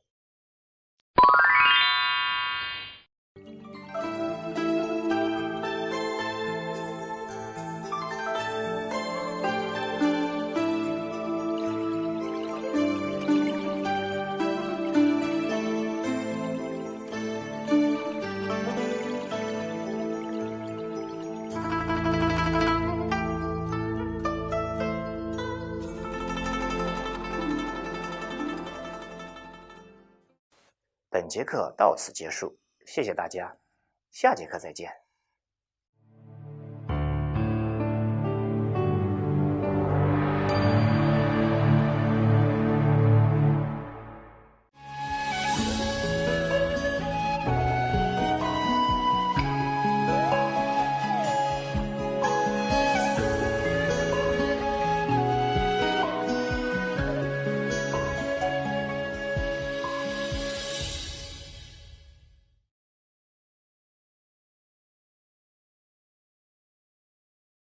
第一节动作转身搬拦锤。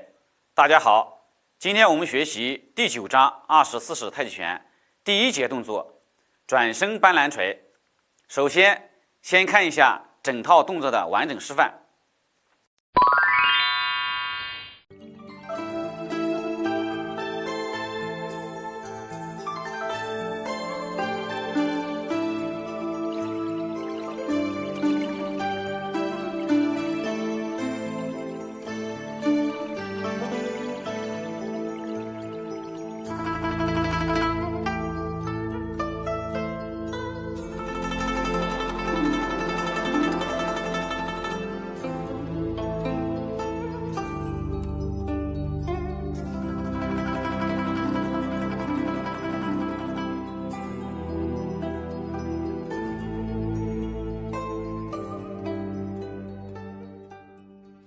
好，接下来我们进行详细讲解。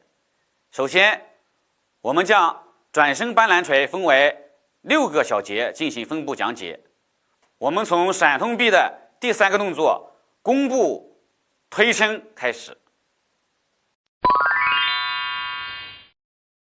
第一节，转身摆拳，重心后移，右腿屈坐，左脚尖内扣，身体右转，两手向右摆动，右手摆至身体右侧，左手摆至头前，两掌心均向外，眼看右手。第二节，左腿收拳，重心左移，左腿屈坐，右脚以脚掌为轴扭直，右手握拳向下，向左画弧收于左腹前，拳心向下，左掌举于左额前上方，眼向右平视。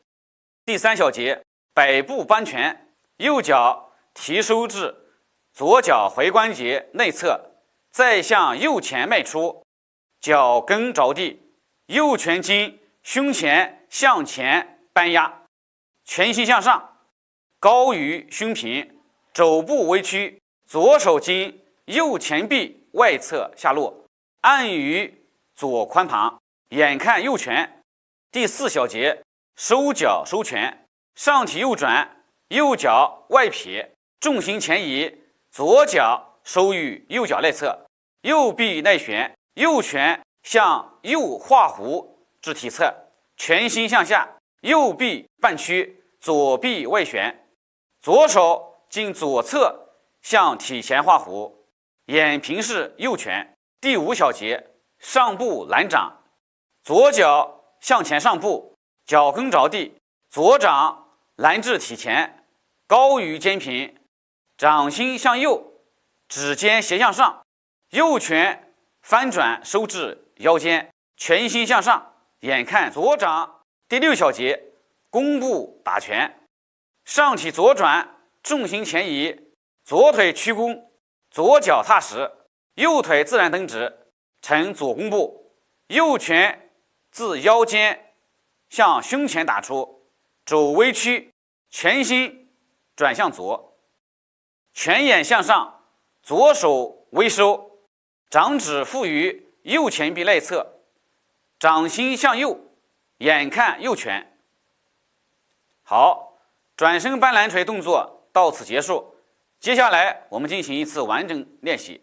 在练习过程中，我讲解一下其中需要注意的要点，以加强对动作的认识和理解。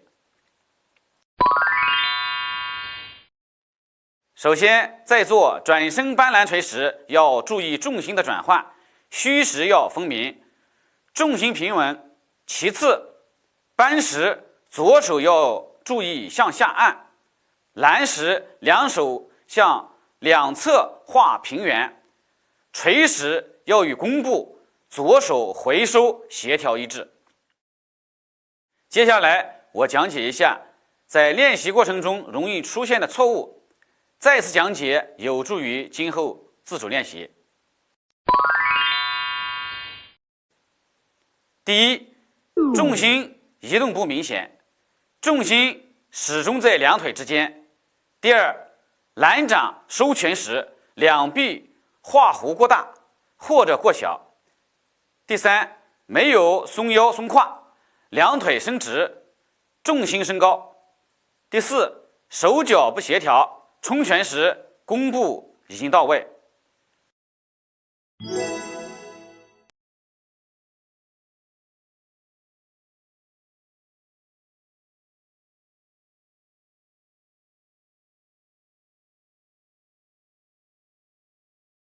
好，我们按照要点再进行一次集体演练。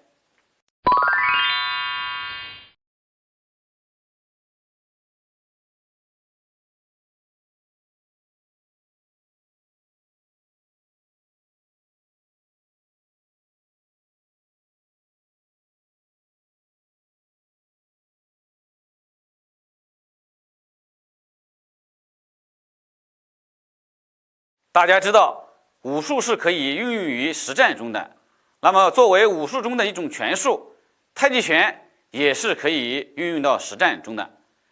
攻防积极含义的讲解有助于大家对太极拳有更加深入的认识和理解，也有助于太极拳习练水平的提高。本节课讲解的转身搬拦锤动作虽然看似简单，但是其含义不简单。转身搬拦锤在实际中如何应用？接下来我们进行讲解。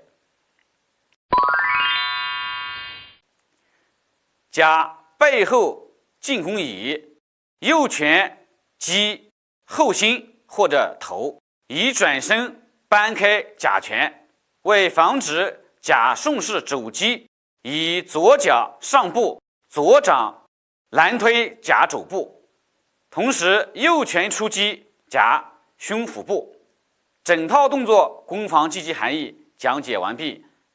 最后我们再进行一次集体演练。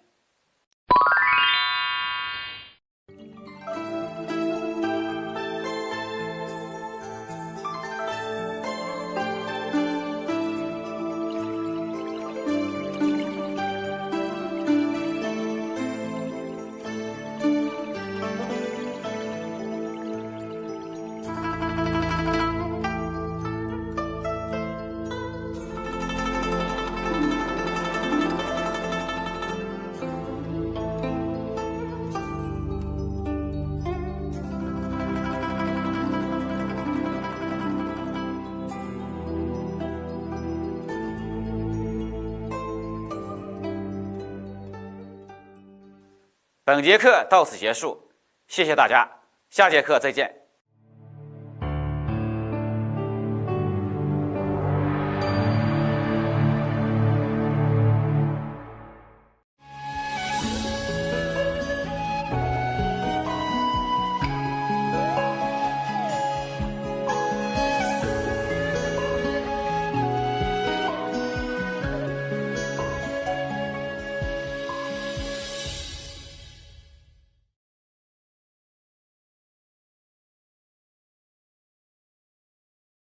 大家好，今天我们学习24式简化太极拳第9章第2节动作如风四臂。首先看一下整套动作的完整示范。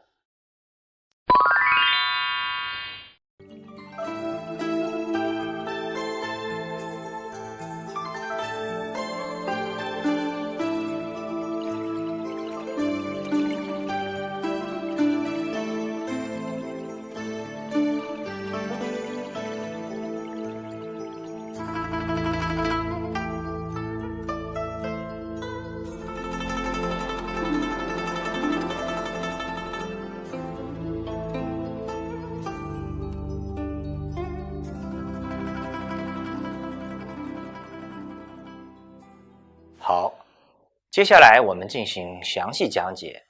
首先，我们将如风四臂分为3个小节，进行分步讲解。我们从转身斑斓锤的第6个动作弓步打拳开始。第1节，穿手翻掌，左手从右前臂下方向前穿出，翻转向上，同时右拳变掌也翻转向上，双手交叉伸举于体前，眼看前方。第2节，坐腿引手，重心后移，右腿屈坐，左脚尖翘起，两臂屈收，两手边分开内旋，同时后引，分至与肩同宽，收至胸前，掌心斜向下，眼看前方。第3小节，弓步按掌，重心前移，左腿屈弓，左脚踏实，右腿自然蹬直，呈左弓步，双手向上向前推出，与肩同宽，腕高与肩平，掌心向前，五指向上，眼看前方。好，如风四臂动作到此结束。接下来我们进行一次完整练习。在练习过程中，我讲解一下其中需要注意的要点，以加强对动作的认识和理解。首先，两臂分开要与肩同宽。其次，两臂随身体后坐回收与胸前，而不是直接收回。两手要曲肘旋臂后引，身体后坐时不可上体后仰。最后两手前按时要向上向前弧形推出。接下来我讲解一下在练习过程中容易出现的错误，再次讲解有助于今后自主练习。第一，后坐引手时重心不动，上体后仰。第二，按掌时身体前倾。第三，两手翻掌分手过大，超过肩宽。第四，手腕做碗花状翻掌。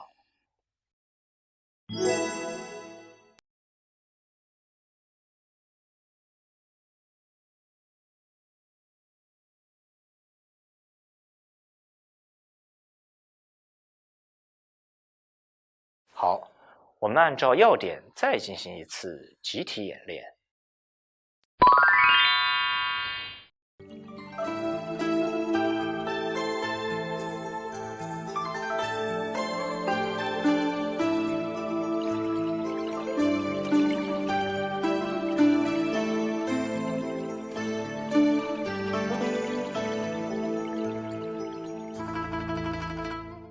大家知道，武术是可以运用于实战中的，那么作为武术中的一种拳术，太极拳也是可以运用到实战中的。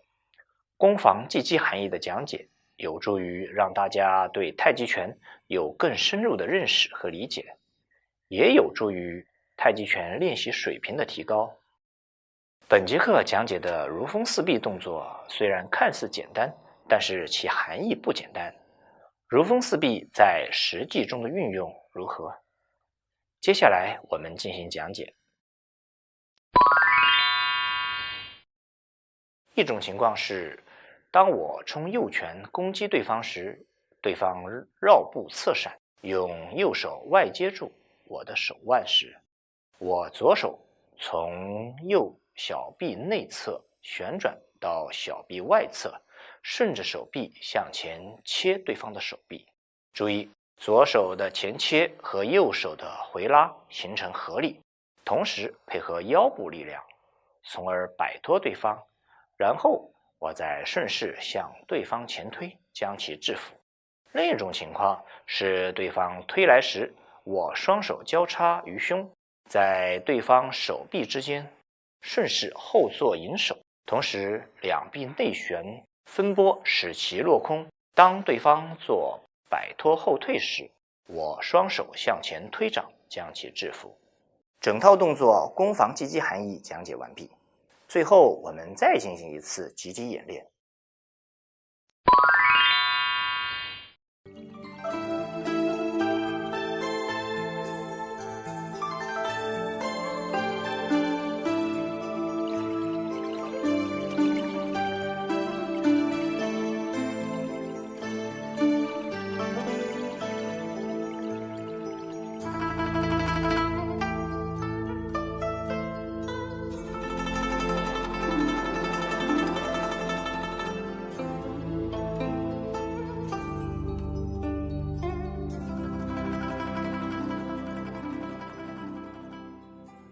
本节课到此结束，谢谢大家，下节课再见。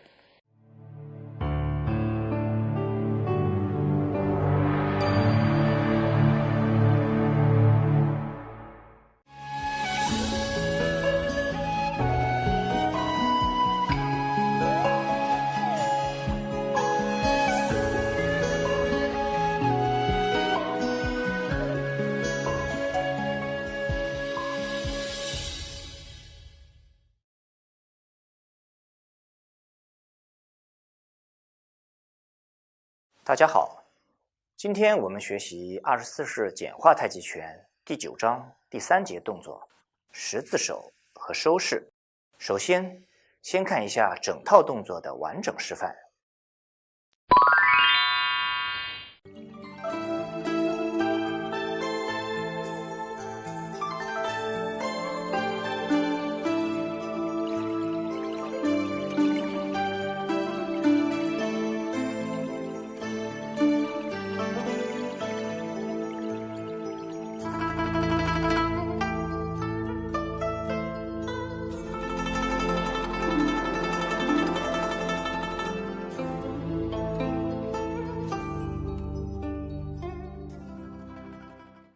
好，接下来我们进行详细讲解。首先，我们将十字手分为4个小节进行分步讲解。我们从如风四臂的第3个动作弓步按掌开始。第1节转体摆手，上体右转，重心右移，右腿屈坐，左腿至身，左脚尖内扣，右手向右分摆至头前，眼看右手。第2节弓腿分手，上体继续右转，右脚以脚跟为轴，脚尖外撇，右腿屈弓，左腿自然伸直，成为右侧弓步。右手继续向右画弧平摆，摆至身体右侧，双臂平举于身体两侧，方向与双腿方向保持一致，掌心接向外，指尖斜向上，眼看右手。第3小节转腰搭手，上体左转，重心左移，左腿屈弓，右腿自然伸直，脚尖内扣，两手下落画弧，在腹前交搭，抱于胸前，右手在下，左手在上，两掌心都向上，眼平视前方。第4小节收脚抱手，上体转正，右脚轻轻向左收回半步，与肩同宽，脚前掌着地，随之全脚踏实，双腿慢慢直立，体重平均放于两腿，两脚平行向前，与肩同宽，呈开立步，两手交叉合抱于体前，掌心向内，两臂撑圆，两腕交搭呈斜十字形，高与肩平，眼平视前方。好，十字手动作到此结束。接下来我们进行一次完整练习。在练习过程中，我讲解一下其中需要注意的要点，以加强对动作的认识和理解。首先，练习整个过程中，手、腰转动和重心转动幅度比较大，需要保持平稳连贯，一气呵成。其次，收脚合拢时，上体要保持正直，不可低头弯腰，双臂要撑圆，沉肩坠肘，体现蓬劲。最后，脚要学会内扣和外撇，以配合身体重心的左右移动。接下来我讲解一下在练习过程中容易出现的错误，再次讲解有助于今后自主练习。第一，重心左右移动不明显，即虚实不清，没有右弓步的动作就直接收手。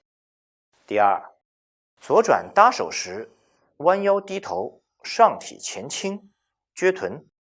第三，合抱时有耸肩动作或者夹肘，双臂没有撑圆。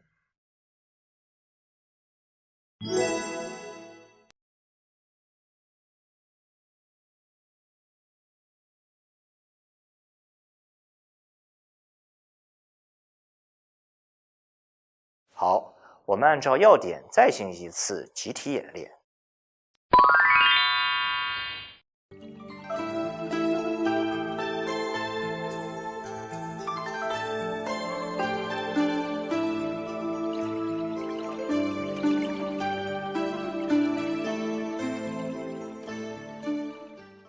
大家知道武术是可以运用于实战中的，那么作为武术中的一种拳术，太极拳也是可以运用到实战中的。攻防技击含义的讲解有助于让大家对太极拳有更深入的认识和理解，也有助于太极拳练习水平的提高。本节课讲解的十字手动作看似简单，但是其含义不简单。十字手在实际中如何应用？接下来我们进行讲解。十字手既是用作防守，也是伺机而动，即当对方右拳向我进攻时，我双手合十上架防守保护自己，然后在伺机中用其他动作对其进攻。整套动作攻防技击含义讲解完毕。最后我们学习一下收拾动作。首先讲解动作路线。第一节，翻掌分手，两臂内旋，两手翻转向下，左右分开，与肩同宽，眼睛平视前方。第二节，垂臂落手，两臂徐徐下垂，两手落于大腿外侧，眼睛平视前方。第三节，并步还原，左脚轻轻提起，与右脚并拢，脚前掌先着地，随之拳脚踏实，恢复成预备姿势，眼看前方，起势移动左脚，收势还原左脚。动作路线讲完，接下来我再重新讲解一下练习要点。首先，翻掌分手时，双手应边分边翻转，使手心向下。其次，并步还原时，左脚应与起势一样做到点起点落，轻起轻落。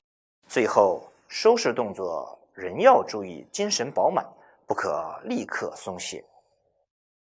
接下来我讲解一下在练习过程中容易出现的错误，再次讲解有助于今后自主练习。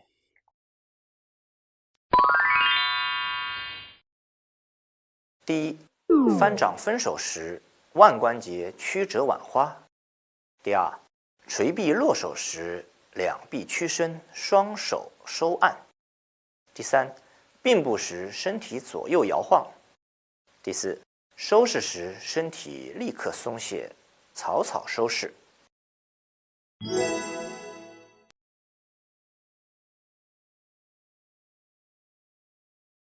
好，我们按照要点再进行一次集体演练。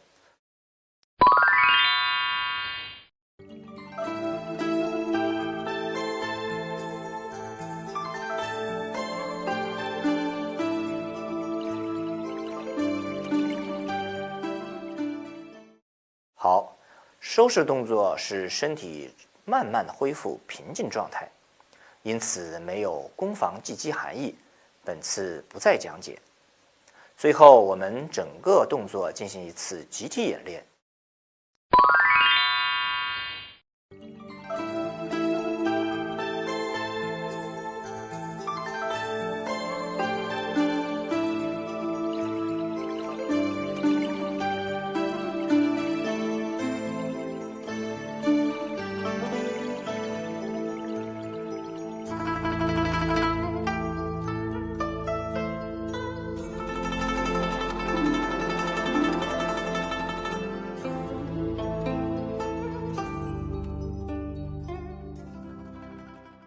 本节课到此结束，谢谢大家，下节课再见。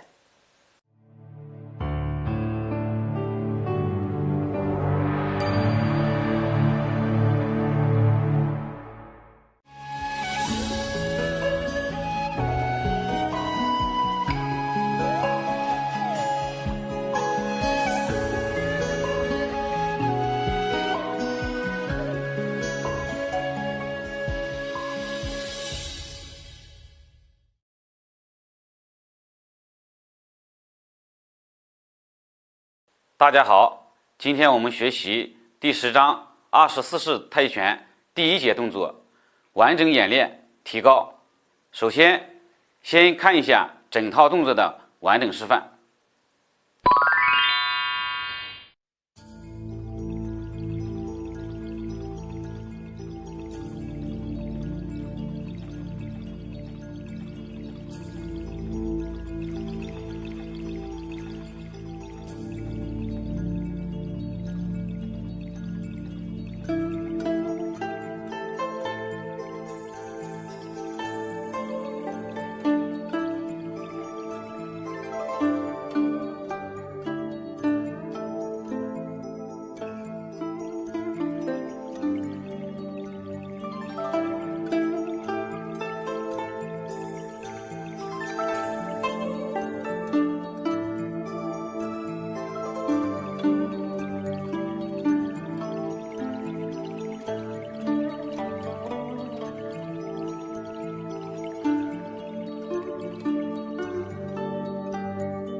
欣赏完之后，我们进行讲解如何在平时练习中纠正自己是否偏离路线，如何提高自己的太极拳习练水平。太极拳的习练和其他项目一样，也要经历循序渐进的过程。因此，我们将太极拳学习分为3个阶段。第一阶段，基础阶段，注重基本姿势和动作练习，注意对太极拳基本功的掌握，主要是掌握好太极拳的基本步型、步法、手型、手法、身形、身法、眼神等，做到姿势正确、步伐稳定、动作舒展柔和。第二阶段，掌握规范动作阶段，注意掌握动作的变化规律和特点，尽量做到动作连贯、协调、圆活、自然，完成从初级到熟练阶段的过渡。第3阶段，懂劲阶段，要着重对太极拳劲力、意念、呼吸和动作之间自然结合的练习，做到动作轻灵沉着，周身浑然一体。基础阶段分为4方面：姿势端正、下肢稳定、动作疏松、动作均匀。第一，姿势端正。太极拳练习首先要注意姿势正确，特别要保持上体自然正直，腰肌中正，两肩两髋自然放松，不可俯仰微斜，要做到不偏不倚，立身中正。初学阶段一定要按照太极拳的规矩，一步一个脚印，踏踏实实的掌握好每一个基本动作，不可贪多求快。第二，下肢稳定。要想达到上体的端正舒适，就必须保证下肢的稳定。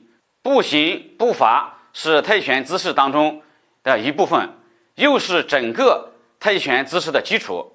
其他武术拳种中无不强调下肢的稳定，长期的桩功练习就是为了增加下肢的力量和稳定性。第3，动作疏松。初学太极拳要在练习姿势动作时注意动作疏松自然，疏松不是软弱无力，而是按照规矩柔和沉着自然。初学太极拳者往往很难适应这种要求，容易使出着力，造成不必要的紧张甚至僵硬，破坏了姿势动作的稳定端正。第4，动作均匀。为了较快地掌握太极拳轻缓柔和的运动特点，学习时应注意动作要慢、要柔，用力要轻，要动作准确、速度均匀，消除着力。掌握规范动作阶段分为3部分：连贯、圆活、协调。第一，连贯。在基础阶段的基础之上，要努力做到节节贯穿，动作连绵不断，各个动作要前后衔接得当，一气呵成，犹如行云流水。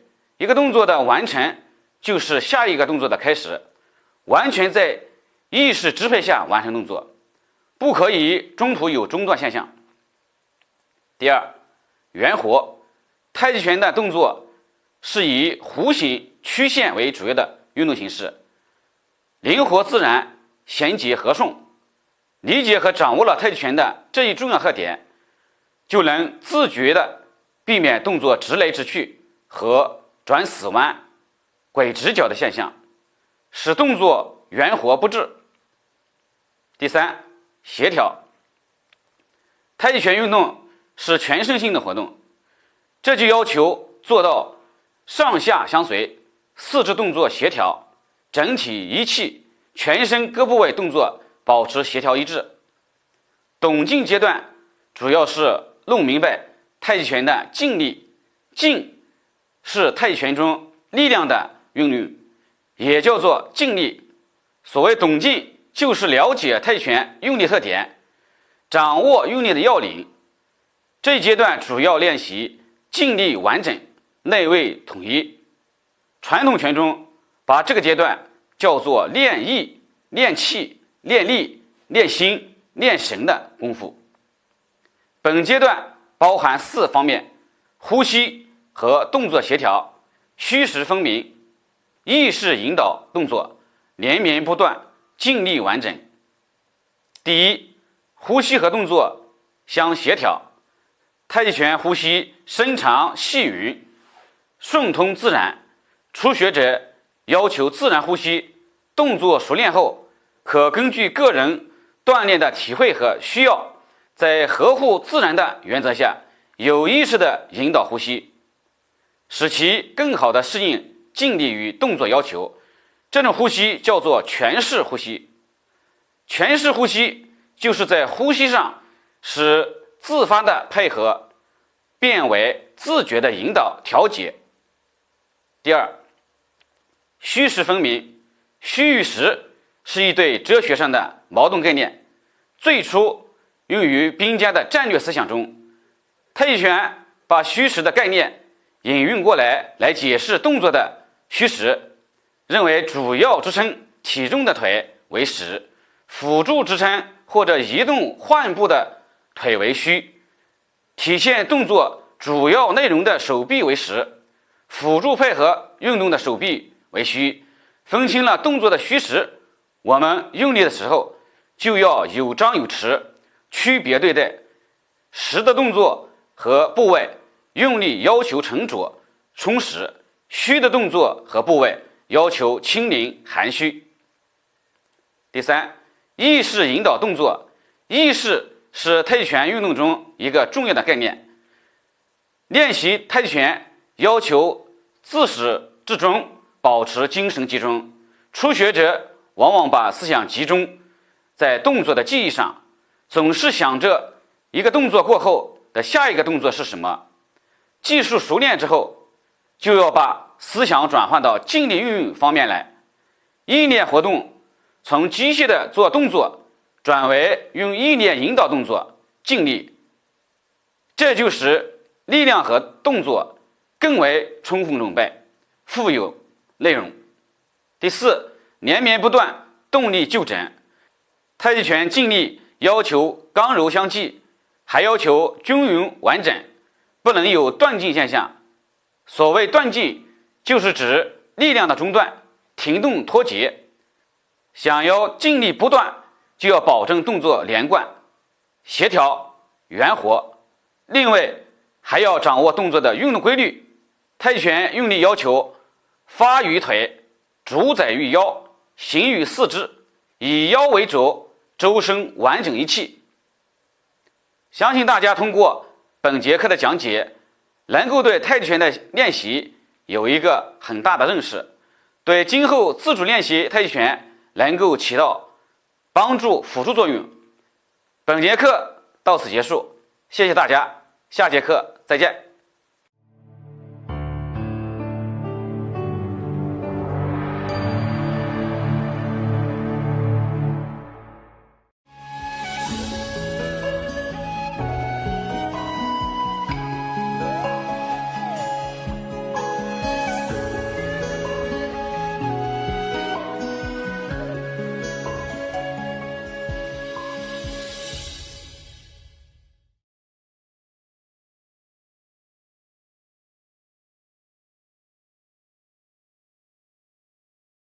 大家好，今天我们学习24式太极拳第10章第2节动作太极庄弓。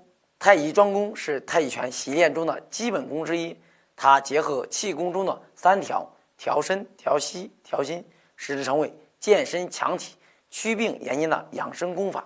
其动作简单，以原地站立的庄步为根基，静中有动，动中求静。在进行中，不仅要有太极拳的心静体松、徐缓自如，而且要注意气功练习的特点，集中精神，一手到位，便与想象的情景结合。本章我们学习5个庄功法：太极庄、开合庄、起落庄、虚实庄、阴阳庄。接下来我们先讲解太极庄，先看完整示范。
好，接下来进行详细讲解。首先是预备式。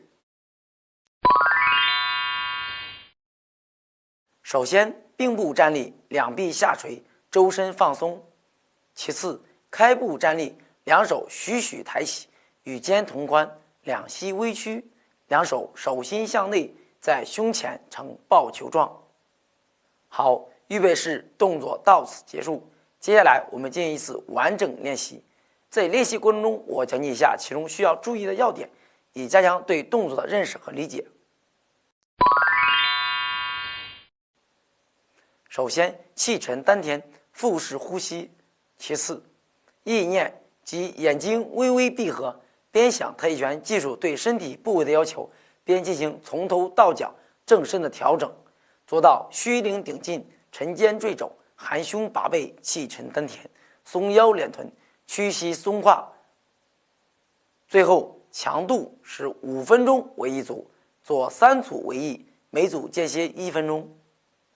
接下来我们讲解开合桩，先看完整示范。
好，接下来进行详细讲解。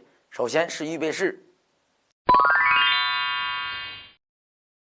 首先，并步站立，两臂下垂，周身放松。其次，开步站立，两手在腹前，手心对丹田。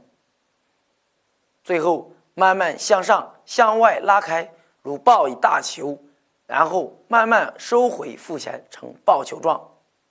好，预备式动作到此结束。接下来我们进行一次完整练习。在练习过程中，我讲解一下其中需要注意的要点，以加强对动作的认识和理解。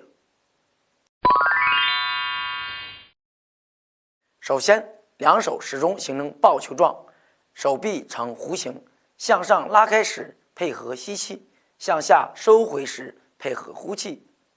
其次，意念即意在手心劳宫穴和丹田，眼睛微闭合，手臂渐张开，自觉身体蓬松长大，顶天立地，融合于大自然之中。手臂渐渐收拢，似采集大自然之气，集于丹田之中。最后，强度开合8次为一组，做3组为一，每组间歇1分钟。接下来我们讲解起落桩，先看完整示范。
好，接下来我们进行详细讲解。首先是预备式。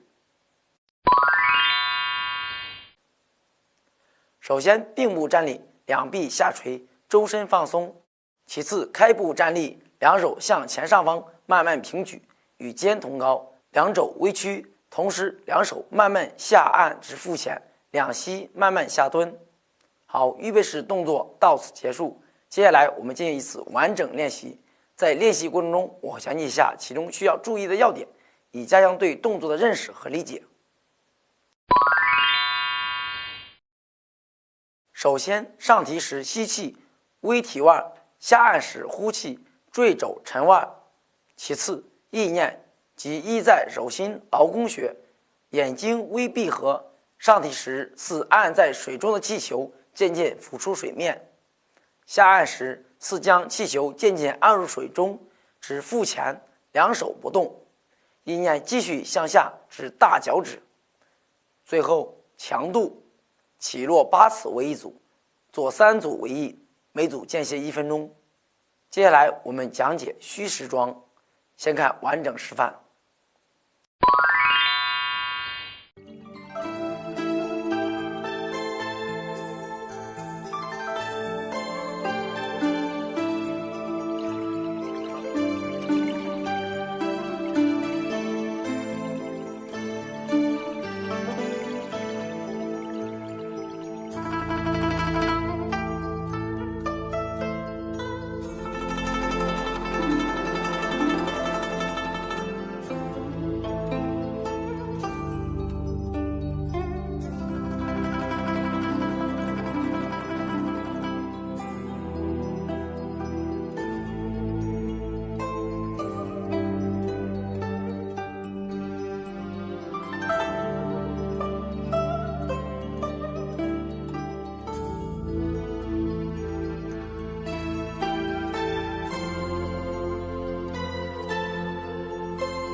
好，接下来进行详细讲解。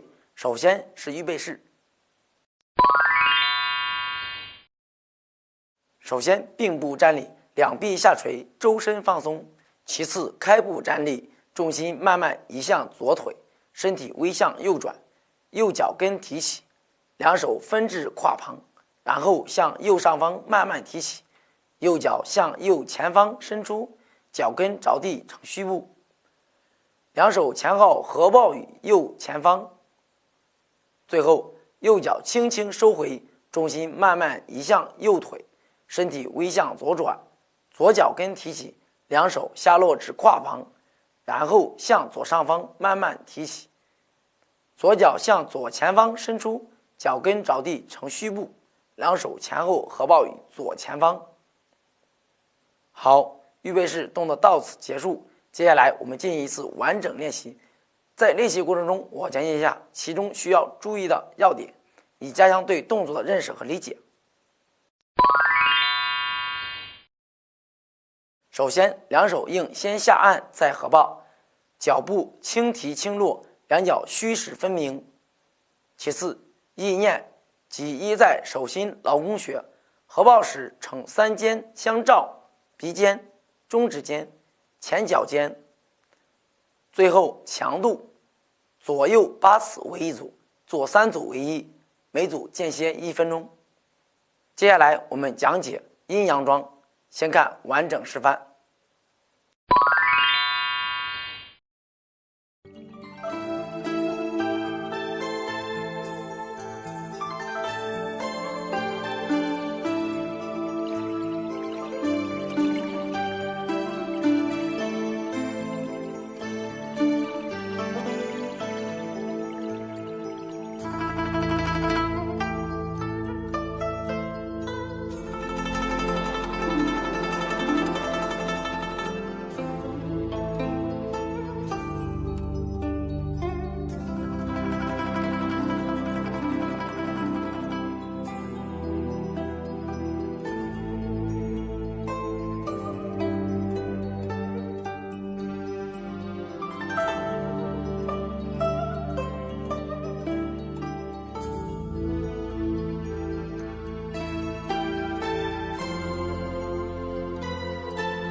好，接下来我们进行详细讲解。首先是预备式。首先，并步站立，两臂下垂，周身放松。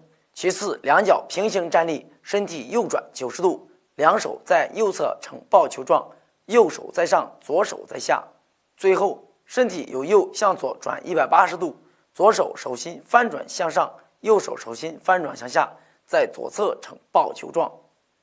好，预备式动作到此结束。接下来我们进行一次完整练习。在练习过程中，我讲解一下其中需要注意的要点，以加强对动作的认识和理解。